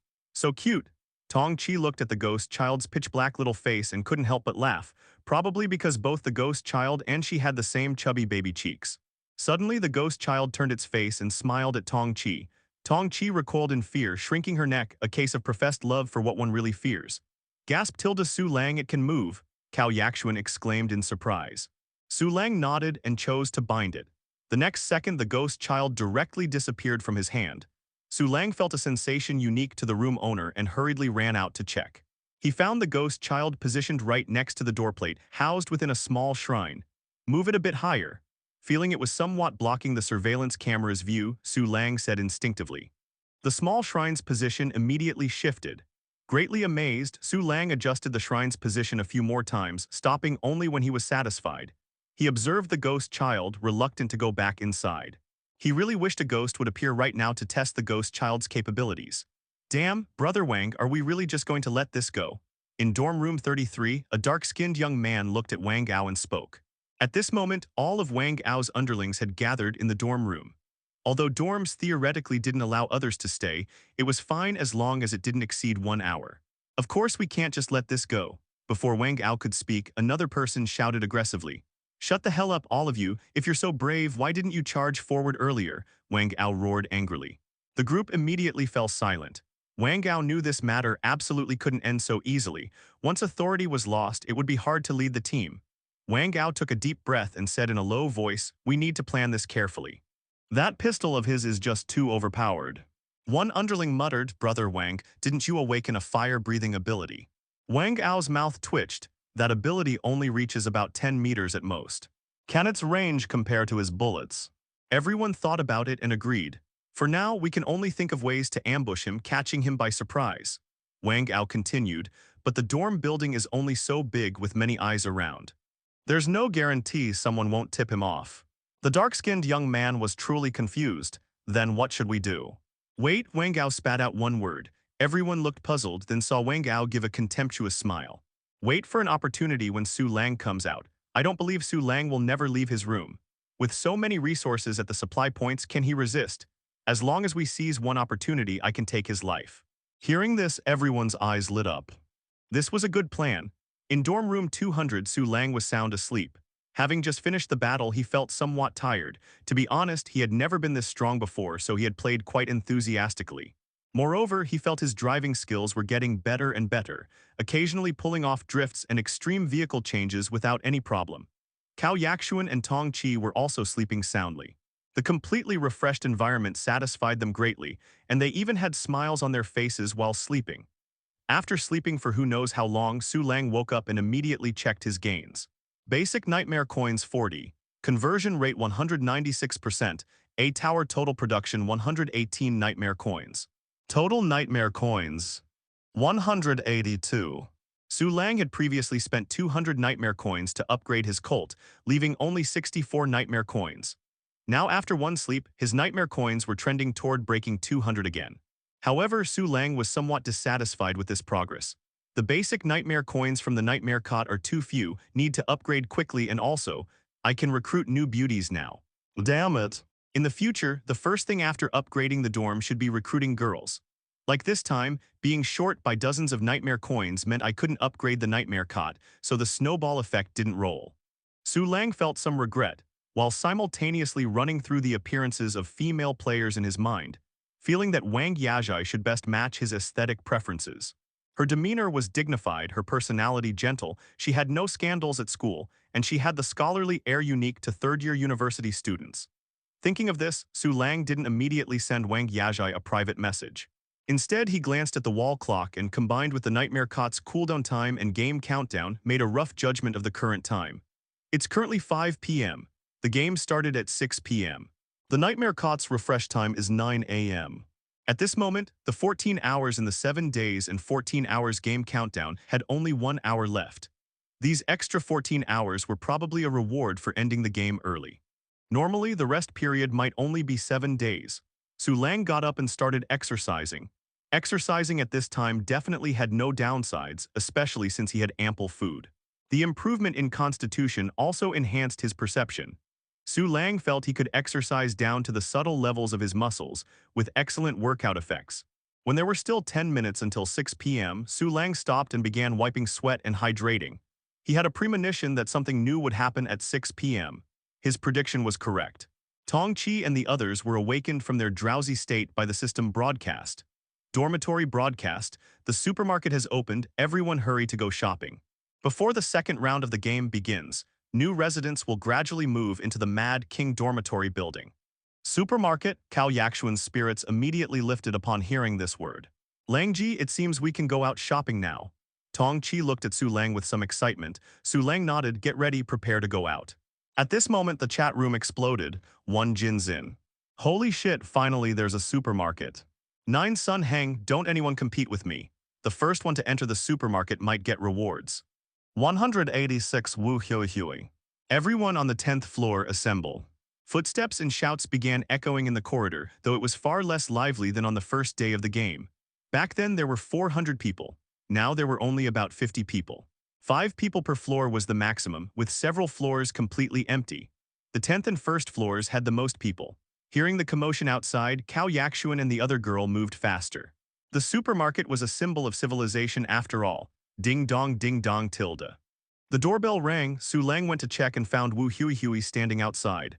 What's up? Su Lang asked. Su Lang, do you want to go to the supermarket together? Wu Hui asked. Okay, wait for me a moment. Being too isolated wasn't good for survival. To prevent Wang Ao and his group from causing trouble, following the main group might be a good choice. Of course, he also needed to be wary of Wu Hui. Su Lang said to Cao Yakshuan and the other girl, clear out what needs to be cleared from your backpacks. We'll probably need to buy things at the supermarket. Okay. The 2 girls answered in unison. Huijai, when did you become so close with Su Lang? Wang Tingting asked curiously. Just able to talk, that's all. Wu Hui shook her head. The people surrounding her had non-committal expressions upon hearing this, their minds turning over many questions. Could Wu Hui really be interested in Su Lang? If Wu Hui became as strong as Su Lang one day, would it be possible for her to recruit male consorts too? After all, Su Lang was doing exactly that. Not long after, Su Lang came out, wearing a long knife at his waist but not carrying a gun. But no one underestimated him because of this. Su Lang's dominance was already deeply ingrained in everyone's minds. Before leaving, Su Lang casually turned off the lights. Turning on lights also required paying copper coins, though it was relatively cheap. These expenses would be automatically deducted from him as the room owner. The pressure of being the head of the household was immense. Let's go, Su Lang said. Okay, Wu Hui nodded, heading toward the staircase. She had been waiting for Su Lang to come up and chat, but when she turned around and found him lagging at the very back, the corner of her mouth twitched involuntarily. Su Lang, you don't need to be so cautious. The 10th floor is one big family, we all help each other. We already know you gave Li Yu the blueprint. You're actually a good person, right? She said sincerely. Su Lang fell silent for a moment, then grinned. Right, I'm a good person, you all go ahead, I won't shoot you from behind. Everyone instantly felt a chill run down their spines. Wu Hui sensed the atmosphere turning awkward and quickly said, Okay, you take the rear and keep an eye out for us. With that, she quickened her pace. The others did the same. Damn, they're coming down together. On the way to the supermarket, Wang Ao and his group saw Su Lang and the others rushing downstairs energetically, and their expressions shifted slightly. They had actually considered ambushing Su Lang on the road. Don't stare, hurry to the supermarket, Wang Ao said coldly. The supermarket was located not far from the dormitory, less than 500 meters away. This supermarket had appeared suddenly, as if it were the most natural thing in the world. The first-floor players were the first to enter the supermarket, only to discover someone had arrived even earlier than them. This young man had a round head and round features, wearing a trench coat. It was none other than Zhang Dehai, who had previously provided picture updates for everyone. Dehai, how did you get here so fast? Jin Xin asked in surprise. I was wandering around outside and happened to see the supermarket appear, so I came in, Zhang Dehai replied with an awkward laugh. Hearing this, the others didn't pay him much more attention, instead focusing on examining the supermarket. This supermarket had no staff, was much larger than a typical convenience store, had bright lighting, exquisite facilities, and was broadly divided into 5 major sections. Daily living, entertainment, equipment, skills, and facilities. Holy shit, this is fucking expensive. A level 1 weapon costs 800 copper coins. Isn't this Su Lang's combat knife? It actually costs 6,000 copper coins. That's worth more than my life. A 1-liter bottle of mineral water only costs 120 copper coins. Su Lang charged us 500. What a black market profiteer. Sister Ya, hurry up and ask him. A boy from the 10th floor group urged a beautiful girl. This girl had long, straight black hair, stood around 1.7 meters tall even in flat shoes, had a stunning figure and beautiful features with an excellent temperament. Is it really okay for me to ask? Wang Yajai lacked confidence. The boy guaranteed if you ask him, he'll definitely answer. Right, Sister Ye, you're so beautiful and Su Lang is such a horn dog. If you ask, Su Lang will definitely tell you. Yeah, Sister Ye, that little doll thing seems to be an airdrop reward. It might be really powerful. The people around chimed in with their opinions. Su Lang, what's that black doll hanging next to your doorplate? Wang Yajai hesitated for a moment, then turned to look at Su Lang, her voice carrying a quiet beauty. Instantly, everyone held their breath and slowed their pace. Wu Hui was no exception. Probably because Wu Hui had let everyone use her bathroom, the 10th floor members maintained a normal level of cleanliness, and Wang Yajai's flowing long hair was particularly beautiful, giving off a fragrant aura. That's a guardian's spirit. It protects my dorm room from being attacked, Su Lang replied. Name Wang Yajai. Experience Phase 1. Doorplate 193 tenants. Comfort level 92 increases nightmare coin conversion rate by 92%. Wang Yajai was that type of Eastern beauty with perfectly proportioned facial features. Though her details weren't as refined as Cao Yaxuan's, and her proportions weren't as breathtaking as Tong Chi's, her gentle temperament was truly captivating. At the same time, she also had the highest comfort level among all the girls on the 10th floor. Because Wu Hui had previously taken good care of the female students, almost all of them were concentrated on the 10th floor, creating a severe gender imbalance. Wang Yajai smiled, brushed her hair back, and quickly turned her head away again. Her heart was pounding wildly, and she even felt her face growing warm. Su Lang actually replied to her. Although college students weren't really into the school bully archetype anymore, it still depended on the person. Everyone knew Brother Edison was a player, but during his peak looks, if he had actually appeared on campus, he would have driven the girls crazy. Moreover, Su Lang's current status was much more substantial than Edison's. It wouldn't be an exaggeration to say he controlled life and death. Su Lang actually replied to Yajai. Wu Hui was deeply shocked and felt somewhat downcast. If she had been as beautiful as Wang Yajai back then, would Su Lang have agreed to open the door? Sister Yajai, there's a chance. Su Lang really likes you.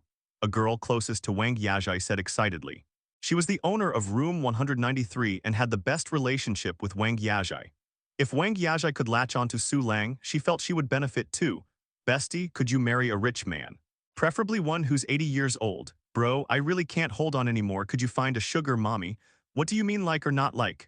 Wang Yajai's face flushed with embarrassment. Seeing her like this, the group teased her even more vigorously.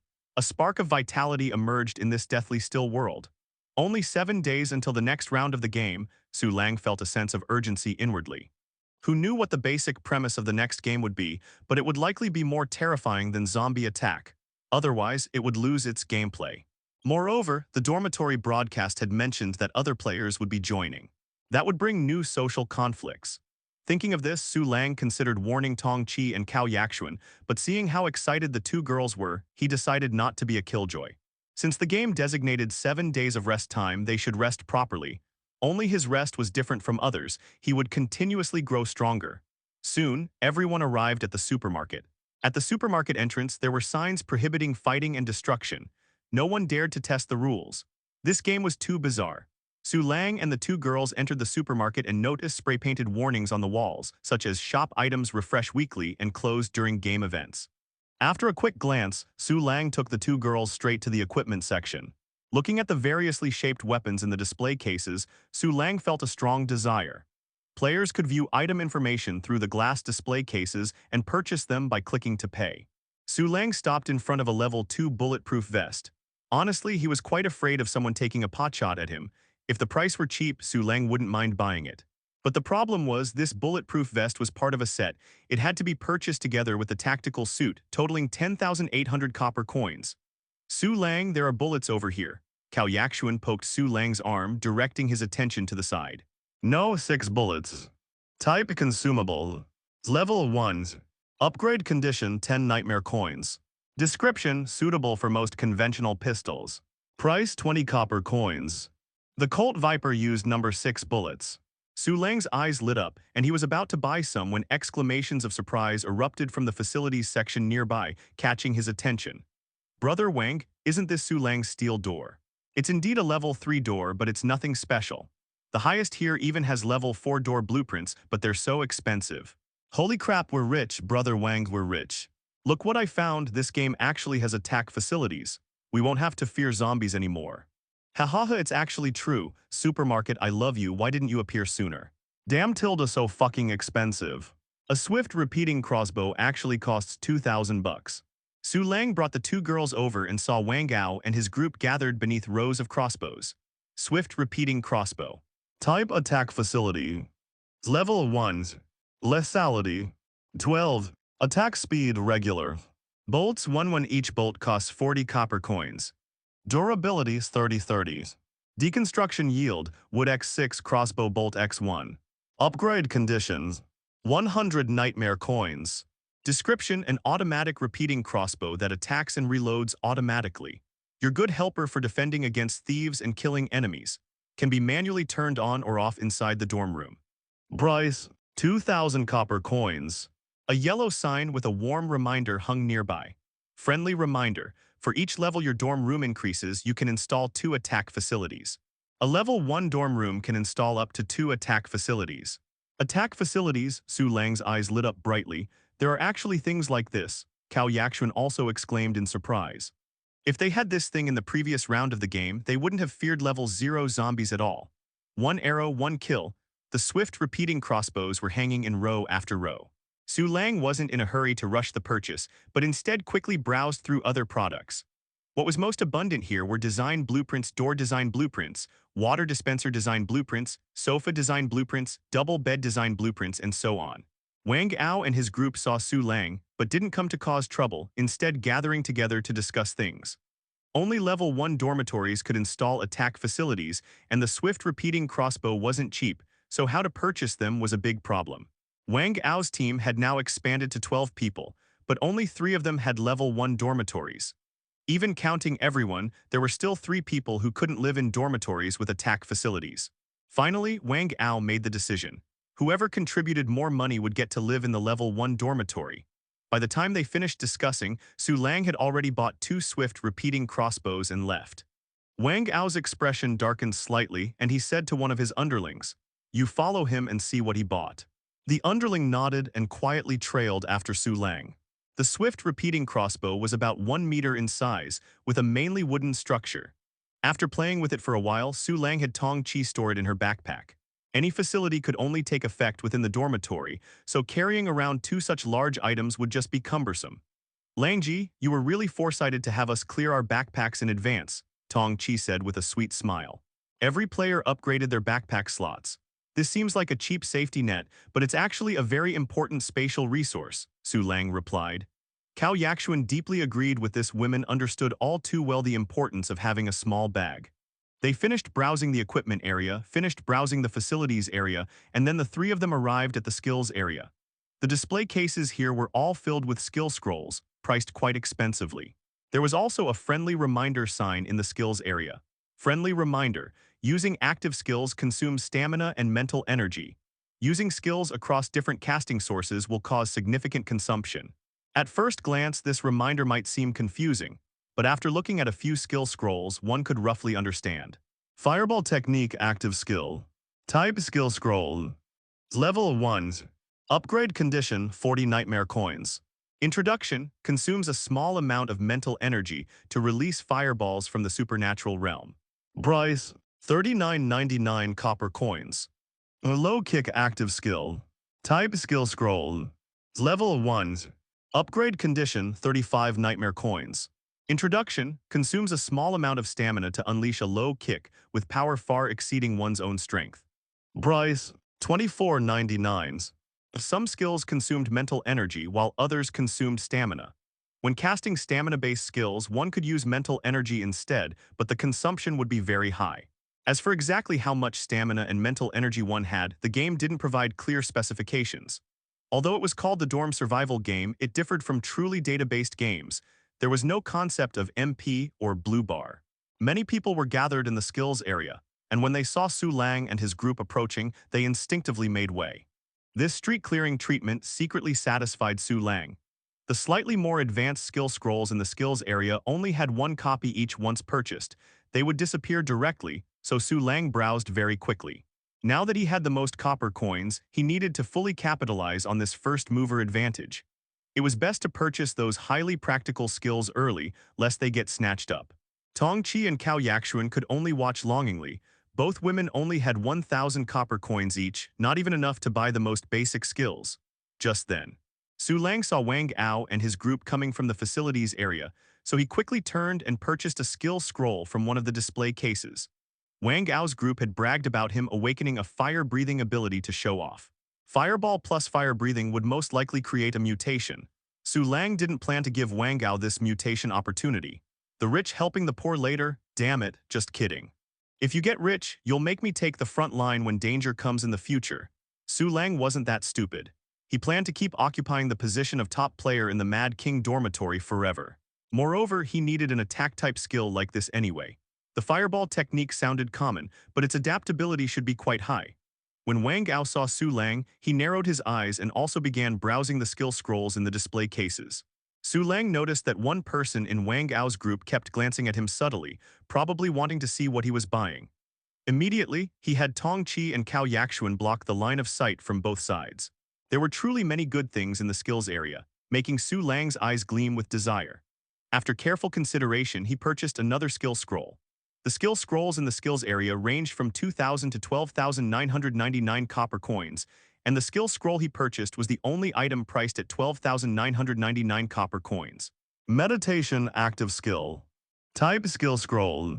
Level 1. Upgrade Condition 45 Nightmare Coins. Introduction. Enter a meditative state to accelerate mental energy recovery. If mental energy is at full capacity, slowly increases total mental attributes. Price 12,999 copper coins. After purchasing this item, Su Lang's huge sum of 21,000 was directly depleted. Then, unsatisfied, he borrowed money from Cao Yaxuan and Tong Chi. The two women had come to the supermarket full of excitement, hadn't bought a single thing, and now had to give all their money to this scoundrel Su Lang. With 2,000 copper coins obtained, the third skill scroll was also acquired. Aiming Passive Skill.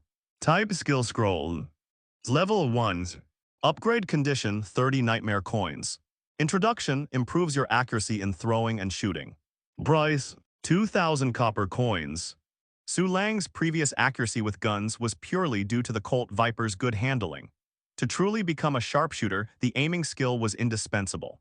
2 swift repeating crossbows cost 4,000 copper coins, plus 3 skill scrolls totaling 18,998. Su Lang's huge sum of 25,000 now only had about 500 left in change, completely drained dry. Anyway, after this spending spree, he didn't plan to go out again. Su Lang tore up the 3 skill scrolls one by one, learning all the skills. He only felt a sudden clarity in his mind as much new knowledge flooded in, and his body gained some muscle memory. The feeling was incredibly magical. He took out his Colt and practiced a few moves, feeling that his handling had improved even more, and said, "Let's go, let's browse the living area and entertainment area. I'll buy whatever you want." "It's okay, we don't want anything," Tong Chi scratched her cheek. The atmosphere became inexplicably awkward. Cao Yaxuan also remained silent, staring down at her toes. "No. You must buy something," Su Lang patted his chest. "Things in the remaining 2 areas are definitely cheap, I can still afford them." The mission this time was to spend all the money, then not go out again, hiding until the end of time. "What about our water and electricity fees? And the attack facilities also need money," Cao Yaxuan said quietly. Su Lang. Tong Chi smiled. "It's fine, we'll just go look." Things in the living area and entertainment area were indeed cheaper, especially in the living area, which had clothes, hats, shoes, and bags, inexpensive yet good-looking. Of course, the better-looking ones were more expensive. In the end, Su Lang still bought Cao Yaxuan a small gift perfume priced at 35 copper coins. At the very back of the entertainment area stood 2 lottery machines. One silver-white, one brass-colored. Hit the jackpot, hit the jackpot, hit the jackpot. A group of people surrounded the brass lottery machine, making noisy shouts. Tong Chi blinked her eyes, seeming very interested. Su Lang stepped forward. He had been worrying about what small gift to buy for Tong Chi, and now the opportunity had arrived. The bronze lottery machine costs 100 copper coins per pull and can yield items far exceeding that value, while also sometimes giving out junk. Meanwhile, the silver lottery machine had no one around it because a single pull costs 1 silver coin, that thing nobody had even seen before. Here you play. Su Lang extracted the silver coin and handed it to Tong Chi. Is this a silver coin? Tong Chi looked at the silver coin in her palm, her mouth forming an O shape as she let out a somewhat adorable gasp. Go play quickly, Su Lang smiled. Tong Chi's big eyes sparkled. Thank you, Langji. Well, it's just not giving out anything good, just teasing us. How did it pass that? Da Haiji, so unfortunate, you didn't get those Gale boots this time either. I seriously suspect this lottery machine is targeting Da Haiji. Da Haiji, can I have this junk you don't want? In front of the bronze lottery machine, a crowd was playing, completely lost in the moment, each with a fanatical expression. They didn't even notice Su Lang and the two women arriving until the silver lottery machine flashed with dazzling light and rang with bells, snapping them out of their trance. Zhang Dahai, who was holding the joystick, froze for a moment, looked to the side and spotted Su Lang and the two women. Holy crap, it's Su Lang. One person was so startled he stumbled back several steps. The others also made way slightly. Zhang Dahai looked at the wailing silver lottery machine, then looked at Su Lang and asked, Su Lang, how did you get a silver coin? Su Lang replied, dropped from killing monsters. All right, Zhang Dahai nodded. He had a very good impression of Su Lang. It was Su Lang who had given him medical supplies back then, and he hadn't tried to rob him in the medical room either. His Tilda looked quickly at the reward that appeared in the silver lottery machine. Someone suddenly shouted. They saw the small screen on the lottery machine glowing with an orange light. A strange, eerie long blade emitting an orange glow appeared on it. Just by its appearance, one could tell it was extremely extraordinary. Ghost Slayer Blade. For items inside the lottery machine, one could only see the name and appearance. Specific details couldn't be viewed. Su Lang, the lottery machine has items of 5 levels: white, green, blue, purple, and orange. Orange is the best, and it seems there's only one orange item. Zhang Dahai said somewhat excitedly. Su Lang stared at the lottery machine, licking his lips. Cao Yakshuan and Tong Chi clenched their fists, staring intently at the screen, incredibly nervous. The emotions of everyone around were completely stirred up. After experiencing life-and-death situations with the zombie attacks, this kind of gambling game seemed particularly popular among the players. Someone whispered, come out, come out. Come out? If something really good came out, Su Lang might share some benefits with everyone, just like Zhang Dahai had done earlier. Just as everyone waited nervously, the image in the lottery machine suddenly changed, and a pair of green glowing boxing gloves appeared inside. Aw damn. Why did it change to green? Messing with our minds. The players looked as if they had been punched, sighing and groaning. Wind Thunder gauntlets. Immediately after, the screen image changed again. A complete set of clothes emitting a purple light appeared and locked in place. Zhang Dahai's mouth fell open, and he stood there dumbfounded on the spot. He had played for so long and at most got a blue item. Su Lang gets a purple on his first try here, and it's a purple from the silver lottery machine. Su Lang's heart pounded wildly, feeling like he had hit the jackpot. Extract. Yes/no. Extract it quickly, Su Lang urged hastily. Tong Chi quickly clicked extract, then said, Langji, it's in my backpack now. Good. Without another word, Su Lang turned and left. Tong Chi and Cao Yakshuan immediately followed, soon breaking into a run. Passing by the equipment area, Su Lang also casually bought 15 rounds of number 6 bullets. Some people instinctively wanted to chase after them. What are you going to do? Zhang Dahai shouted sternly. These people froze, looking at each other. Indeed, if they chased after them, would they dare to rob him? Forget that Su Lang had a pistol.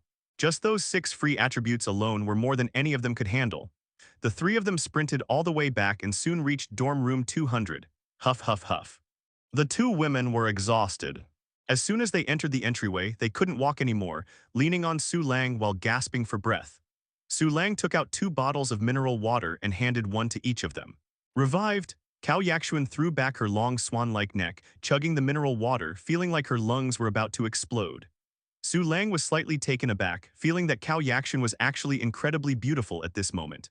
Her fair neck was adorned with glistening droplets like sweat or perhaps water stains. Feels better now that we're home, Tong Chi panted, her chest heaving dramatically. Both women were smart and didn't complain about anything. In that situation just now, running away was undoubtedly the correct choice. The three of them walked over and sat down on the sofa. Cao Yakshuan rubbed her hands together, unable to wait. Little Tong, quickly take it out and let's see what it is. Okay, Tong Chi responded, and immediately a khaki-colored trench coat set appeared in her hands. Survivor set. Type clothing. Level 3. Effect 1 reinforcement. Constitution +1, Spirit +1. Effect 2 low profile, reduces presence. Even outside the dorm, you won't be specifically targeted by monsters. Effect 3 Survivor, fullness will not drop below 5. Durabilities 23-23. Deconstruction yield, high-grade fabric X10, high-grade leather X10. Upgrade condition 400 nightmare coins. Description: I will definitely be the one who survives to the end. It's actually level 3 equipment, Cao Yakshuan exclaimed happily, then added, and it's an anti-hunger divine artifact. Su Lang smiled. This equipment is perfect for roaming outside. If he had this equipment in the last game, he could have just taken enough food and hidden in a container. Of course, that's assuming there were no monsters with detection abilities. But doesn't that mean it might not be very suitable for you, Langji? Tong Chi said somewhat sheepishly. With dorm room 200's door level being so high, their game time would likely be spent holed up at home, not going out. Su Lang patted her head. It's definitely not a loss no matter what. After all, it's a piece of level 3 equipment. Tong Chi, your luck is really something else. Yeah, it's like the reincarnation of the Luck Emperor, Cao Yakshuan laughed. Tong Chi felt embarrassed by the praise. Then Langji, you should try it on quickly. All right, Su Lang took off his clothes and started putting on the survivor set. Boots, pants, top. When the entire set was on, its shape adjusted slightly, fitting Su Lang's body perfectly. It's very comfortable to wear and I feel stronger. Su Lang clenched his fist and said with a light smile. So handsome. Cao Yakshuan's eyes lit up, looking at Su Lang with the gaze one might give a boyfriend, her focus mainly on his appearance. At first glance, the survivor set seemed unremarkable, but worn as a full set on Su Lang, it complemented him perfectly, giving off a strong post-apocalyptic industrial vibe. None of them had worn proper clothes these past few days, so Su Lang's coordinated outfit was absolutely top tier. After letting the two women admire it for a while, Su Lang walked to the door, had Tong Chi take out the swift repeating crossbow, and began installing it. With a flash of light, 2 crossbows appeared on either side of the door, half inside the dorm and half outside. The cold, gleaming crossbow bolts pointed down the corridor, ready to fire. Su Lang, with a slight touch of OCD, adjusted the 2 repeating crossbows to be perfectly level, then nodded in satisfaction. These crossbow bolts look a bit scary. Cao Yakshuan felt as if she were being held at gunpoint. Tong Chi added, but they also make you feel safe. Su Lang said, we can turn these crossbow bolts on and off from inside the dorm. From now on, after the game starts, we'll just leave them on. After saying this, Su Lang took a photo and posted it in the chat room. 200 Su Lang, from now on, don't come near my room unless you have business image. 5 Zhu Yan, damn Langji, you've already got the crossbow set up. 181 Lei Yu. Langji is so amazing. 32 Yi Fan. Woo, if someone buys me a swift repeating crossbow, I'd be willing to offer myself in return. Players kept praising Su Lang, making Cao Yakshuan and Tong Chi feel proud by association as they hugged his arms on either side, their faces blossoming with smiles. Su Lang felt this moment was quite appropriate, so he sent a message to Wang Yazhai. 200 Su Lang, do you want to come live at my place? Wang Yazhai didn't receive as many private messages as Su Lang, so she hadn't set up any blocking and saw the message immediately. Instantly, her heart skipped a beat and her face flushed red. Hesitating for a moment, she began to reply. 193 Wang Yazhai, that doesn't seem appropriate. 200 Su Lang. Then forget it. 193 Wang Yazhai, okay, I'll come take a look right away. Seeing Su Lang communicate like this made Wang Yazhai's heart tighten, almost breaking her composure. Is this how boys pursue girls nowadays? But it actually makes sense.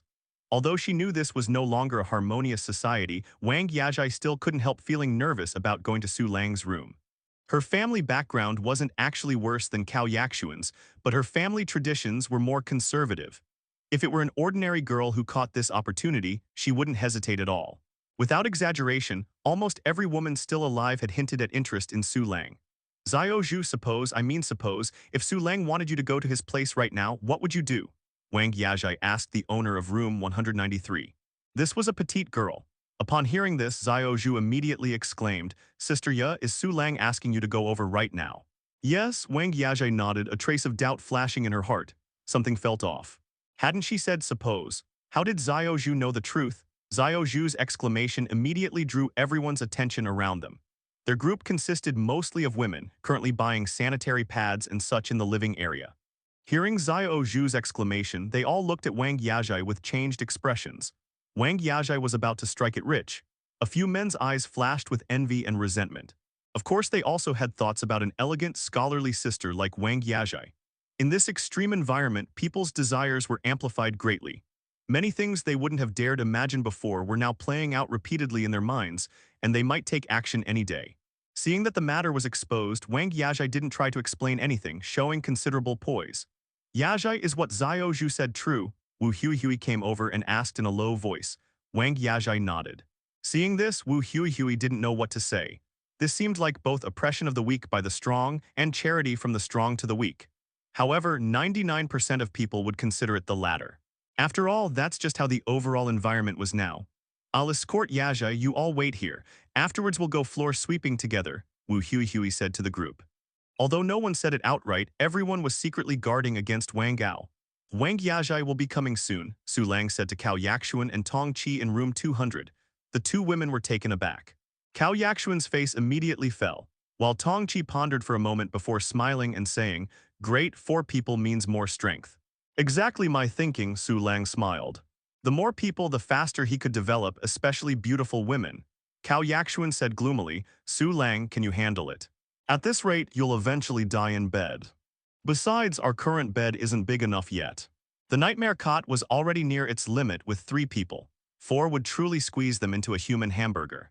Su Lang patted his chest and said, "No problem. As long as I can shelter one more life, I don't mind squeezing a bit." Cao Yaxuan, Tong Qi. Hearing this, even Tong Qi found it shameless. "Suit yourself," Cao Yaxuan said sullenly. Tong Qi smoothed things over. "It's fine, Senior Wang Yazhai is a very nice person." Before long, the doorbell rang with a ding-dong sound. Su Lang glanced at the monitor screen and saw only Wang Yazhai and Wu Huihui. "I'll get the door." He said this and walked over to open the main door. Wang Yazhai had shoulder-length straight black hair and wore a white pleated skirt. When she saw Su Lang, her gaze flickered, but she didn't avoid it or lower her head, instead looking directly at him openly. "Come in." Su Lang stepped aside and smiled at Wang Yazhai. "Su Lang, you mustn't bully Yazhai," Wu Huihui said seriously. Su Lang glanced at her petite but sturdy physique and nodded with a smile. "Don't worry, how well I treat women you can tell from Yaxuan and Xiao Tong's mental state." "Huihui, no need to worry about me," Wang Yazhai said to Wu Huihui. Wu Huihui nodded, watched the door close, then turned and left. Entering the room, Wang Yazhai asked, "Should I change shoes?" A few pairs of indoor shoes were symbolically placed by the shoe cabinet, but Su Lang and the other 2 never actually used them. After all, in this environment, they couldn't afford to be that particular. "Change them," Su Lang nodded, noticing that Wang Yazhai's ankles were quite pale. Being stared at so directly made Wang Yazhai blush slightly. Su Lang placed a pair of shoes beside her and she began changing. The moment her fair feet emerged from the flats, Su Lang knew it was worth it. He hadn't chosen wrong for his third tenant. This was a true masterpiece. Her ankles were elegantly rounded, the arch of her foot smoothly curved with well-proportioned bones and flesh. Her skin was as white and pure as mutton-fat jade, faintly glowing with a lustrous sheen. The slight visibility of tendons on her instep added an irreplaceable touch of realism. Su Lang looked at Wang Yazhai again and noticed her neck had gained a blush. Moreover, the comfort level had increased, directly surging by 2 points. This surprised even Su Lang, so he had this preference after all. It wasn't that he didn't have it, the right moment just hadn't come. Su Lang. Wang Yazhai shyly clenched her fists as if feet were some shameful body part not meant to be seen. Su Lang snapped out of it, cleared his throat lightly, and led Wang Yazhai to the living room, smiling, "Have a seat first." Wang Yazhai didn't sit down immediately, instead glancing around at the room's layout. Su Lang's dorm room was about the same size as Wu Huihui's, but the layout was quite different. "Sister Ye, would you like something to eat?" Tong Qi said very thoughtfully. If Cao Yaxuan refused to be the icebreaker, then she would do it. "I'm not hungry yet," Wang Yazhai waved her hand. "Hungry or not, we still need to eat dinner," Su Lang smiled. Next, Su Lang and the 2 women began cooking. Cao Yaxuan pouted so much she looked like an oil pot, but she behaved after Su Lang kissed her. Wang Yazhai felt quite embarrassed, feeling like a guest. Eventually, she grasped some of the logic behind how Su Lang and the others cooked and went to help. A clock hung on the wall opposite the sofa, its 3 hands quietly turning until it soon reached 8 p.m. Only then did the 4 of them finally eat. The food was plentiful and delicious. Even though Wang Yajai didn't consider herself a glutton, she felt like she could swallow her own tongue. Night gradually deepened. As night deepened, Wang Yajai's mood gradually grew tense. The tenant's position had already been given to her. Now she could stay unrestrainedly in this dorm room with two swift repeating crossbows and a two-level door. But she couldn't quite feel happy about it, feeling extremely anxious. I'm making it seem like I'm being coerced. In the end, it just makes Su Lang and the others unhappy, and me unhappy too. Yaja, you don't need to be like this. Since you've already made the decision, just live on properly. After some internal struggle in her mind, Wang Yajai pretended to yawn and said to Su Lang, when are we going to sleep? I'm a bit tired. Oh, then you go ahead and sleep first. Turn the faucet in the washroom to the right for hot water. Su Lang nodded. Wang Yajai's pretty eyebrows furrowed slightly, her lower lip pouting upward, revealing a somewhat naturally confused expression. Aren't you all going to sleep? No, Su Lang shook his head then explained. We all sleep during the day and stay awake at night. You go ahead and sleep, it's fine. If he went to sleep now, wouldn't his jet lag adjustment be wasted? Besides, if he slept too much, he really couldn't guarantee he'd be able to fall asleep again when the nightmare cot refreshed after its cooldown. Yeah, Sister Wang, you go ahead and sleep first. Tongqi smiled. Then I'm really going to sleep. Although Wang Yajai's tone carried some hesitation, she still headed toward the washroom. The sound of running water echoed through the room. Su Lang's copper coins were also steadily decreasing. A few hundred copper coins were still too few. After some thought, Su Lang went to organize some supplies, then contacted Wu Huihui. Several minutes later, the miscellaneous tasks before Su Lang and one iron door blueprint had completely disappeared. With over 1,000 copper coins added to his account, Su Lang immediately felt a sense of security. Blueprints were no longer rare now, and when blueprints weren't scarce, materials became particularly precious. The bulk of what he had just traded were raw materials he didn't need, followed by the iron door blueprint and Zhou Tao's room key. He'd let Wu Huihui handle opening Zhou Tao's mystery box, since he didn't want to leave the dorm anyway. So Su Lang, how much did you sell for? Cao Yaxuan asked with keen interest. 1,500, Su Lang smiled. Cao Yaxuan let out a long sigh of relief. I thought you might sell it cheap to Wu Huihui. Tongqi chuckled. Sister Cao, are you afraid Brother Lang will have his soul stolen by Sister Wang? During dinner, Wang Yajai had mentioned this matter. Wu Huihui and the others were desperately short on raw materials and had asked if Su Lang had any extras. Not at all. Cao Yaxuan rolled her eyes. I was just worried he'd sell it too cheaply. Cao Yaxuan thought of Sigma Su Lang. During the first couple of days when she arrived, she had been thoroughly tormented by him. While he might be lustful, Su Lang had never been the type to think with his little head in her estimation. When Wang Yajai finished washing up and came out, seeing Su Lang and the other two still sitting on the sofa, she couldn't help but ask, where should I sleep? Tongqi raised her index finger, making a shushing gesture, then pointed toward the nightmare cot. A flicker of curiosity passed through Wang Yajai's eyes. Instead of going straight to the bed, she sent a private message to Tongqi. Then she learned what everyone was doing. Su Lang was meditating, while Cao Yaxuan and Tongqi were watching Su Lang meditate. Wang Yajai moved closer and discovered Su Lang lazily leaning against the sofa, eyes closed, breathing steady, looking like an old monk in deep meditation. Meditation, what was this? She'd heard that Su Lang had bought the most expensive skill, and its name seemed to be meditation. Immediately, she continued private messaging Tongqi. The two women began chatting away. Back when Su Lang couldn't sleep before, he had also tried meditating using a technique called the pilot sleep method. It was the pilot sleep method, not the airplane sleep method. Originally developed for U.S. military pilots during service, it gradually spread and gained significant popularity. It basically involved relaxing the body and then imagining things like sunny beaches and white clouds. That was normal meditation. But the skill meditation was completely different from the meditation Su Lang had previously understood.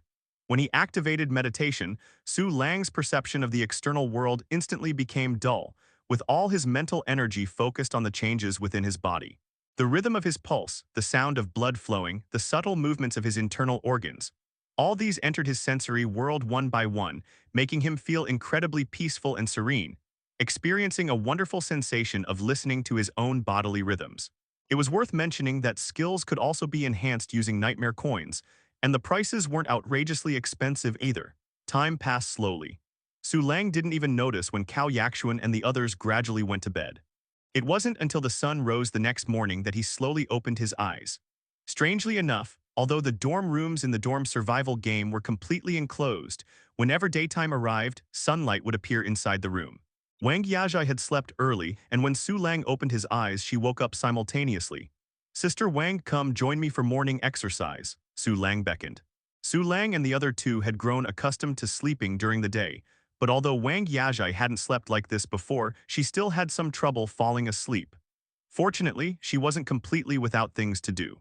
The girls on the 10th floor were voraciously consuming gossip, and she couldn't keep up with all the replies. Moreover, Wu Hui and the others had swept the floors and found quite a few good items, providing plenty of topics to discuss. As she chatted, Wang Yajai began to feel sleepy. Not many people had been sleeping well these past few days, and she was no exception. Before she knew it, she had fallen asleep. Although the small bed was cramped, it also felt very reassuring. Basic Nightmare Coins 40, conversion rate 290%, total production of 156 Nightmare Coins over 8 hours. Total Nightmare Coins 338. Nightmare Coins had skyrocketed. Su Lang clenched his fist, barely suppressing his cheers. There were so many things he could upgrade now. For example, the most crucial door upgrade only cost 300 Nightmare Coins. Then there was meditation, perhaps because it only had one level, upgrading it only cost 45 Nightmare Coins, ridiculously cheap. Huff, I can't spend the Nightmare Coins recklessly now, upgrading the small bed is the most critical. Su Lang's lips curled high, forcibly suppressing his spending impulse. Spending immediately wasn't a wise choice. What if some unexpected situation occurred midway and he urgently needed Nightmare Coins? That would be troublesome. Su Lang got up from bed, glanced at the clock, and found it was just past 5 o'clock. With nothing to do, he lay back on the bed and began meditating. Meditation was addictive when done frequently. But you couldn't persist for too long at once, because staying too long would give you a headache. Before long, Cao Yakshuan and the others woke up and started preparing food. During the previous days without kitchen facilities, they mostly ate bread, but now with conditions improved, even having hot noodles was good. When fragrance wafted from the kitchen, Su Lang also opened his eyes and went to the washroom to freshen up. By the time he finished cleaning up, noodles were already placed on the dining table. In the white porcelain bowl, springy noodles floated in the soup, with 2 poached eggs looking quite adorable. "Who made the fried eggs? They're perfect," Su Lang praised with a smile. Cao Yakshuan's red lips gradually lifted until she couldn't hold back and burst into laughter. "Ha ha ha, it was me. I actually took cooking classes before. If only we had an oven here, I could even make you cake." "Wow, impressive.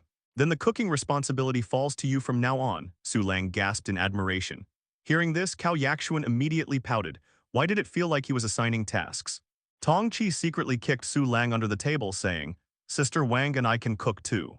Wang Yajai nodded. "I can make Cantonese and Sichuan cuisine, though we don't have that many fresh ingredients now." "Wow, all 3 of you are culinary masters. Then the cooking responsibility falls to you from now on," Su Lang gave a thumbs up. Tong Chi covered her mouth laughing. "We're not culinary masters, we just know how to cook." The atmosphere at the dining table quickly became lively. During this time, Wang Yajai also mentioned Wu Hui and her group's situation. Apparently, Wu Hui had centralized resources and exchanged iron doors for everyone. People from other buildings also wanted to benefit from the resources, but the 10th floor had already stopped accepting new residents. Even if people came, Wu Hui wouldn't provide material assistance. This move earned her considerable reputation. Additionally, players discovered that Zhang Dahai hadn't been returning to his dorm, wandering outside instead, though no one knew what he was doing. Although supplies still refreshed in those areas now, the quality was generally worse than during the game's final day. "Su Lang, when do you think those new residents will arrive?" Tong Chi's eyes showed both anticipation and anxiety. Wang Yajai and Cao Yakshuan also looked at Su Lang, waiting for his response. Su Lang secretly shook his head. How would he know about such things? Definitely within this week. "Probably in the next couple of days," Su Lang said ambiguously. "Do you want them to come or not?" Wang Yajai pressed further. Su Lang rubbed his nose. Was this the pressure of being the head of household? Truly terrifying. Things the 3 girls didn't know, he actually found hard to know too, but since they were all asking him, he could only put on a brave front. Su Lang said solemnly, "We can't make a definitive conclusion yet, since we don't know what those new players are like. If they're newcomers like us, that would be beneficial for us. If they're veteran players, then the situation wouldn't be good. Because the game difficulty would definitely increase, and veteran players might not be friendly toward newcomers." The 3 found this reasoning sound and couldn't help but worry, their anticipation diminishing somewhat. Veteran players might not necessarily be friendly toward newcomer players like them, and could potentially pose greater threats than monsters. Actually, discussions about the so-called new residents had been frequent in the chat room, with all kinds of speculation. Su Lang's viewpoint wasn't particularly novel, just that his logic chain was clearer. As they chatted, night deepened. The four could see the night scenery outside through the monitoring screen. The blood mist-filled night sky had no moon or stars, eerie and hollow. When Wu Hui and her group returned from their sweep earlier, they had brought Wang Yajai a deck of cards. Now the three women were playing Fight the Landlord on the sofa, while Su Lang was meditating. Wang Yajai had never played Fight the Landlord before and was learning confusedly, losing the most badly. Time passed quietly like this. This time, because they had played too long during the day, no one felt particularly sleepy. It wasn't until early morning that Cao Yaxuan and the others gradually went to bed. Su Lang took a deep breath and walked to the bedside. Desolate Nightmare Small Bed Upgrade, Cozy Nightmare Bed Permanently Bound. Type Facility. Level 1. Durability. Comfort Level 20, can increase Nightmare Coin conversion rate by 20%.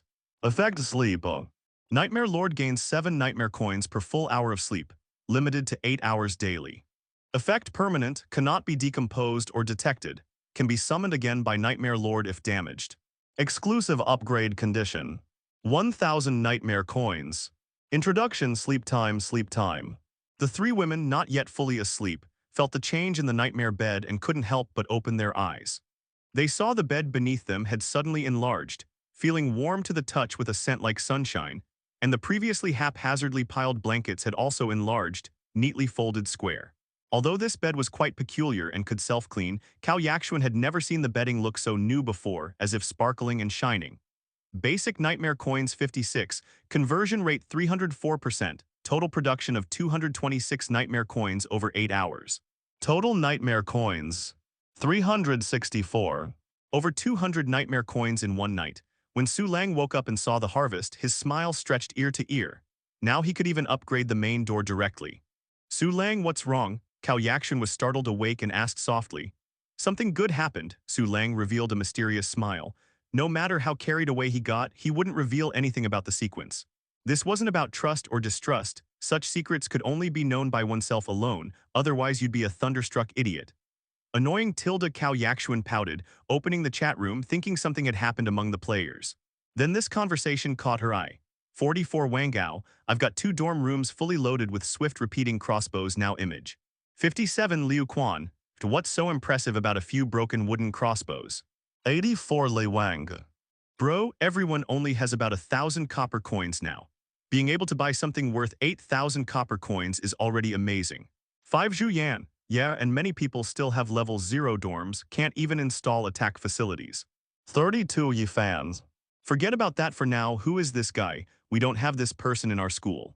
1 Jin Zin, holy shit, who are you? 88 Cao Bin, holy shit, who are you? 40 Zhao Shuang, holy shit, who are you? 44 Wang Gao. Who the hell are you? Su Lang, quick, look at the chat room, Cao Yaxuan exclaimed in alarm. Su Lang was momentarily stunned, then quickly opened the chat room to check, immediately clicking on Liu Quan's personal information. Names Liu Quan's. Experience 3 cycles. Room number 57, room owner. A 3-cycle player. Su Lang's brow furrowed deeply. A player with 2 cycles more experience had actually appeared directly.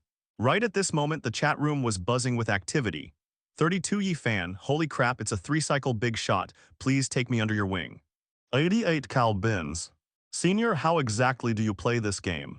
84 Li Wang, at Liu Quan big shot, please mentor me. 191 Sun Yan. At Liu Quan big shot, does your room still have tenant spots available? Can you add me? 57 Liu Quan, heh, looks like I'm the only veteran player here. When I arrived, I checked your information. You should be a newly opened building, right? I'll just ask one thing. Who took the opening package? 44 Lin Bao, Su Lang from room 200 took it. 57 Liu Quan, at Su Lang, hand over the items and I might spare your life. Su Lang's brow furrowed deeply. This guy had immediately targeted him upon arrival. Langji, what should we do? Tongqi asked with a tense expression. This veteran player didn't seem like a good person, and with such arrogant demeanor, he must have some backing. Let him come if he wants, Su Lang said calmly. Tongqi felt slightly reassured. Cao Yaxuan said angrily, perfect timing. The repeating crossbow has no targets to attack anyway. When he comes, we'll shoot him dead. Wang Yazai's eyes showed worry. Although players hadn't directly confronted each other before, a three-cycle player's physical attributes definitely weren't something ordinary people could compare to. He probably had many strange and mysterious items too. 57 Liu Quan, those willing to follow me gather on the third floor immediately. At Wangao, you're the floor leader of the third floor, right? Have all your subordinates follow me. You can just coast through the next game cycle. Su Lang's eyes flashed with understanding. Now he understood why Liu Quan had immediately tried to undermine Wang Gao. It was to build up his own influence. This kind of person was more troublesome than mindless madmen. On the third floor corridor, more than 10 players had gathered. The brutal dorm survival game made them desperately crave higher authorities, seniors, guides, much like humanity's tendency to create idols. Seeing only this few players had come, Liu Quan frowned and said no one else. Quan Ji, probably not.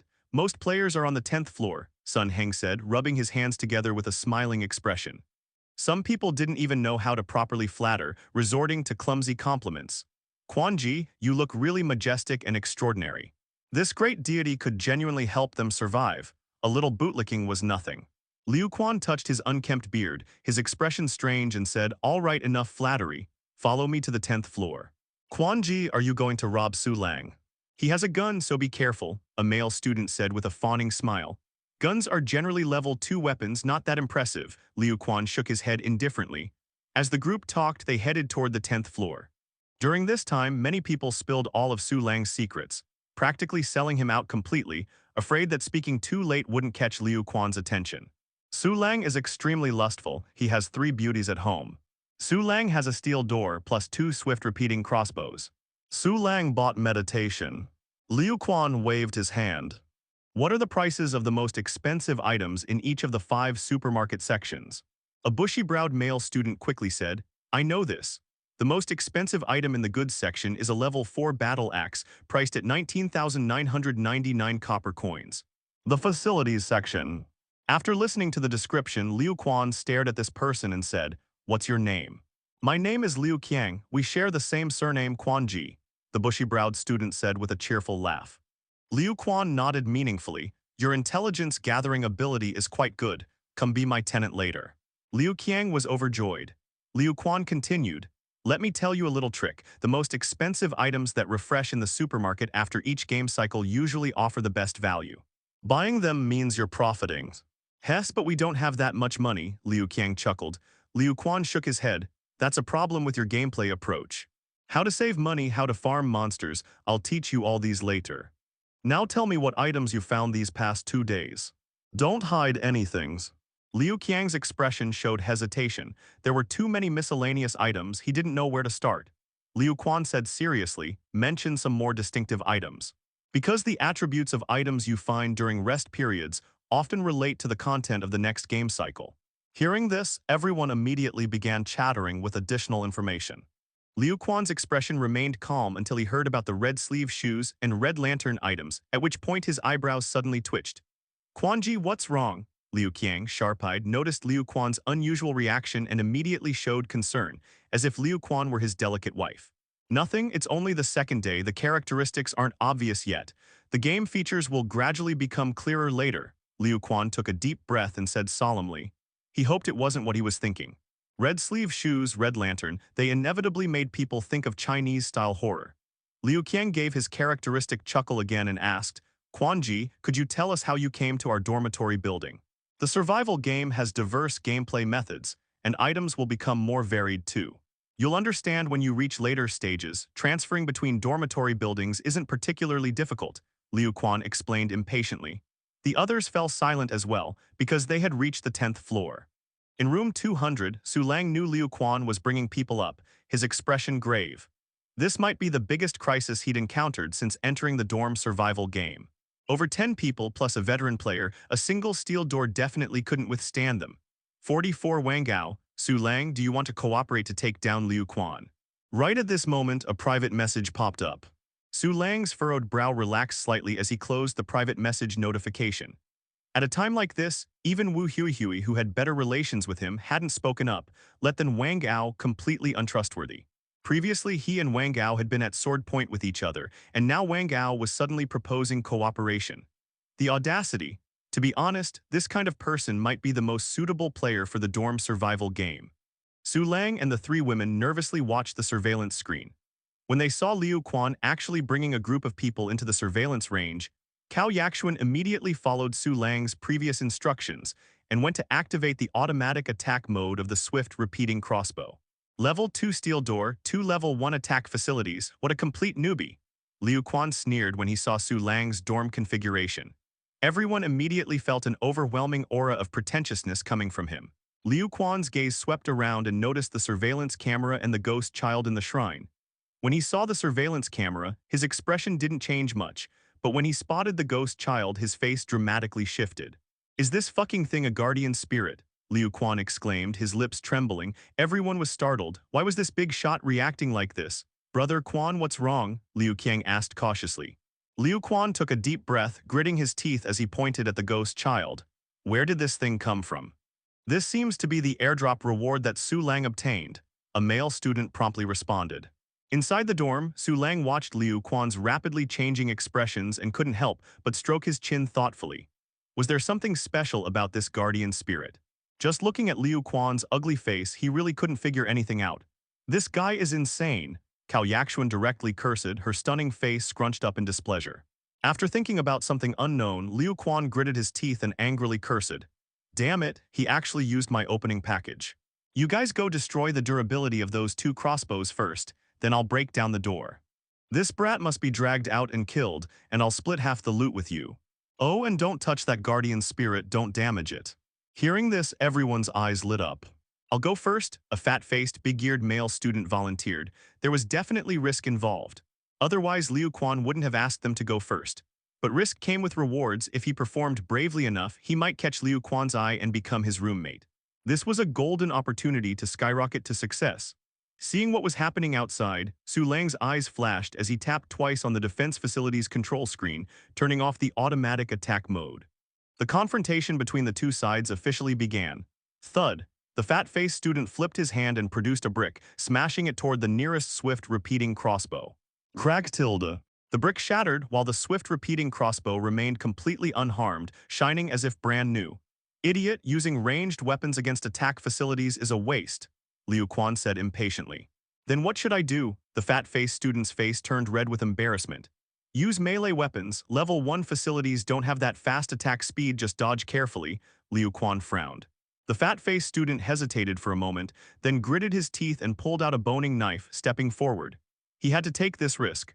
Carefully advancing a few steps, the fat-faced student discovered the crossbow bolts weren't attacking. Suddenly, inspiration struck him and he burst into loud laughter. "I've got it. Su Lang is out of copper coins. Firing crossbow bolts requires copper coins. He bought so many supplies, his copper coins must be empty by now." "Hell also." Hearing this, everyone else's eyes also lit up. One of the male students pulled out a telescopic baton and smiled. "I'll help too." Thud slash, while laughing heartily, the fat-faced student slashed his knife directly onto the swift repeating crossbow. Seeing this, the student with the telescopic baton paused for a moment, then seeing that the fat-faced student wasn't attacked, quickly hurried forward. Thud. The baton came down, leaving a scratch mark on the swift repeating crossbow. The two students became increasingly enthusiastic in their attacks, the sounds of smashing and chopping continuously echoing. The others exchanged glances and also came forward to attack the other swift repeating crossbow. "Fuck your mother. I've been wanting to deal with you for ages, Su Lang. I'll fucking kill you. What makes you so arrogant, just because you got lucky and found a few blueprints? You think having a crappy pistol makes you special? And you fucking dare compete with me for women? Those are all my women's. You pervert, why do you deserve to live, let alone live better than us? 3 women, you've monopolized 3 whole women, you deserve to die. I'm smashing your door, how does that feel? What does it feel like?" As they attacked, the crowd began denouncing Su Lang, their shouts filled with hatred. These people had become completely twisted. Having been frustrated for so long, they finally found an opportunity to vent, and every one of them had gone crazy. Of the people who had come with Liu Quan, only a few remained standing in the hallway, not joining in. Whoosh whoosh tilde. Just as the hostile visitors were crowded together in the hallway, the swift repeating crossbows suddenly activated, 2 bolts firing almost simultaneously. At first people didn't react, continuing to smash with reddened eyes until someone covered their wound and collapsed, jolting them out of their frenzied state. Holy shit. He's killing people. Run! That bastard Su Lang was fishing. The crowd panicked and scattered, leaving behind 2 corpses and 1 severely injured player. Whoosh whoosh tilde. The crossbow bolts fired in volleys, finishing off the wounded. In just over 10 seconds, 3 players permanently fell before dorm room 200. Perfect opportunity. However, just as all the players were retreating, 1 person moved against the current. It was the veteran player Liu Quan. Holding a longsword, his steps flashed continuously, instantly arriving before the steel door. The longsword gleamed with a blue light, stabbing directly toward the battered swift repeating crossbow on the left. Meanwhile, Liu Quan's arm was pulling toward the right, intending to destroy both crossbows with 2 consecutive sword strikes. Without these 2 attack facilities, Su Lang would be a lamb waiting for slaughter. And at that exact moment, both swift repeating crossbows flashed with light, their forms dramatically changing. The original wooden bodies were now clad in bronze casings, and the crossbow bolts that previously had only iron arrowheads were now entirely made of bronze, engraved with patterns that appeared ancient and substantial. The bronze repeating crossbow. Type attack facility. Level 2. Lethality 20. Attack speed fast. Bolts 1-1 each bolt requires 65 copper coins. Durability 65/65. Deconstruction yield. Bronze X8 bronze bolts X1. Upgrade condition 210 nightmare coins. Introduction, let the glory of bronze artifacts reappear in the world. Su Lang had upgraded the swift repeating crossbows at the critical moment. The moment the 2 crossbows upgraded, their durability fully restored while their power greatly increased, with lethality nearly doubling. Liu Quan was shocked pale by this sudden turn of events, but being a veteran player who had survived numerous life-and-death situations, he immediately turned to flee. However, Su Lang's combo wasn't finished yet. The ghost child that Liu Quan had been coveting now glowed with light in both pupils, forcibly immobilizing Liu Quan. During the brief moment of crowd control, 2 crossbow bolts embedded themselves in his back. Immediately after, 2 more bronze bolts came flying simultaneously. The bronze repeating crossbows had fast attack speed, roughly 1 shot per second. Just as Liu Quan broke free from the control, his feet explosively stomped with a loud bang, sending him flying several meters away. This momentary burst gave him a brief breathing space, and without thinking he immediately dropped to the ground. Bang bang bang bang, the door swung open, a green-painted pistol emerging, the gunshots sounding like firecrackers during grave-sweeping festivals. Cao Yaxuan stared wide-eyed, watching from behind as Su Lang's finger moved so fast it nearly left afterimages. When a good opportunity arises, you must dare to go all in. Su Lang seized the opportunity without hesitation, delivering a heavy blow to this hostile visitor Liu Quan. American quick-draw technique, all 17 bullets emptied. Liu Quan's body was riddled like a sieve, dead beyond any doubt. The people who had fled into the stairwell were dumbfounded, still processing what happened when big shot Liu Quan was already dead. The entire thing took less than 10 fucking seconds. How did the tables turn so fast? 1 second it was 10v1 with the big shot leading, how could they lose? The next second, teammates were lying dead and the big shot was on the ground. Liu Quan's name dimmed in the interface, the ultimate proof of death. Meanwhile, Su Lang had already reloaded and was aiming his gun toward the stairwell. After killing, he wasn't flushed or panting, calmly changing magazines with clear-headed precision, as steady as a professional hitman. After getting money, Su Lang had asked Wu Huihui to purchase some number 6 bullets for him. Now he had plenty of ammunition and could shoot whenever he wanted. As the saying goes, when you hold a hammer, everything looks like a nail. He wouldn't let a single one of these thugs who smashed his door get away. Revenge. This was a rational choice. The more logical someone is, the more they understand the importance of retaliation. Because if others can offend you without consequences, the offenses will only keep coming. Just as Su Lang was about to open fire, a woman's voice suddenly came from behind him. I advise you not to do that. Su Lang instantly spun around, aiming his gun at the masked woman 10 meters down the right corridor. Simultaneously, he took a small step back, hiding behind the steel door to eliminate any possibility of ambush from the left stairwell. A flicker of appreciation showed in the masked woman's eyes. Impressive reflexes. Hard to believe you're a first-cycle player. Who are you? Su Lang asked while his gaze remained fixed on the masked woman. The masked woman had a tall, slender figure with exceptionally curvaceous proportions that could make anyone's blood boil. She wore dark green leather, and the black mask on her face changed patterns with her breathing, looking utterly bizarre. Of course, Su Lang wasn't staring at her body, he was checking her basic information. Name, Su Ruyan. Experience 3 cycles. Room number 180 owners. Comfort level 80 can increase nightmare coin conversion rate by 80%. Su Ruyan's voice was pleasant, and from her visible eyes and brows, one could guess she was a striking beauty with sharp facial features beneath the mask. Yet her comfort level was very low, because Su Lang didn't want to sleep with a venomous snake. That's right, this woman gave Su Lang the impression of a snake and a highly poisonous one at that. Due to the 10th floor's unique layout, room 180 also belonged to the 10th floor area. Me, an old player, though I'm probably different from trash like him. Su Ruyan seemed to be smiling, her gaze seemingly piercing through the iron door to the corpse of Liu Quan behind it, acting completely unconcerned about the gun in Su Lang's hands.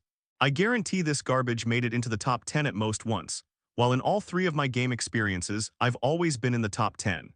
Su Lang's eyes flashed as he calmly asked, "Then why did you stop me from killing the others just now?" "To preserve our 10th floor's fighting strength, of course." Su Ruyan wasn't one for beating around the bush, stating directly, "You already have blood grudge on you. If you keep killing, the blood grudge will only accumulate. When the game starts, all the monsters will head straight to your door." Hearing this, Su Lang immediately felt a sense of foreboding, though he still asked calmly, "What is blood grudge?" Seeing that Su Lang wasn't frightened, the appreciation in Su Ruyan's jade-green eyes deepened as she smiled. "Killing other players during rest periods will attach blood grudge to you. When the next game cycle begins, you'll attract monster aggression more easily than others. Even hiding in your dorm won't help, and the more you kill, the more extreme the blood grudge becomes. Blood grudge is what we players call it, and it's also a hidden mechanism of the dorm survival game." Su Lang fell silent. Such crucial information, and the game gave no hints at all. How sneaky. "So if I kill one person, how intense would the blood grudge be?" Su Lang asked. "Technically it's 4. But since you didn't personally kill all of them, the blood grudge should be somewhat less." Su Ruyan smiled. "Any specific examples?" Su Lang pressed further. At times like this, he didn't want to play games, every question went straight to the point. Besides, since Su Ruyan was in the mood to explain, he naturally wanted to ask everything he could. Information advantage was still an advantage. Gaining any was pure profit. "Well, in my last game cycle, the player with blood grudge was the first to die, and he'd only killed one person." Su Ruyan teased, "That's why I stopped you from killing more. If all the monsters came to the 10th floor, I'd genuinely have a headache." Su Lang fell silent again, mentally cursing the creators of the dorm survival game. Seeing Su Lang's dejected expression, Su Ruyan laughed, her voice magnetic. "Relax, the dorm survival game has its own judgment system. Since your killing was defensive retaliation this time, the blood grudge probably won't be too outrageous. Otherwise, I'd already be changing floors by now." "Thank you.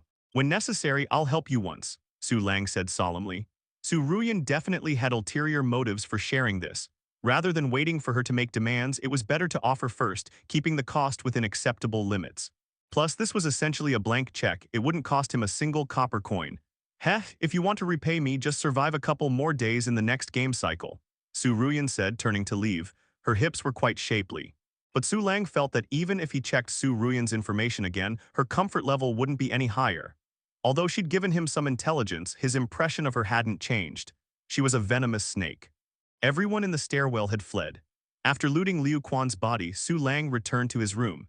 In the entryway, Cao Yaxuan was holding the crossbow, tears welling up in her eyes the moment she saw Su Lang enter. "Su Lang, I thought something might happen to you," she whimpered. "Hold it steady, don't shoot me by accident," Su Lang shrugged. This crossbow was his final contingency entrusted to Cao Yaxuan. This woman had relatively stable nerves. She could handle pressure when it mattered, and she'd been with him the longest. "Su Lang, was what that woman said true?" Wang Yajai stepped forward, checking if Su Lang was injured while asking. "Most likely, she had no reason to lie to me just to save a few strangers." Su Lang's expression darkened slightly. Hearing this, all 3 women felt somewhat worried. Nine Sun Heng. "Fuck, what a stupid veteran player, almost got me killed." 181 Liu. "Sun Heng, you went to the 10th floor too." Nine Sun Heng, "Don't slander me, I just went to check things out." 32 Yi fans. "What veteran player? I knew Brother Lang was more reliable. If Liu Quan was really that good, he wouldn't have brought you all along. I even tipped off Brother Lang earlier, not sure if he saw it." 84 Li Wang, "I didn't go either. That veteran player was obviously using us as cannon fodder." 186 Wang Tingting. "Everyone hold on, let me explain this blood grudge situation." Nine Sun Heng. Fuck, that bastard was definitely trying to screw us over. Without thinking, they'd have made us kill Su Lang while hiding safely behind us. 32 Yi fan, bro, could you stop self-reporting? Not afraid brother Lang will come for you. 9 Sun Heng, it's fine, there's blood grudge anyway. 181 Liu, that apparently only works during rest periods. 9 Sun Heng. Actually, I have great respect for brother Lang. If not for him, we might have all died in the first game cycle. The clown's performance sparked a wave of amused laughter. 32 Yi fan. At Su Ruyan, big sis, could you mentor us? 180 Su Ruyan, finished worshipping big brothers, now coming to worship big sisters, not afraid of dying. 32 Yi fans. Hee hee, you don't seem like a bad person. 180 Su Ruyan, I don't have time for that and there should be new residents coming soon anyway. Ask them. Su Lang opened his private messages and discovered that Yi Fan had indeed sent him a message 5 or 6 minutes ago. After replying with a thank you, Su Lang then opened his chat window with Wu Hui Hui. 200 Su Lang, do you want Liu Quan's room key? 186 Wu Hui Hui, how much? 200 Su Lang. You name the price. 186 Wu Hui Hui, I feel like I can't afford whatever price I name. Maybe you should try trading with Wang Gao instead. It would be good for our original campus people to get stronger anyway, so we don't get bullied. Hearing this, Su Lang frowned. It seemed that because Dorm 57 was on the 3rd floor, Wu Hui Hui didn't want it. After all, you couldn't move the main dorm door or defensive facilities up to the 10th floor, and forcibly dismantling them would be too wasteful. As for selling it to Wang Gao, to be honest, if given the opportunity, Su Lang would still prefer to eliminate Wang Gao. This wasn't about being magnanimous or not, it mainly involved that revenge theory from before. Just then Wang Gao's avatar flashed, indicating he had sent a private message. Su Lang clicked to view it. 44 Wang Gao, Lang Ji, are you selling the key to Dorm 57? Su Lang chuckled softly. This bastard Wang Gao really knew how to swallow his pride. Whatever, he had already killed one veteran player and intimidated the other small fries. There was no rush to kill Wang Gao. Besides, Wang Gao was on the 3rd floor and probably wouldn't come up to the 10th floor easily. 200 Su Lang, give me your highest offer. 44 Wang Gao, 5,000 copper coins. If you give me 2 more days, I could gather more coins. But by then other veteran players might show up, and they'd be more likely to just break the door down directly. 200 Su Lang, 8,000. 44 Wang Gao. I really gave my highest price. In Dorm 44, Wang Gao's face turned dark. He had been too anxious earlier and had actually revealed his maximum price. They were all newcomers, how could they have detailed financial plans? They had basically spent all their money on the first day they entered the supermarket. The reason he had 5,000 was mainly due to floor sweeping and robbery. 200 Su Lang, let's trade then. Put up all the valuable items you're willing to exchange, and I'll see if it's enough. Gritting his teeth, Wang Gao directed his underlings to bring over supplies while initiating the trade with Su Lang. Looking at the Dorm 57 key in the other party's trade window, his eyes couldn't help but turn red. This was a veteran player's dorm. He had gone to check out Dorm 57. Because Liu Quan was dead, information about his dorm could now be inspected. The dorm door was a level 2 steel door, and the attack facilities were 2 level 1 water cannons. Just the door alone was worth 6,000. Hurry up and bring all the stuff, Wang Gao urged his underlings. Soon his trade window was filled with a pile of supplies. On the other side, feeling it was about enough, Su Lang clicked to confirm the trade. Wang Gao immediately agreed and a key appeared in his hand. Ha ha! He laughed heartily for a moment, then suddenly noticed his now empty dorm and couldn't help but curse, fuck your mother. Now I'm even short on food. Taking a deep breath to suppress his anger, he quickly took his 2 underlings to Dorm 57 to open the treasure trove. This Dorm 57 was really important to him. Otherwise, his underlings wouldn't even have level 1 dorms, which made him lose face. A large pile of supplies materialized out of thin air in Su Lang's dorm, making the eyes of Cao Yaxuan and the other 2 women light up. These were obtained by trading Liu Quan's room key. You guys organize them, I'll check the value of his other items. Su Lang smiled at the 3 women. All right, Tong Chi rolled up her sleeves. Little Kiba had the potential of a hoarding squirrel. She was the most diligent when it came to organizing supplies. Cao Yaxuan and Wang Yajai also went to help, and soon Su Lang had finished tallying up Liu Quan's assets. 1 level 3 longsword, 3 level 2 throwing darts, 2 level 2 ghost-repelling talismans, and 1 blood-colored fragment of a map with an unknown purpose. Aside from that, there were only a few hundred copper coins. These veteran players didn't seem to have the habit of saving money either. Su Lang was greatly disappointed, feeling that Liu Quan was really poor. If Liu Quan knew about this, he'd probably be so angry he'd resurrect just to protest. Although he wasn't a top-tier expert, being called poor by a newcomer was still insulting. It was truly because Su Lang was too wealthy that Liu Quan seemed poor in comparison. Except for the first 2 days, Su Lang had been living like a nouveau rich for the following 2 days, living better than others even while lounging at home. While others were still struggling desperately, he was at home eating self-heating hot pot with two great beauties. The total value of these items doesn't exceed 6,000, and without relevant skills, a longsword like this isn't as practical as a machete. It'll probably be hard to sell. Su Lang stroked his chin as he calculated. After thinking it over, he decided not to sell the weapon and instead let the three women use it. He hadn't forgotten another matter. That was, if everyone in his dorm ranked in the top 10 of the points leaderboard, could they upgrade the dorm multiple times? He began asking Su Ruyan about this. 180 Su Ruyan, so even a turtle-style player like you has such dreams. Su Lang. This woman's intelligence-gathering ability was damn strong. She had already figured out his background this quickly. Although Su Ruyan mocked him, she still shared the information she knew. 180 Su Ruyan. It won't increase the number of room upgrades, but the others' rewards will be synchronized with the person who has the highest points. 200 Su Lang. Thanks. Also, why was Liu Quan so fixated on guardian spirits? 180 Su Ruyan. Because there's no upper limit to the number of guardian spirits a dorm can have, they have diverse functions and they're extremely rare. Don't just single him out, even I covet them. If guardian spirits didn't only recognize one dorm owner, I'd definitely snatch yours. Su Lang found this strange. 200 Su Lang. Then why did Liu Quan still try to rob me? Su Ruyan's response was simple and brutal. 180 Su Ruyan. That idiot probably didn't know the specific rules about guardian spirits and had only heard that such a thing exists. 200 Su Lang. Thanks. With that, their conversation ended, and Su Lang had made a decision. Yajai, come here, he beckoned to Wang Yajai. What's up? Hearing this, Wang Yajai smoothed her white long dress and walked over. Cao Yakshuan and Tong Qi also looked over. Su Lang directly handed the longsword to Wang Yajai. This is a gift for you. Wang Yajai was stunned. She took the sword, realized it was a level 3 item, and immediately waved her hands in refusal. No, this is too valuable, I can't accept it. Even Wu Huihui had only just bought one level 3 weapon. How could she have such good equipment without having done anything? Su Lang raised an eyebrow. Sister Yajai, just accept it, Tong Qi said with a smile. Su Lang has given us weapons too. But this is a level 3 weapon. Wang Yajai clenched her fair, slender hands, feeling the pressure. Cao Yakshuan immediately felt a bit jealous. Just then Su Lang sent her a private message. 200 Su Lang, I'll get you a new weapon too when one becomes available later. He sent the same message to Tong Qi.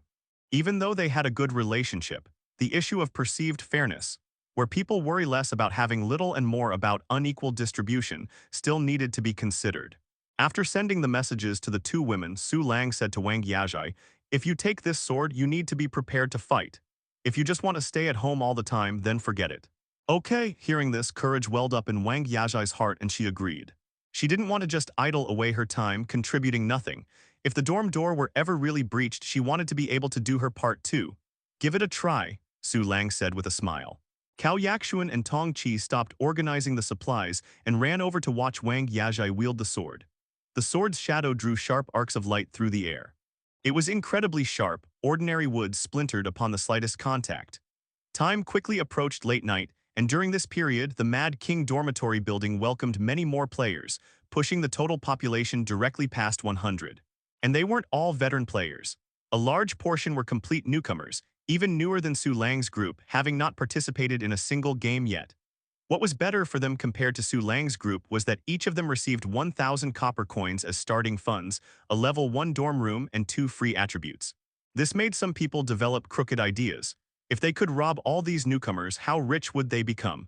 Robbing 10 newcomers would net 10,000, 70 would be 70,000.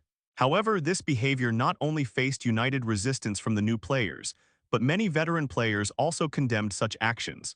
Setting aside discussions of moral character and good versus evil for now, these new players served as outer defensive walls.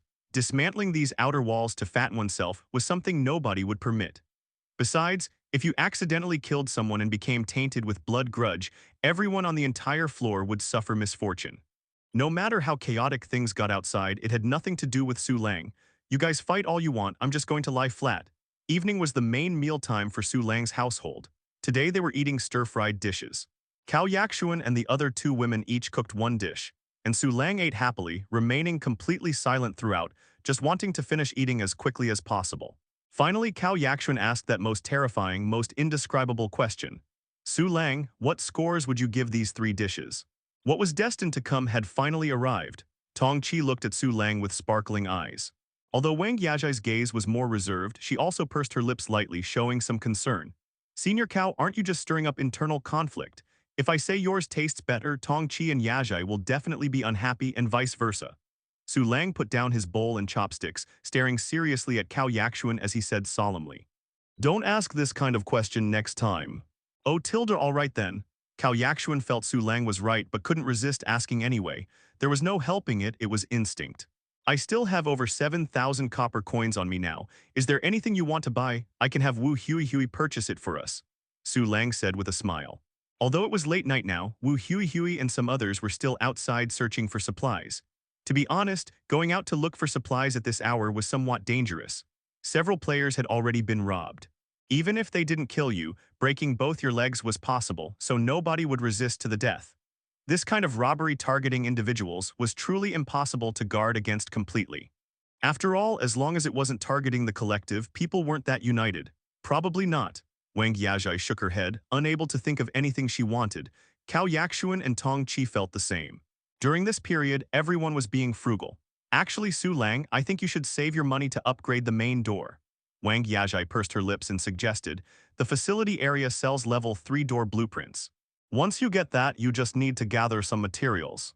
Currently in the Mad King dormitory building, level 3 doors weren't non-existent. Su Ruyan's door was the level 3 vermilion door, said to have special protective effects against ghost-type monsters. Hee, no need, I'll just keep trying my luck with the lottery, Su Lang said with a laugh. His ability to upgrade items would eventually be impossible to hide, so he could only use having a random item upgrade skill as cover. All right, seeing Su Lang insist on this, Wang Yajai didn't say more. When the swift repeating crossbow upgraded earlier, all three women had witnessed it with their own eyes. They knew the skill Su Lang mentioned probably wasn't as simple as it sounded, but none of them pressed for details. Besides this, some people in the hallway had also noticed this point, but they all assumed Su Lang had bought the blueprint at some unknown time.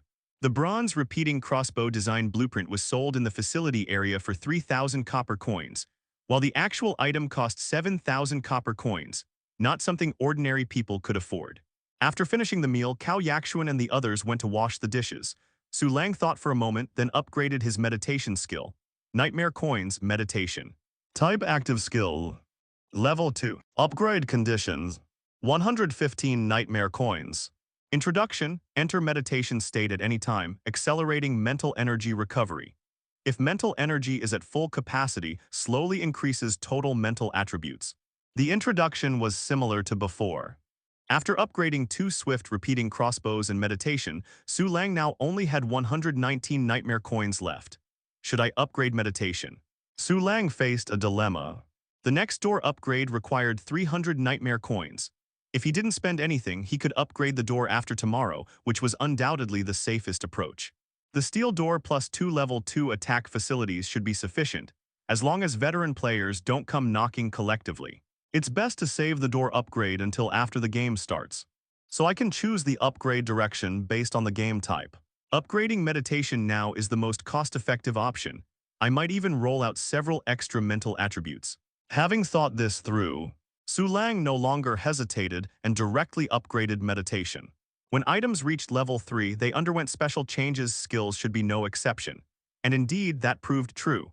Please choose from the following upgrade directions and make your selection within 1 minute. 1. Holy Light Meditation. Meditation includes the ability to heal your own wounds. 2. Natural Meditation. When entering meditation state, increases perception of nature. 3. Advanced Meditation. Meditation affects enhanced mental energy recovery speed faster. Higher probability of gaining additional mental attributes. After thinking for just over 10 seconds, Su Lang chose Advanced Meditation.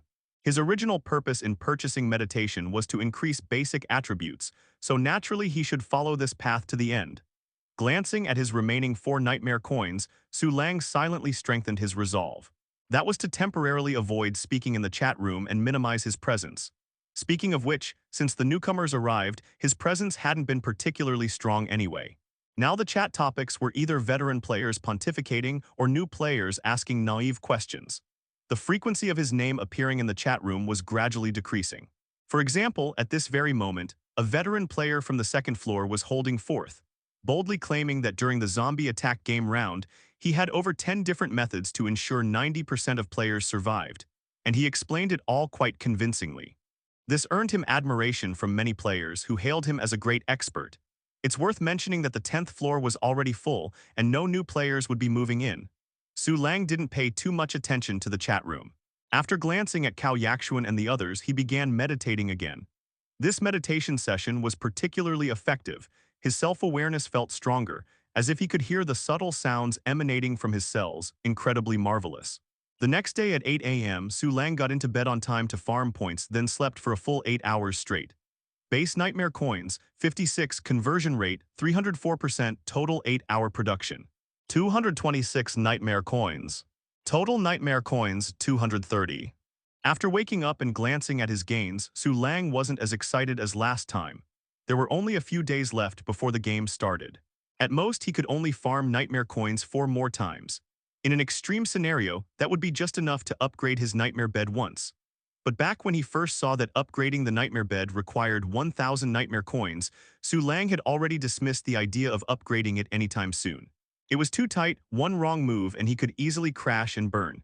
Plus, after getting tainted by blood grudge later on, he had even less desire for such thoughts. The best approach is to save up enough for 2-door upgrades. I'd better not use any more nightmare coins from now on, Su Lang contemplated privately. What a pity. If only he knew the difficulty level of the next game, then he could estimate his dormitory's defensive capabilities, deliberately accumulate a batch of blood grudge, and wait for monsters to come knocking and deliver points right to his doorstep. From the veteran players' discussions in the chat room, he had gleaned some information. For first-cycle players facing a game, the points leaderboard would be open from start to finish. When encountering weaker monsters, veteran players would take the initiative to attack. If he could make monsters come to him to die, how exhilarating would that be? At that point, it would just be a matter of strengthening his attack facility a few more times. If veteran players like Su Ruyan learned about Su Lang's thoughts, they'd probably be shocked to death. Others were struggling just to survive, and here you were thinking about luring monsters to farm points. Su Lang really had been living too comfortably lately. Otherwise, he wouldn't have such bold, unconventional ideas. Those players who spent their days in constant anxiety definitely wouldn't even dare to think like this. Time passed and daytime quickly flew by. Throughout the day, aside from gaining several dozen new residents, basically nothing happened. Of course, this was from the perspective of Su Lang and his group. Veteran players were exhausting all efforts to scavenge supplies, while new players were racking their brains trying to figure out how to extract more resources from supply points without getting caught. Although it was called rest time, the competition never actually stopped. If humans could truly unite, we would have been in space fighting Trisolarans 2,000 years ago. Life for the 4 people in Dorm 200 was exceptionally comfortable. Cao Yakshuan and the other 2 women played cards whenever they had nothing else to do, and during their free time, they could even take out cosmetics and do their makeup. Meanwhile, Su Lang occasionally played poker with them too. The rest of his time was spent either doing physical training or meditating. Cultivation was something that could become addictive. Even though his basic attributes hadn't changed, Su Lang could clearly feel his condition improving, which proved that the training was effective. Another ordinary day passed just like that. The time for the game to start was getting closer and closer. Total nightmare coins, 456. After routinely checking his gains, Su Lang opened the chat room. Today's atmosphere in the chat room was noticeably more tense than yesterday. Fewer people were idly chatting in the group. Everyone was thinking about how to develop themselves so they could survive the next round of the game. At the same time, the number of players in the Mad King dormitory building officially surpassed 200. Although the veteran players who transferred over had at most only experienced 3 game cycles, they revealed a lot of information. For example, how to allocate stat points. Focusing mainly on Constitution is the most conventional build, suitable for the vast majority of games. Focusing mainly on Spirit specializes against Ghost-type games, but it's quite skill-dependent. The best stat ratio is 3 to 1. More extreme builds can go 4 to 1. 5 to 1 is the extreme among extremes. Only under special circumstances would someone allocate points like this. For example, a specialized tenant under the leadership of a powerful dorm owner. No rush, no rush. The information isn't very complete yet. Cao Yakshuan and the others' development directions will need to wait until at least after the next game round to be decided. After all, I don't have that many resources left anymore. Although he was holed up at home, Su Lang never fell behind on intelligence gathering. And precisely because he was staying home, he had plenty of time, so he read every single message in the chat room. So far, this piece of information was relatively important. He could discuss it with Cao Yakshuan and the others later. As for which path he himself would take, to be honest, he hadn't decided yet. The game was still too early stage right now. Newbies like them basically had no career planning, mainly because they lacked that foundation. Although they had free attributes to enhance themselves, they hadn't reached superhuman levels yet. Their main methods of attack still relied on external items and the dormitory's defensive structures. Moreover, the reason many people could determine their development direction was mainly because they had obtained a key item or skill. Realistically speaking, many veteran players understood the importance of confirming a development direction but were still in a state of confusion. Because they didn't have a decisive core skill or item, they could only go with the flow. This included some 3-cycle players as well. This showed that locking in a development direction wasn't an easy task. Not long after Su Lang woke up, Wang Yajai and the others also woke up. Watching Wang Yajai's slender, beautiful back as she cooked, Su Lang felt quite pleased. As the saying goes, you should enjoy life when you can, because you never know when you might kick the bucket and be gone for good. Basic Nightmare Coins 56, conversion rate 307%, 8-hour total production 227 Nightmare Coins. Total Nightmare Coins 683. Last night, caught up in the excitement, Su Lang bought several small items that increased charm from the trading network, raising Tong Qi and Wang Yajai's comfort level to 94 and 95 respectively, while Cao Yakshuan reached her highest peak so far at 98 comfort level. Although it only brought a bit more Nightmare Coin income, Su Lang had already decided that from now on, the comfort level could only go up, never down. Buying things like bunny ears and stockings only cost around 100 copper coins. And having one more Nightmare Coin could save your life at a critical moment. Langji tilde Tong Qi grabbed Su Lang's mischievous hand, her eyes pleading. They had played too wildly last night, and thinking about it this morning made her feel ashamed. Su Lang hummed happily, demonstrating the dorm owner's absolute control over the tenant. Tong Qi pressed her lips together, suppressing her voice. Unbeknownst to her, Cao Yakshuan and Wang Yajai were already awake, which could be determined from their breathing patterns. Su Lang directly rolled over and engaged in morning exercises with Tong Qi. Just another ordinary day. Time passed like a white steed's shadow crossing a crack, the night seeming to pass in an instant. At dawn, Su Lang learned through the chat room that Wu Hui had gone to the supermarket, so he asked her to buy some things for him. Total expenditure, 300 copper coins, all shoe items. The final result was quite disappointing. Only Wang Yajai's comfort level increased by 1 point after putting on a pair of cream-colored high heels. Perhaps because the shoes didn't match their style, Tong Qi and Cao Yakshuan didn't get any comfort level increase after wearing them.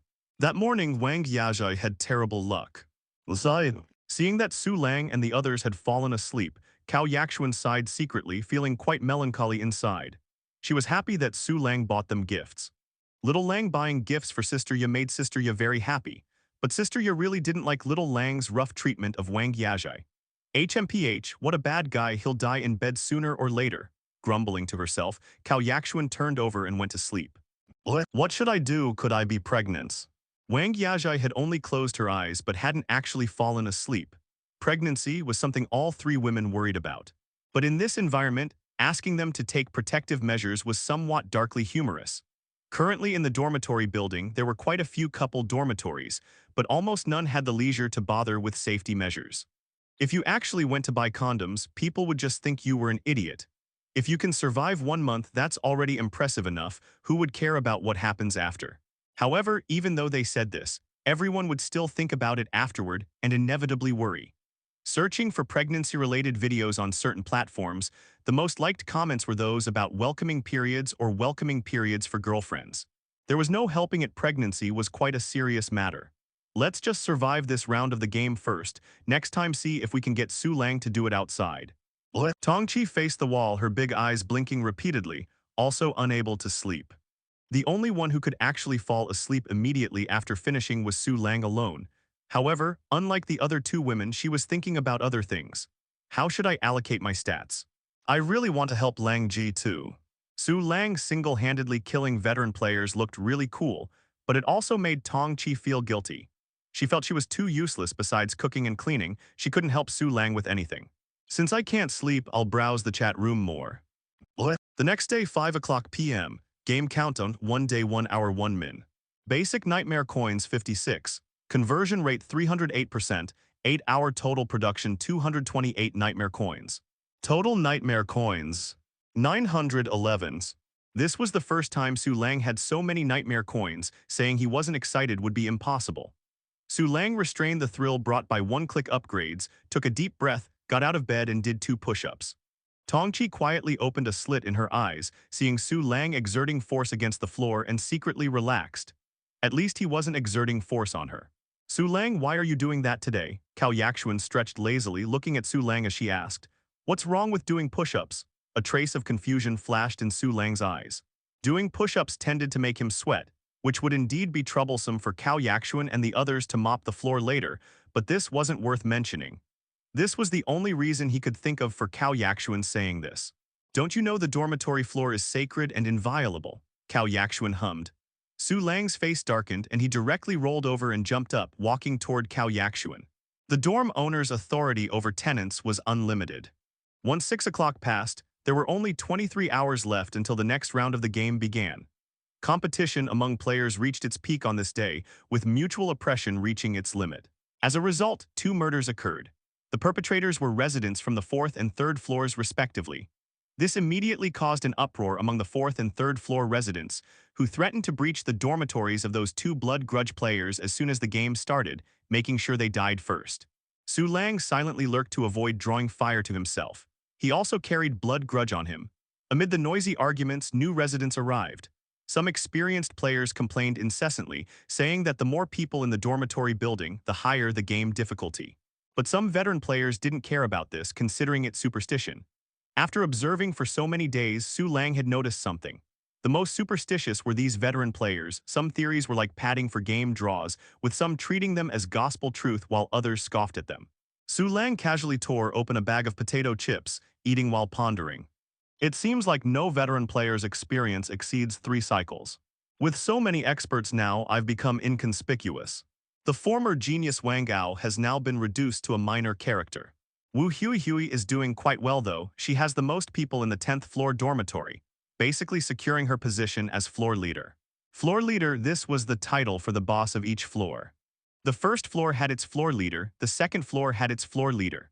This didn't mean the floor leader was necessarily the strongest on their floor, but rather the most leadership-capable one. On the final day before the game started, the floor leader positions had already been determined. The bottom 9 floors all had veteran players as floor leaders. There was no helping it. Some veteran players transferred over with their tenants, a whole nest of veteran players whose strength was simply too overwhelming for newcomers to withstand. Only the 10th floor was peculiar. Because Wu Hui loved sheltering her female friends, most 10th floor dormitories were occupied, preventing others from transferring over, and no veteran players came to compete for it either. The highest and lowest floors, the leftmost and rightmost positions, generally these were the worst positions. Either an incredibly lucky start or a disastrous start. And given the nature of dormitory survival games, disastrous starts were more common. Similarly, some people were quite superstitious, like those who disliked room number 4. In short, opinions varied widely. Lang Ji, today is the last day of the rest period, Tong Chi said in a declarative tone. Her eyes showed some emotion and worry, besides which was resistance. Except for madmen and ambitious schemers, no one wanted to play this damn game. We will definitely survive. Wang Yajai patted Tong Chi's shoulder, her red lips pressed into a straight line. Su Lang chuckled lightly, stating confidently, we'll make it into the top 10. In hell we'll be the elite troops. Although he had coasted his way through, he actually had the qualifications to say this. Winning by coasting was still winning, after all. Actually, Su Lang's dormitory configuration wasn't bad, except for the main door. Everything else was on par with veteran players, plus they had a rare guardian spirit stationed there. If not for the guardian spirit's rule of only recognizing one dorm owner, veteran players would definitely be competing for this dormitory right now. Before the game countdown ended, Su Lang could farm nightmare coins one more time. He took a deep breath, instructed Cao Yaxuan and the others not to communicate with anyone or post in the chat room, then went aside to meditate. This time, whether it was because he was overly focused leading to excellent meditation effects, or the accumulated results finally showing, during his meditation he felt a cool current emerging in his brain. Instantly, Su Lang opened his eyes and checked his personal information. Player, Su Lang. Experience 1 cycle. Room number 200 dorm owners. Attributes Constitution 11 Spirit 7. Free attributes 2. Skills. Advanced Meditation Fireball Technique Aiming. Backpack 7-9. Colt Viper Alloy Combat Blade Number 6 Bullets X200 Adrenaline Syringe Instant Sirloin Steak Throwing Darts Ghost Repelling Talisman. Funds. Copper coins 63.89, silver coins 0, gold coins 0. My spirit attribute increased by 1 point, but meditation didn't level up. Su Lang felt secretly satisfied and continued closing his eyes to meditate. Game countdown 29 minutes 32 seconds. In the final half hour before the game started, the entire dormitory building became unusually quiet. Except for those extremely greedy players still searching for supplies outside, most players had returned to their dorms. Additionally, on the final game day, the exploration mode had been locked.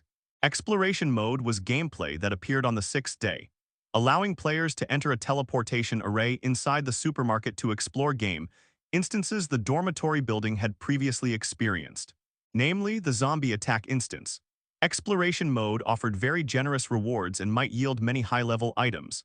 However, exploration mode was extremely difficult, practically a near-certain death situation, with veteran players collectively advising against it. Unless you truly had no confidence in surviving the next round of games, you shouldn't gamble. On the eve of the second round game beginning, a corpse lay quietly below the building. This was also a player, one who had been forced to jump by another 5th-floor player. This also counted as a form of blood grudge, meaning that now the Mad King dormitory building had 4 blood grudge bearers, located on the 3rd, 4th, 5th, and 10th floors respectively. The dormitory building became deathly quiet, and the chatroom wasn't much better.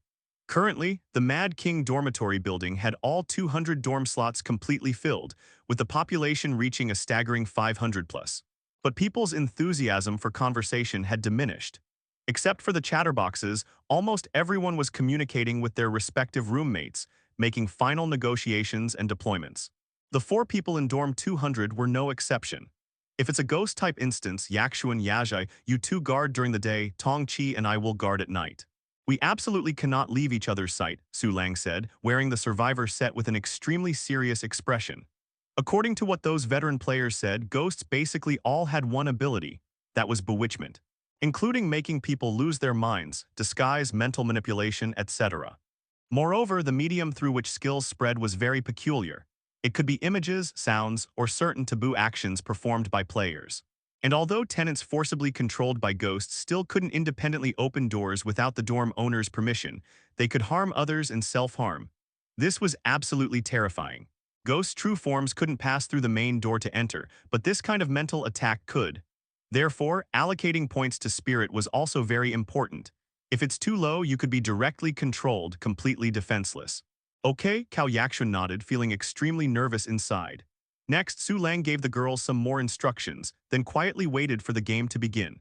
As the countdown approached 0, seeing the 3 girls so nervous their palms were sweating, Su Lang smiled and said, "It's fine, if we die, we'll all die together anyway."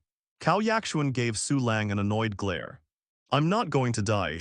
"Me neither," Tong Chi said with determined eyes. "Then I won't either." Wang Yajai touched the sword at her waist. "So it's just me who's going to die," Su Lang chuckled wryly. Tong Chi quickly covered his mouth. Cao Yaxuan snorted, "Su Lang, have you forgotten? If it's a ghost instance, you can't say things like that randomly. Also, if someone calls you from behind, don't answer."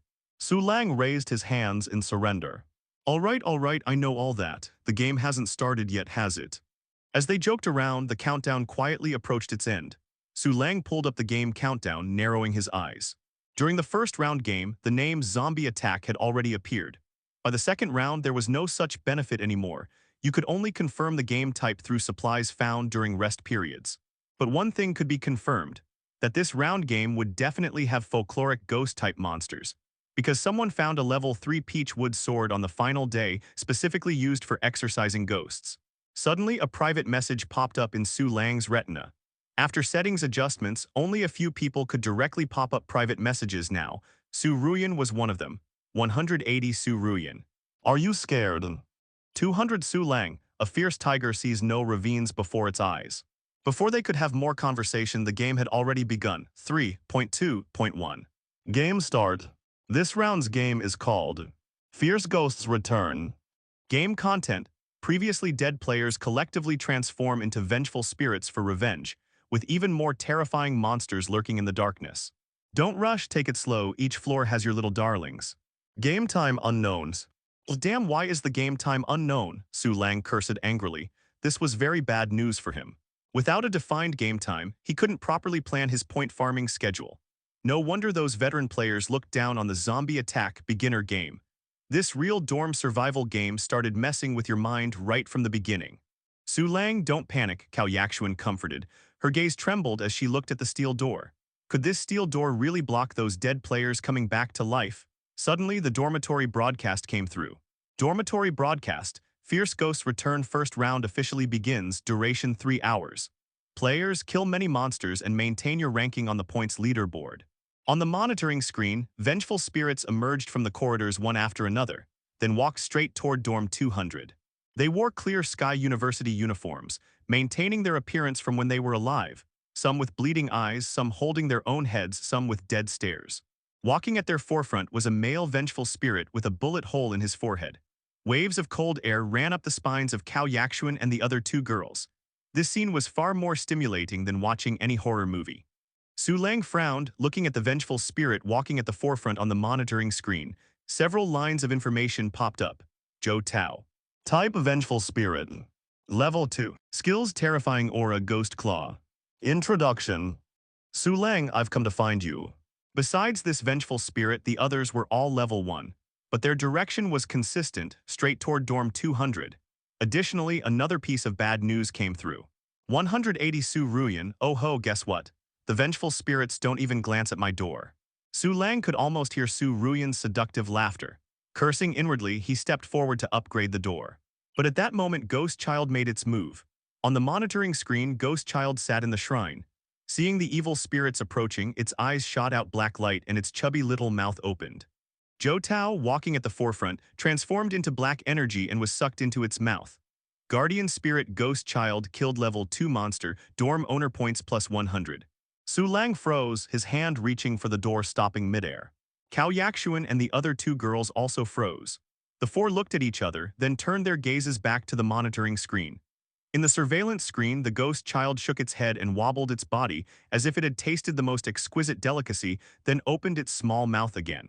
Its chubby little arms spread wide, seemingly thinking this would help its mouth open even larger. Its appearance actually carried a bit of silly cuteness and adorableness. However, for the vengeful spirits, this black childlike entity held not a single trace of cuteness. Don't come any closer, one vengeful spirit screamed, then instantly transformed into smoke and was sucked into the ghost child's mouth. Help, a female vengeful spirit shouted, rushing toward Dorm 200 while crying out. Cao Yaxuan, it's me Zia Li, I'm not dead yet. The next second her body also turned into black smoke and was swallowed whole by the ghost child.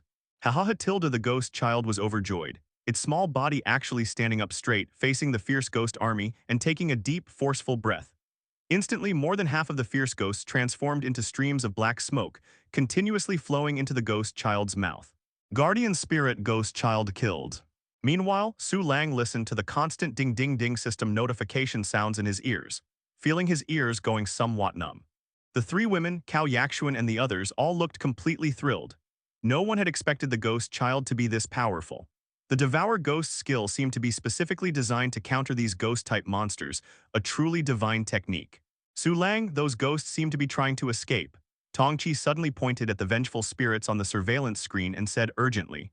On the leaderboard, Su Lang's points firmly held first place. And how important points were was something everyone knew.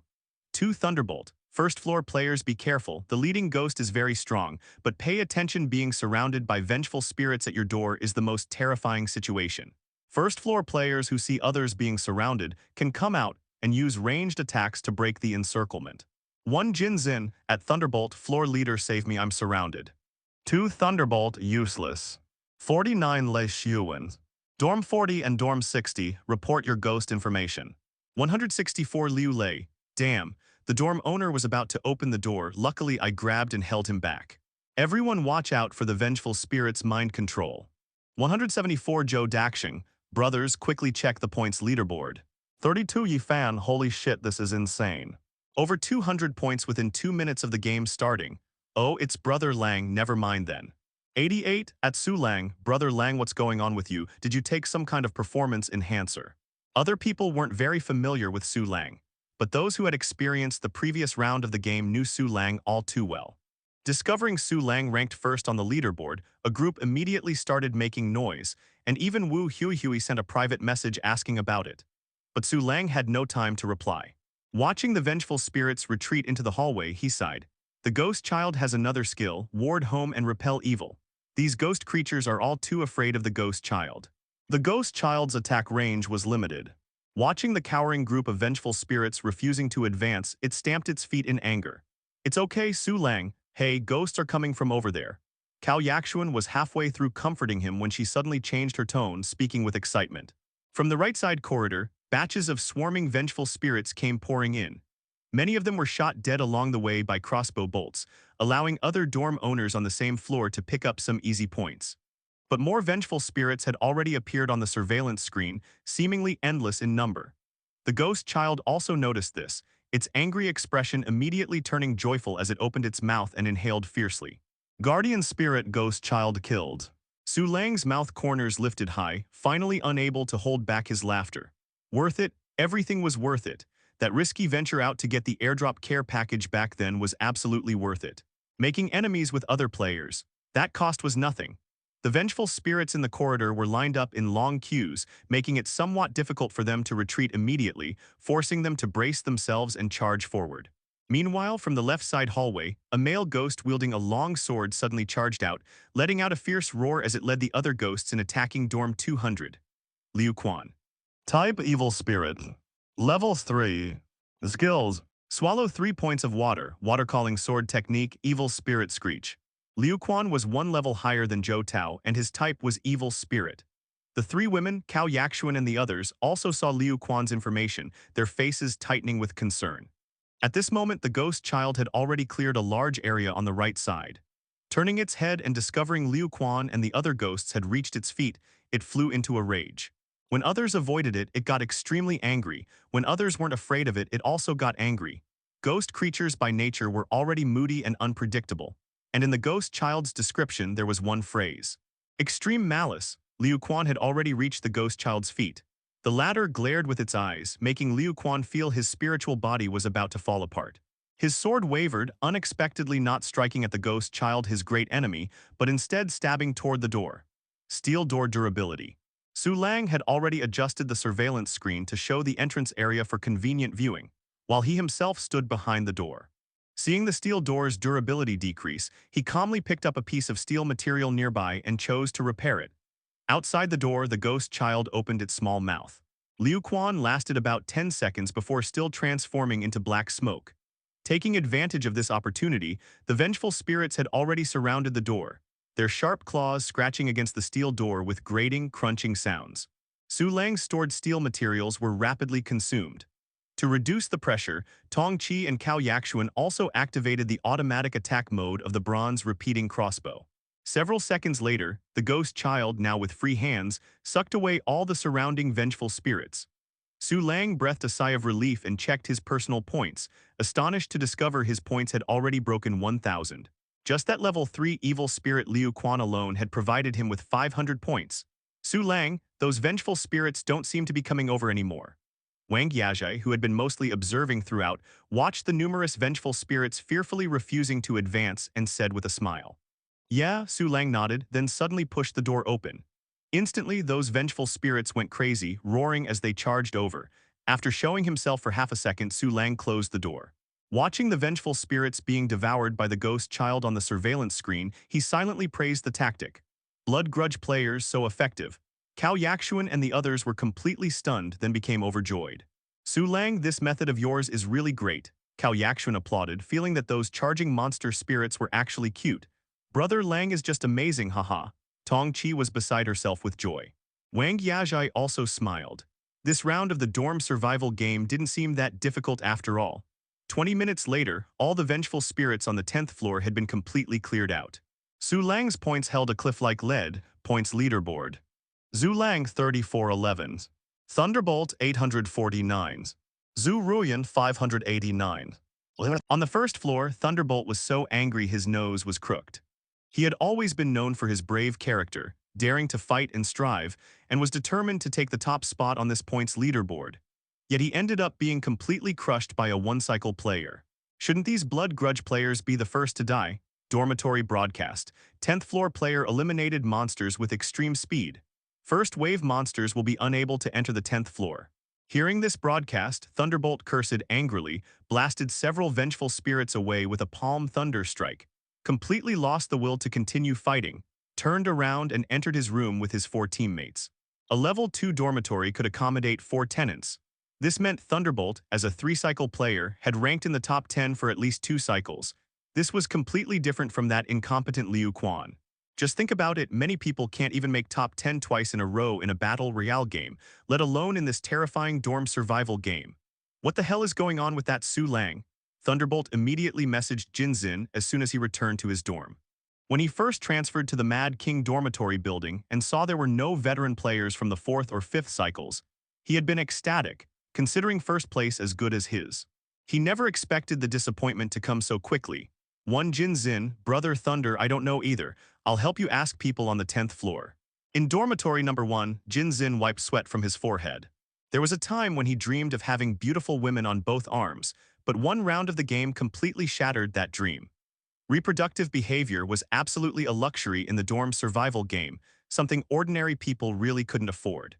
What? 32 Yi Fan, what's going on? Did Lang brother single-handedly wipe out all the monsters on the 10th floor? 9 Sun Hang, no way, I refuse to believe it. 49 Lei Xuan. At Su Lang brother, you're pretty impressive. 88 Cao Bin, I want to be a girl on the 10th floor too. Being on the same floor as Lang brother would be so blissful. 180 Su Ruyan. You're quite something, kid. 200 Su Lang, hee hee. 180 Su Ruyan. Su Lang's hee hee response was purely instinctive. Although the 10th floor monsters were gone, there were still urgent matters to handle. The corridor outside was filled with drops. Let's go collect the items together, Su Lang called out, then rushed out of the dormitory head first. If it were too far away, Su Lang definitely wouldn't risk going out. But this was right at his doorstep. Not going out to collect would be an absolute waste. Plus, there were no monsters now, players from the 9th floor couldn't come up temporarily, and he knew the people from dormitories 199 and 198 very well, so he wasn't worried at all. Cao Yaxuan and the other 2 women were momentarily stunned, then hurriedly ran out the door and began gathering everything like a whirlwind. 1 minute later, the dormitory door slammed shut. The 4 of them looked at the spoils filling the entranceway, absolutely ecstatic. We hit the jackpot, jackpot, jackpot. Cao Yaxuan repeatedly stamped her pale, long legs on the ground, wearing denim shorts that made Su Lang feel dizzy watching her. Ha ha ha, Lang brother, I gained over 2,000 copper coins just from circling around once. Tong Chi was bubbling with joy, her face practically splitting from smiling. Wang Yajai was more restrained, but still had a slight smile at the corners of her mouth, her delicate hands clasped behind her back as if forcibly suppressing her inner delight. After all, in traditional culture, being too happy was considered getting carried away with success. Let's organize all the items, Su Lang said with a smile. They moved the miscellaneous spoils back to the living room and began taking inventory. What was disappointing was that these vengeful spirits had poor drop rates. Aside from some food items, there was only one type of level 0 item, with not a single item above level 3. Basic sword technique passive skill. Type skill scroll. Level 1. Introduction thrust chop point lift pick collapse intercept slash wipe. This item dropped from Liu Quan's body. The supermarket also sold it, priced the same as aiming at 2,000 copper coins. Afraid Su Lang might be disappointed, Tong Chi said thoughtfully, Lang brother, with Ghost Child here, maybe we can just coast through this round without doing anything.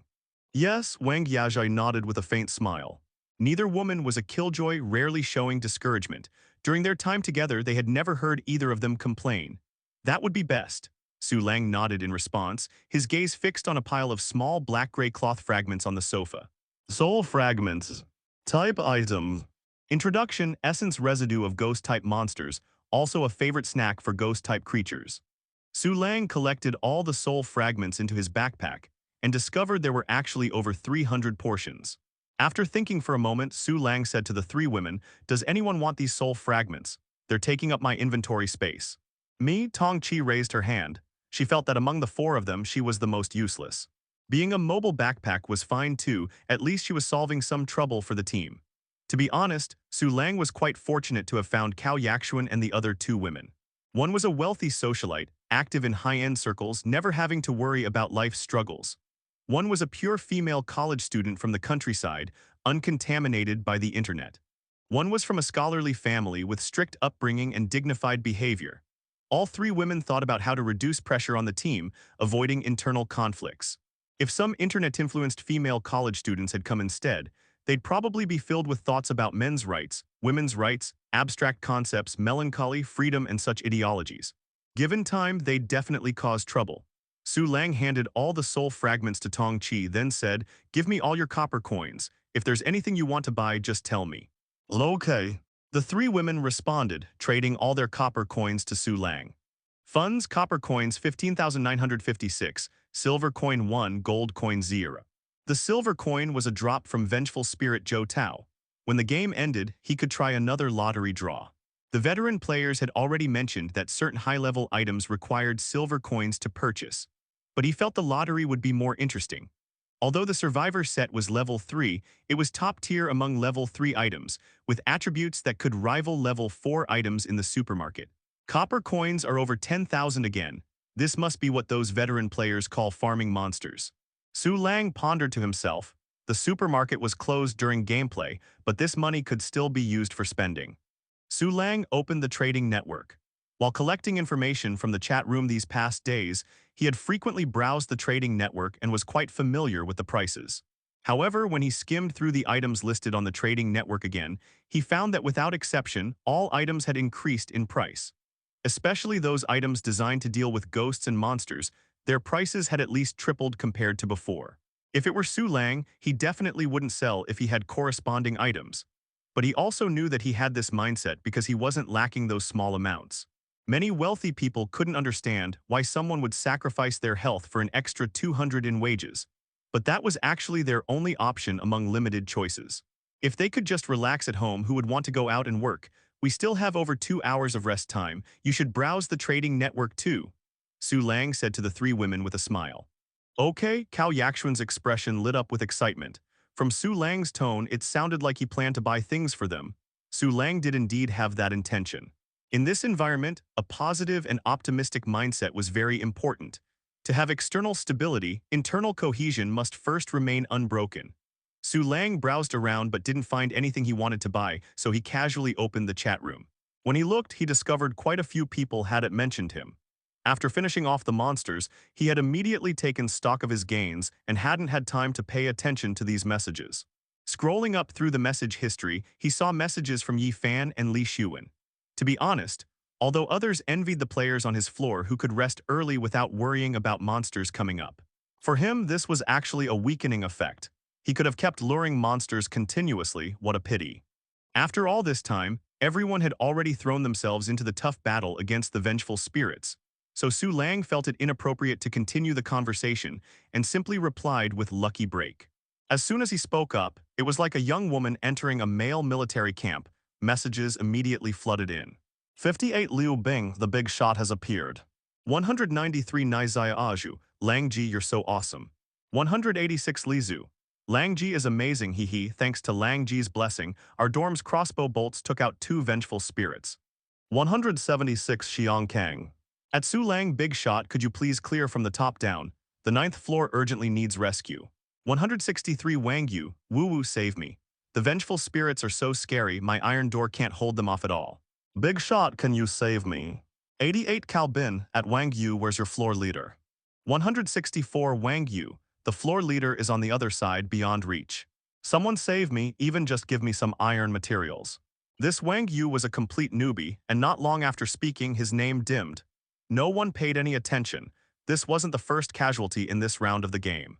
One Jinzin. Actually, Su Lang relied on a guardian spirit, which was also from last round's airdrop package. It really was just luck.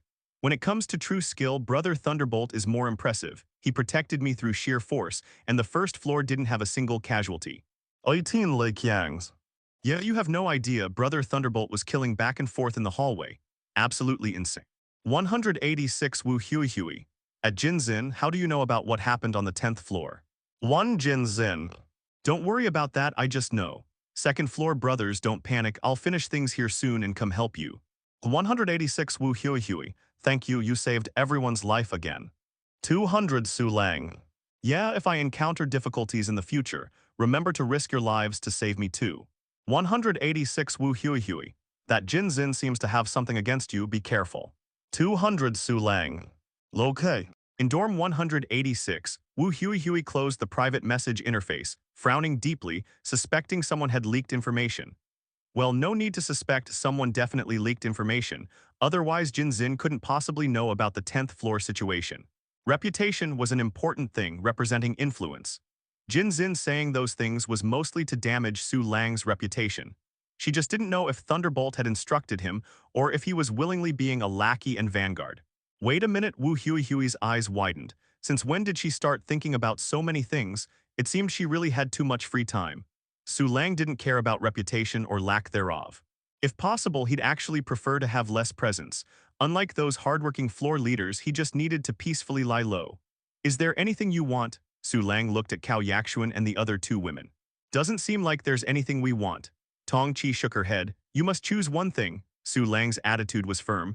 The three women looked somewhat disgruntled but also somewhat happy.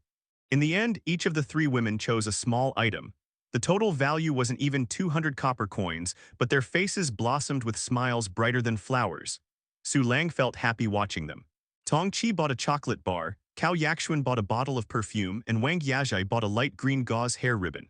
When Wang Yazhai put on the light green hair ribbon, Su Lang's eyes lit up, feeling her aura had greatly improved.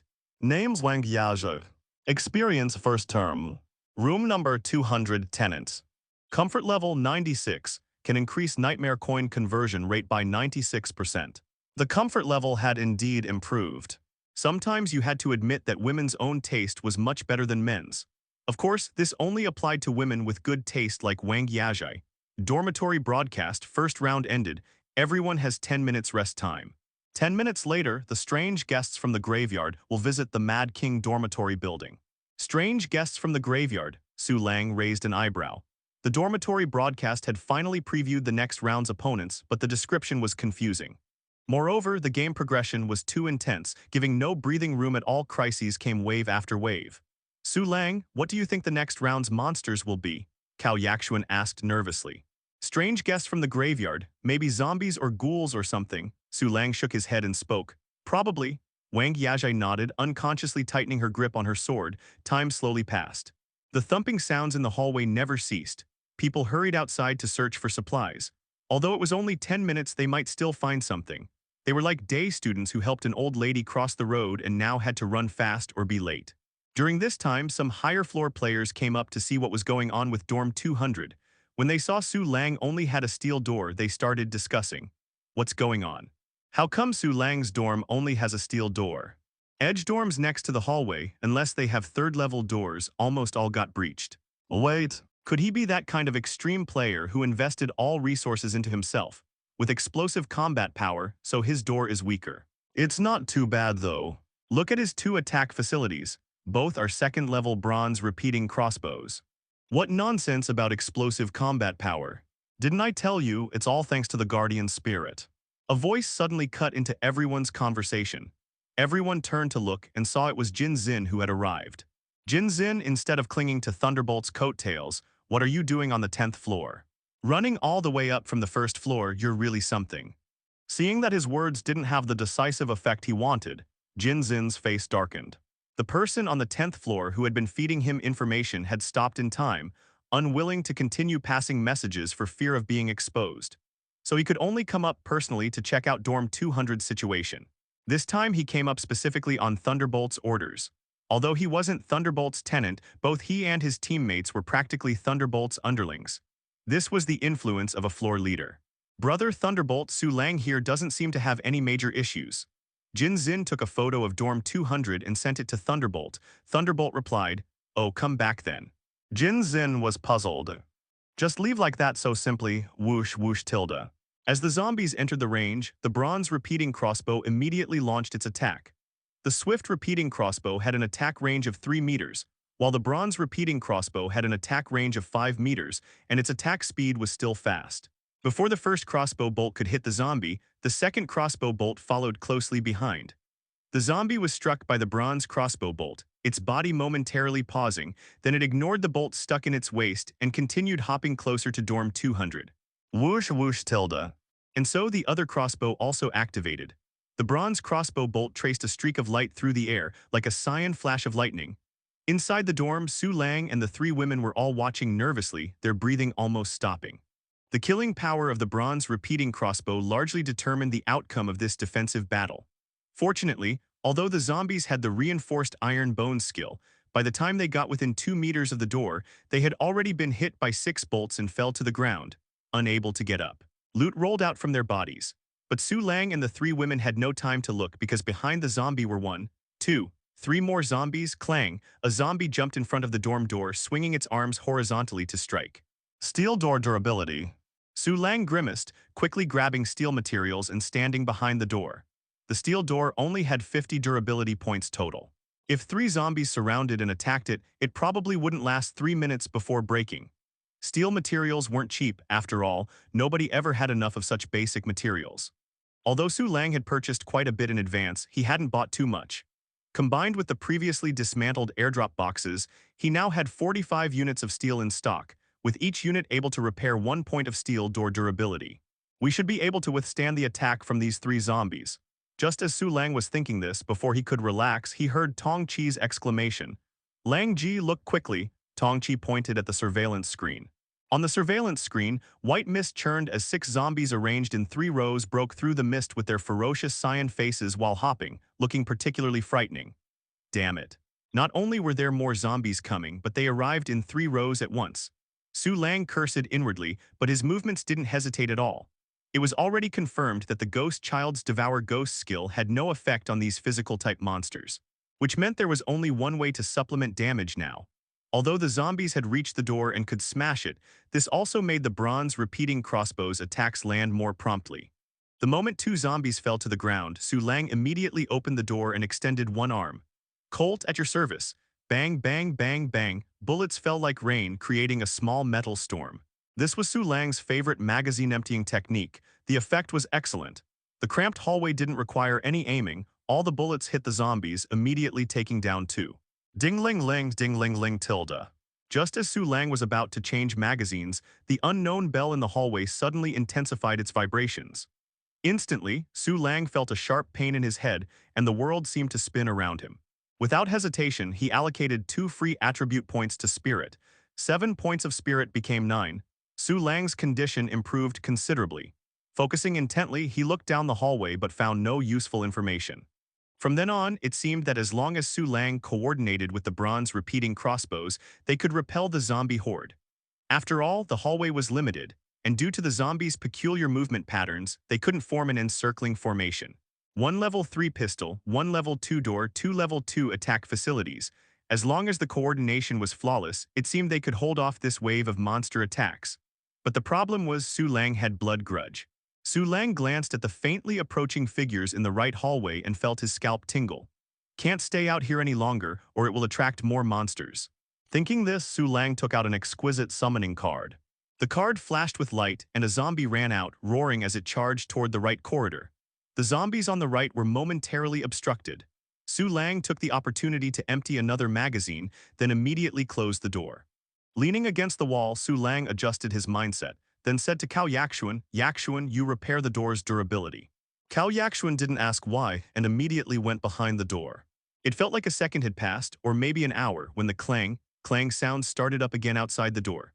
Su Lang opened the chat room and directly private messaged Wu Hui, asking if all the zombies were coming to dorm 200 or if other dorms were also under attack. Wu Hui's response was, other dorms were also under attack. Seeing this message, Su Lang felt considerably more settled. If the intensity of zombies on the right was the same as on the left, even with over 1,000 nightmare coins, he would still feel a headache. He knew blood grudge wouldn't be that extreme. If all the monsters on the entire floor were meant for one dorm to handle, It would be better to just set it so players who killed others during rest time died instantly, sparing them the torture. Clang, the sound of zombies smashing the door outside continued incessantly. For a while, Tong Chi and Wang Yajai didn't dare to breathe heavily. Cao Yakshuan was sweating on her forehead under the most pressure. No one knew how much time had passed when she ran out of steel materials. She hurriedly turned her head, sweating profusely as she looked at Su Lang, only to find him pressing one hand against the steel door. Nightmare coins minus 300. Please choose from the following upgrade directions and make your selection within 1 minute. 1. Vermilion Exorcism Door. Medium-high defense, has suppressing and killing effects on ghosts and monsters. 2. Alloy Steel Door, extremely strong defense. 3. Slippery Biological Door, can entangle one monster. 4. Heavy Stone Door, strong defense, high durability. 5. Cyan Steel Main Door. Extremely strong defense, high durability, dark creatures touching the door will suffer restraining damage, drawback. Cannot be repaired with raw materials. Su Lang monitored the steel door's damage level, then timed it perfectly to upgrade when there were only 10 durability points left. The steel door flashed with light and transformed into a cyan door engraved with some mysterious patterns. Instantly, the zombies outside who hadn't made a sound even when hit by crossbow bolts began screaming. Su Lang stared intently at the cyan steel main door with shining eyes. In this game, sometimes you just had to rely on raw stats. Cyan steel main door, let me see your attributes. Cyan steel main door. Type facility. Level 3. Defense 60/60. Durability 70/70. Effect 1 Demon Suppression, deals magical damage to dark creatures. Effect 2 Never Compromise 2/2. Durability cannot be repaired with raw materials, but when durability drops to 40 points, it will restore 30 durability points using the blood of killed demonic monsters. Can be restored up to 3 times. Dismantling yields. Cyan Steel X45. Upgrade condition 550 Nightmare Coins. Introduction. Demons and monsters, I am irreconcilably opposed to you. I offer your blood to Xuanyuan. His tilde a total of 130 durability points. Su Lang was completely stunned. The Cyan Steel Main Door and Biological Door were facilities not sold in the supermarket, so he genuinely didn't know the former's attributes were so exaggerated. He had just chosen the Cyan Steel Main Door thinking he didn't have raw materials anyway, but unexpectedly ended up with a top-tier item. Now he could rest easy. Su Lang glanced at his remaining Nightmare coins and felt reassured. He still had 839 Nightmare coins. You want to instantly kill me? All right, we can take it easy now. Su Lang smiled at the 3 women. Seeing their somewhat confused expressions, he immediately shared the Cyan Steel Main Door's information. The dorm fell silent for a second, then erupted with joyful exclamations. On the surveillance screen, zombies fell one after another.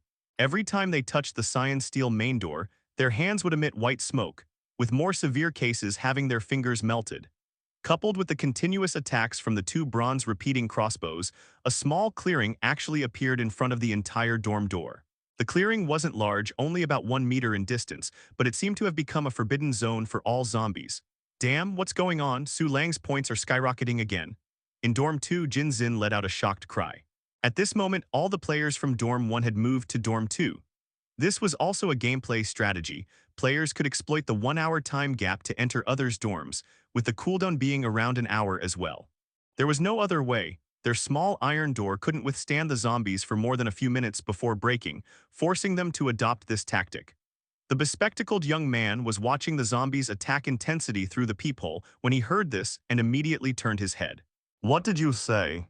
Damn it, Thunderbolt roared angrily, then immediately opened the leaderboard and indeed saw Su Lang's points rapidly climbing. Madman, what exactly is he doing? The female player exclaimed in shock.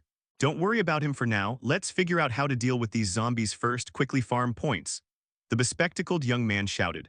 Thunderbolt, with a grim expression, opened the door and unleashed a palm thunder attack, blasting away several zombies before charging out into the hallway. White mist filled the corridor, and some zombies attacking other dorms noticed the commotion, quickly hopping over. Fearless, Thunderbolt fired palm thunder one after another until his mental energy was depleted, then returned to the dorm. After closing the door securely, Thunderbolt quickly took out high-level food to restore his physical strength and mental energy. This combat method was extremely risky and typically only used by veteran players. Jin Xin was completely dumbfounded.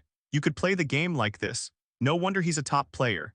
He didn't know that Thunderbolt had learned this playstyle from other veteran players and had only moved dorms because he couldn't survive in his original building. The expert in his eyes was actually just a small fry in someone else's view. Using this method, Thunderbolt quickly farmed points while rapidly consuming his high-level food supplies. Dorm 200.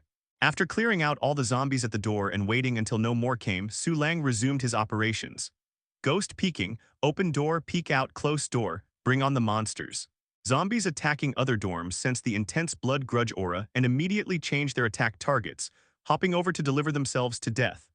Hiding inside the room, Su Lang watched zombie after zombie fall before his dorm door, suddenly feeling like a zombie slaughter maniac. If this were in those online games, he'd probably earn a title. The corpses of killed monsters would disappear before long. But even so, the zombies outside dorm 200 had piled up into a small hill, looking somewhat spectacular. Cao Yakshuan and the other two girls watched the accumulating drops outside the dorm, happily high-fiving each other. When this round ended, it would be another bountiful harvest. You should farm some points too. Su Lang handed the colt to Cao Yakshuan, one magazine each, take turns farming. Cao Yakshuan was momentarily stunned, then excitedly grabbed the colt. Okay. Tong Chi and Wang Yajai's eyes lit up. Finally, their turn to join the action. The four of them had previously discussed point farming strategies, but didn't expect the opportunity to come so soon. After the previous game round, the three girls were less nervous about the second round, even approaching it with a relaxed and cheerful mindset. This was why Su Lang dared to let them farm points. Confidence was something that needed to be built up gradually. Open door, empty magazine, close door, reload, switch person, then open door again. After several cycles of this, Wang Yajai said, Su Lang, don't rush to close the door next time, I want to try something. Su Lang raised an eyebrow, smiling as he asked, you really want to do this? Wang Yajai held her sword, determination in her eyes. Didn't you already pick up glutinous rice? Glutinous rice was an item dropped from zombies that could cure zombie poison. Okay, Su Lang nodded. Cao Yakshuan and Tong Chi watched Wang Yajai, feeling both nervous and expectant. If Wang Yajai could do it, then there was no reason they couldn't. Wang Yajai glanced at the surveillance screen, then rushed out the door to face the zombies directly. This courage was remarkable. At the same time, killing monsters wasn't as difficult as imagined. One side of the corridor was blocked by Cao Yakshuan's cyan steel door, so Wang Yajai only had to deal with zombies from one side, plus the bronze repeating crossbow disrupted the zombies' rhythm. As long as she skillfully used the footwork from basic sword technique, there shouldn't be any problems. Of course, she needed to retreat early too, otherwise she'd be in trouble if surrounded. Just as Wang Yajai was getting more and more into the killing, the bell in the hallway suddenly rang loudly. Wang Yajai staggered, clutching her head. A zombie bared its fangs, leaped forward, its rigid arms stabbing straight toward Wang Yajai's forehead. At the critical moment, this zombie suddenly dropped from midair. Ghost Child's eyes glowed eerily as it forcibly controlled this zombie. Wang Yajai took the opportunity to return to the dorm, leaning against the wall while gasping for breath. Cold sweat beaded on her forehead, partly from severe physical exertion, partly from fright. Sister Yajai, are you okay? Tong Chi stepped forward to support Wang Yajai, concerned. I'm fine. Wang Yajai shook her head. Cao Yakshuan closed the door securely, patting her chest as she said, good thing Brother Lang's micromanagement is strong enough. Whether it was guardian spirits or attack facilities, they could all be micromanaged, with the former being more complex, requiring mental communication between the dorm owner and the spirit. However, ordinary people couldn't play like this. The reason was simple, they didn't have surveillance cameras. Yajai, do you want to continue? Su Lang asked. Wang Yajai nodded firmly. Tong Chi clenched her fist. Sister Wang, you're only about 100 points away from reaching the top 10 on the leaderboard. Wang Yajai's face lit up with joy, accidentally speaking her true thoughts. Good, that way there will be enough bullets for you to use. Bullets were limited. With the three of them taking turns, none might make it into the top 10, but if she used her sword instead, that would be different. Hearing this, Tong Chi's expression stiffened. Su Lang patted Tong Chi's shoulder. This is the optimal choice. If it were you, you'd do the same. Yeah, Cao Yakshuan, knowing Tong Chi had a soft heart, chimed in agreement.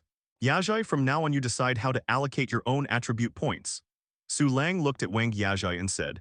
Wang Yajai nodded, then immediately allocated both attribute points to Constitution. Su Lang took out the instant sirloin steak and gave it to Wang Yajai. Restore your stamina first. Tong Chi, you and Cao Yakshuan continue taking turns farming monsters. Although he didn't know the experience of veteran players like Thunderbolt, fortunately he had figured out some gameplay strategies on his own. The reason was simple. He had ample time to think about and examine this game. This alone was an intangible advantage that ordinary players, burdened with mental and physical labor, couldn't match. Moreover, no matter what upgrading food required nightmare coins, it couldn't possibly be completely useless, right? After Wang Yajai finished the steak, the effects were remarkable. Her mental and physical condition returned to peak state, and she eagerly went back to killing monsters. After going out and clearing one round of monsters, Wang Yajai immediately squeezed into the top 10 of the leaderboard. Not long after, Tong Chi and Cao Yaxuan's names also appeared in the top 10. 4 people from one dorm, all in the top 10. Dorm 200 was really making a name for itself now. There was no helping it. The monster resources of almost the entire floor had been completely consumed by the 4 of them. For anyone else to surpass these 4, they'd need to deal with at least a quarter of the entire floor's zombies. Dormitory broadcast: 10th floor players have cleared monsters at excessive speed. Second round monsters will be unable to enter the 10th floor. Damn it, we killed them too fast again. Now how is Lang Ji supposed to lure monsters? Cao Yaxuan was so agitated she actually started cursing. No, we killed them too slow. If I had personally killed Liu Quan and all the others back then, zombies from the 9th floor should have already come up by now, Su Lang said gloomily. Tong Chi gasped sharply, hissed Lang Ji, that's way too dangerous thinking. Despite their chatting, their speed at collecting items didn't slow down at all. They quickly gathered all the dropped items and returned to the dorm. Wang Yajai provided cover from the side, closing the door properly once the 3 returned to the dorm. Perfect coordination. After one round of the game, everyone had learned about providing support and sticking to their respective roles. One could only say their progress was truly rapid. The 4 sat around on the sofa, arriving at the most anticipated moment, counting the spoils of war. The 3 girls first handed all the money to Su Lang. Assets: copper coins 24,892, silver coins 3, gold coins 0. Su Lang reported the assets, then tutted. Tusk, these zombies' copper coin drop rate is pretty average. They don't even have any burial goods or anything, even though they're level 2 monsters. Lang Ji, your mouth is blessed. There really are burial goods here.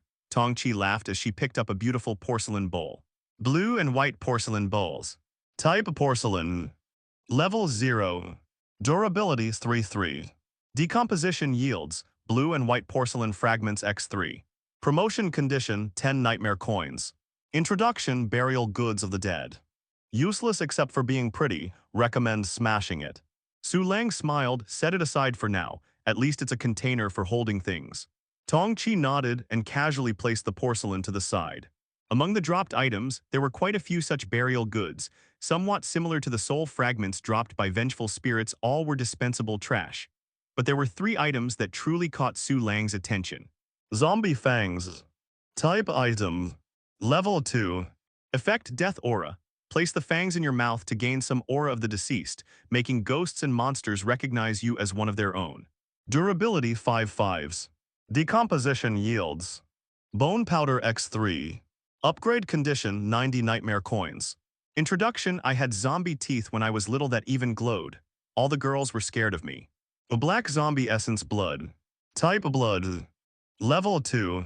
Effect: transform into a black zombie for 3 minutes, with copper head and iron brain, possessing immense strength. Upgrade condition 120 nightmare coins. Introduction: eat me, and everywhere except your corpus cavernosum and pituitary gland will become hard. Information slip. Type item. Content: the real monster hides in the stairwell. Introduction: this kind of thing has no level, cannot be decomposed or upgraded. Just read it and that's it. Take a look at this information slip. Su Lang took out the slip. It might be referring to that bell-ringing presence.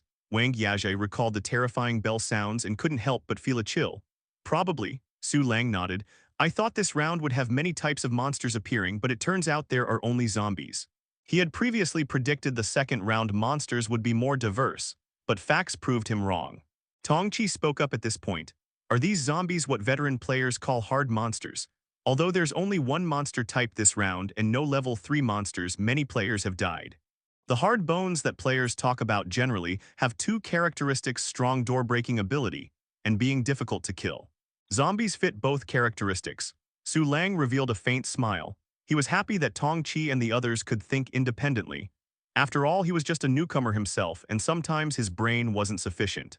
After the group discussed for a while, Cao Yaxuan suddenly exclaimed, Su Lang, so many people are at mentioning me. Normal, Su Lang shrugged, he was already used to being tagged. Me too, Tong Chi opened the chat room, equally surprised. Wang Yajai was in a similar situation. This was the first time the three girls encountered such a situation, and they immediately started chattering excitedly. Meanwhile, Su Lang glanced at the trading network and found someone selling glutinous rice for 400 copper coins. So he listed his 20 portions of glutinous rice at 399. The 20 portions of glutinous rice were gradually bought out. Income nearly 8,000 copper coins. Su Lang sighed inwardly. It wasn't that Brother Zombie was poor, but that Brother Zombie had exchanged his copper coins for glutinous rice. Then he swept clean all the number 6 bullets listed on the market, ending up with 30,000 copper coins remaining in hand. Never had such a perfect start before. Although sleep time was reduced this round, Su Lang's harvest wasn't any less, and he had killed very satisfyingly. After completing all this, Su Lang opened his private messages. His private messages had exploded. He had added almost all players from the first round, and now more than half of those players had sent him messages. There was flattery, confusion, and shock. Su Lang quickly scanned through them, then opened Su Ruyan's private message. 180 Su Ruyan, with level 3 turrets, how are you farming points so fast? 180 Su Ruyan. When trees grow too tall, the wind will break them. Tusk Tusk, you better take it easy, kid. Don't reveal all your trump cards.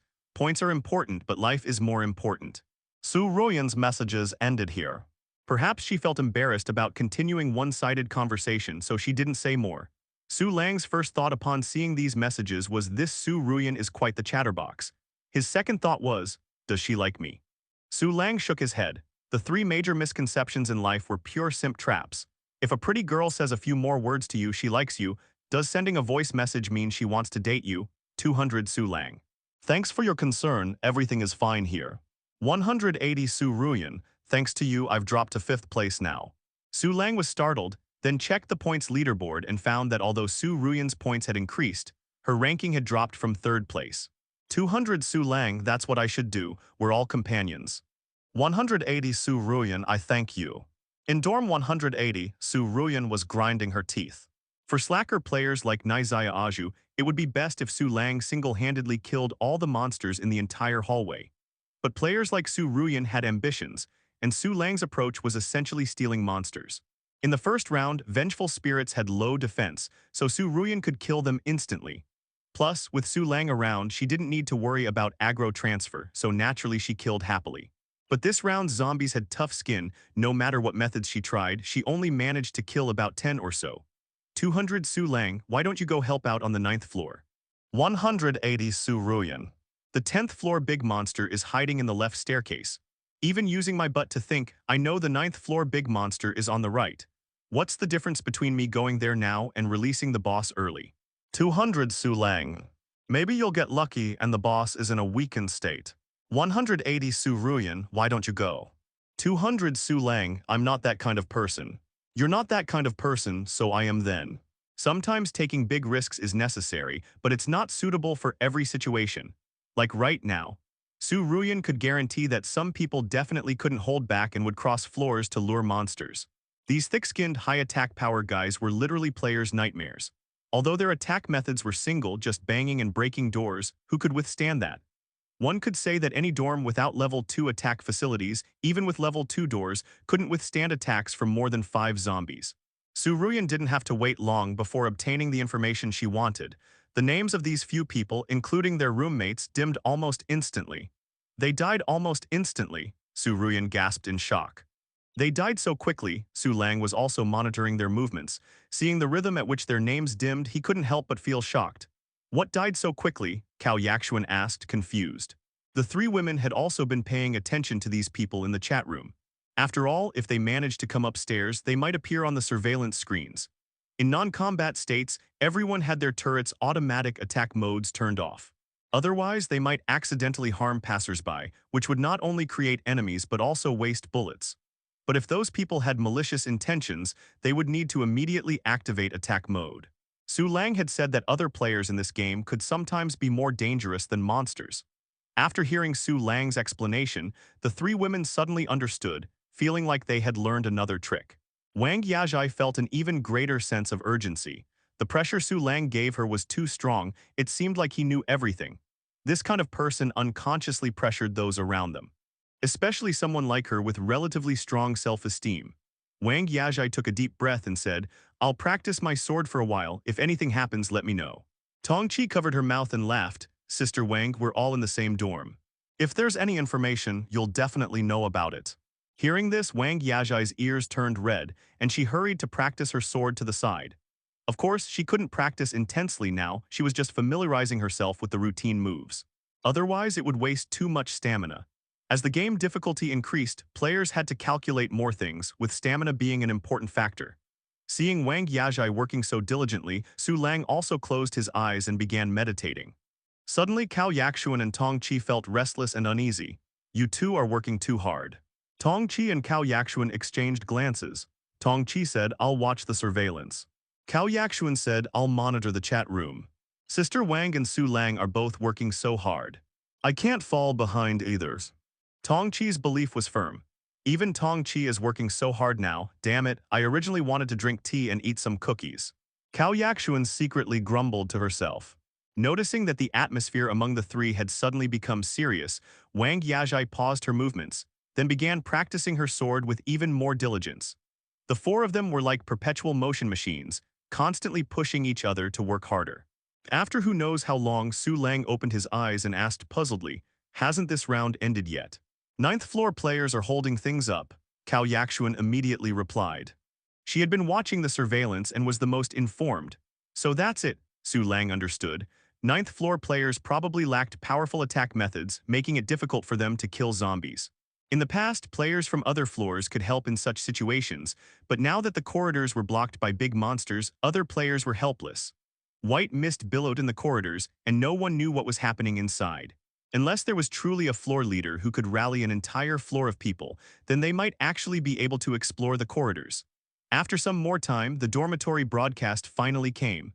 Dormitory broadcast. The second round has ended. Everyone has 3 minutes of rest time. After 3 minutes, ghost officials will patrol. Players should cooperate with the ghost officials' investigation. Rest time had been compressed to just 3 minutes. This was definitely related to the ninth floor's delay in clearing the game. At this moment, people in the chat room were verbally attacking the ninth floor players. 40 Zhao Shuang, ninth floor, what are you doing? 85 O Chens. This is disgusting, delaying everyone's rest time. 171 Li Li, what nonsense are you talking? The longer we delay, the longer your rest time becomes right. 125 Lin Wen, are you idiots? Look how many people are left on your ninth floor. The monsters will just run to other floors. 171 Li Li, you didn't help at all and you have the nerve to say that. In the end, Sister Su had to climb down the wall to help, otherwise it would have taken even longer. 181 Li Yu. At Su Ruyan, so it was Sister Su who stepped in, no wonder I saw Sister Su's points increase at the end. People in the chat room were arguing noisily. 3 minutes passed quickly. No one had much time to think. Su Lang was in the same situation. Ghost officials, what exactly were those? They sounded quite unusual. Lang Ji, the white mist has disappeared, Tong Qi shouted. Su Lang stared at the surveillance screen, quietly waiting for the monsters to appear.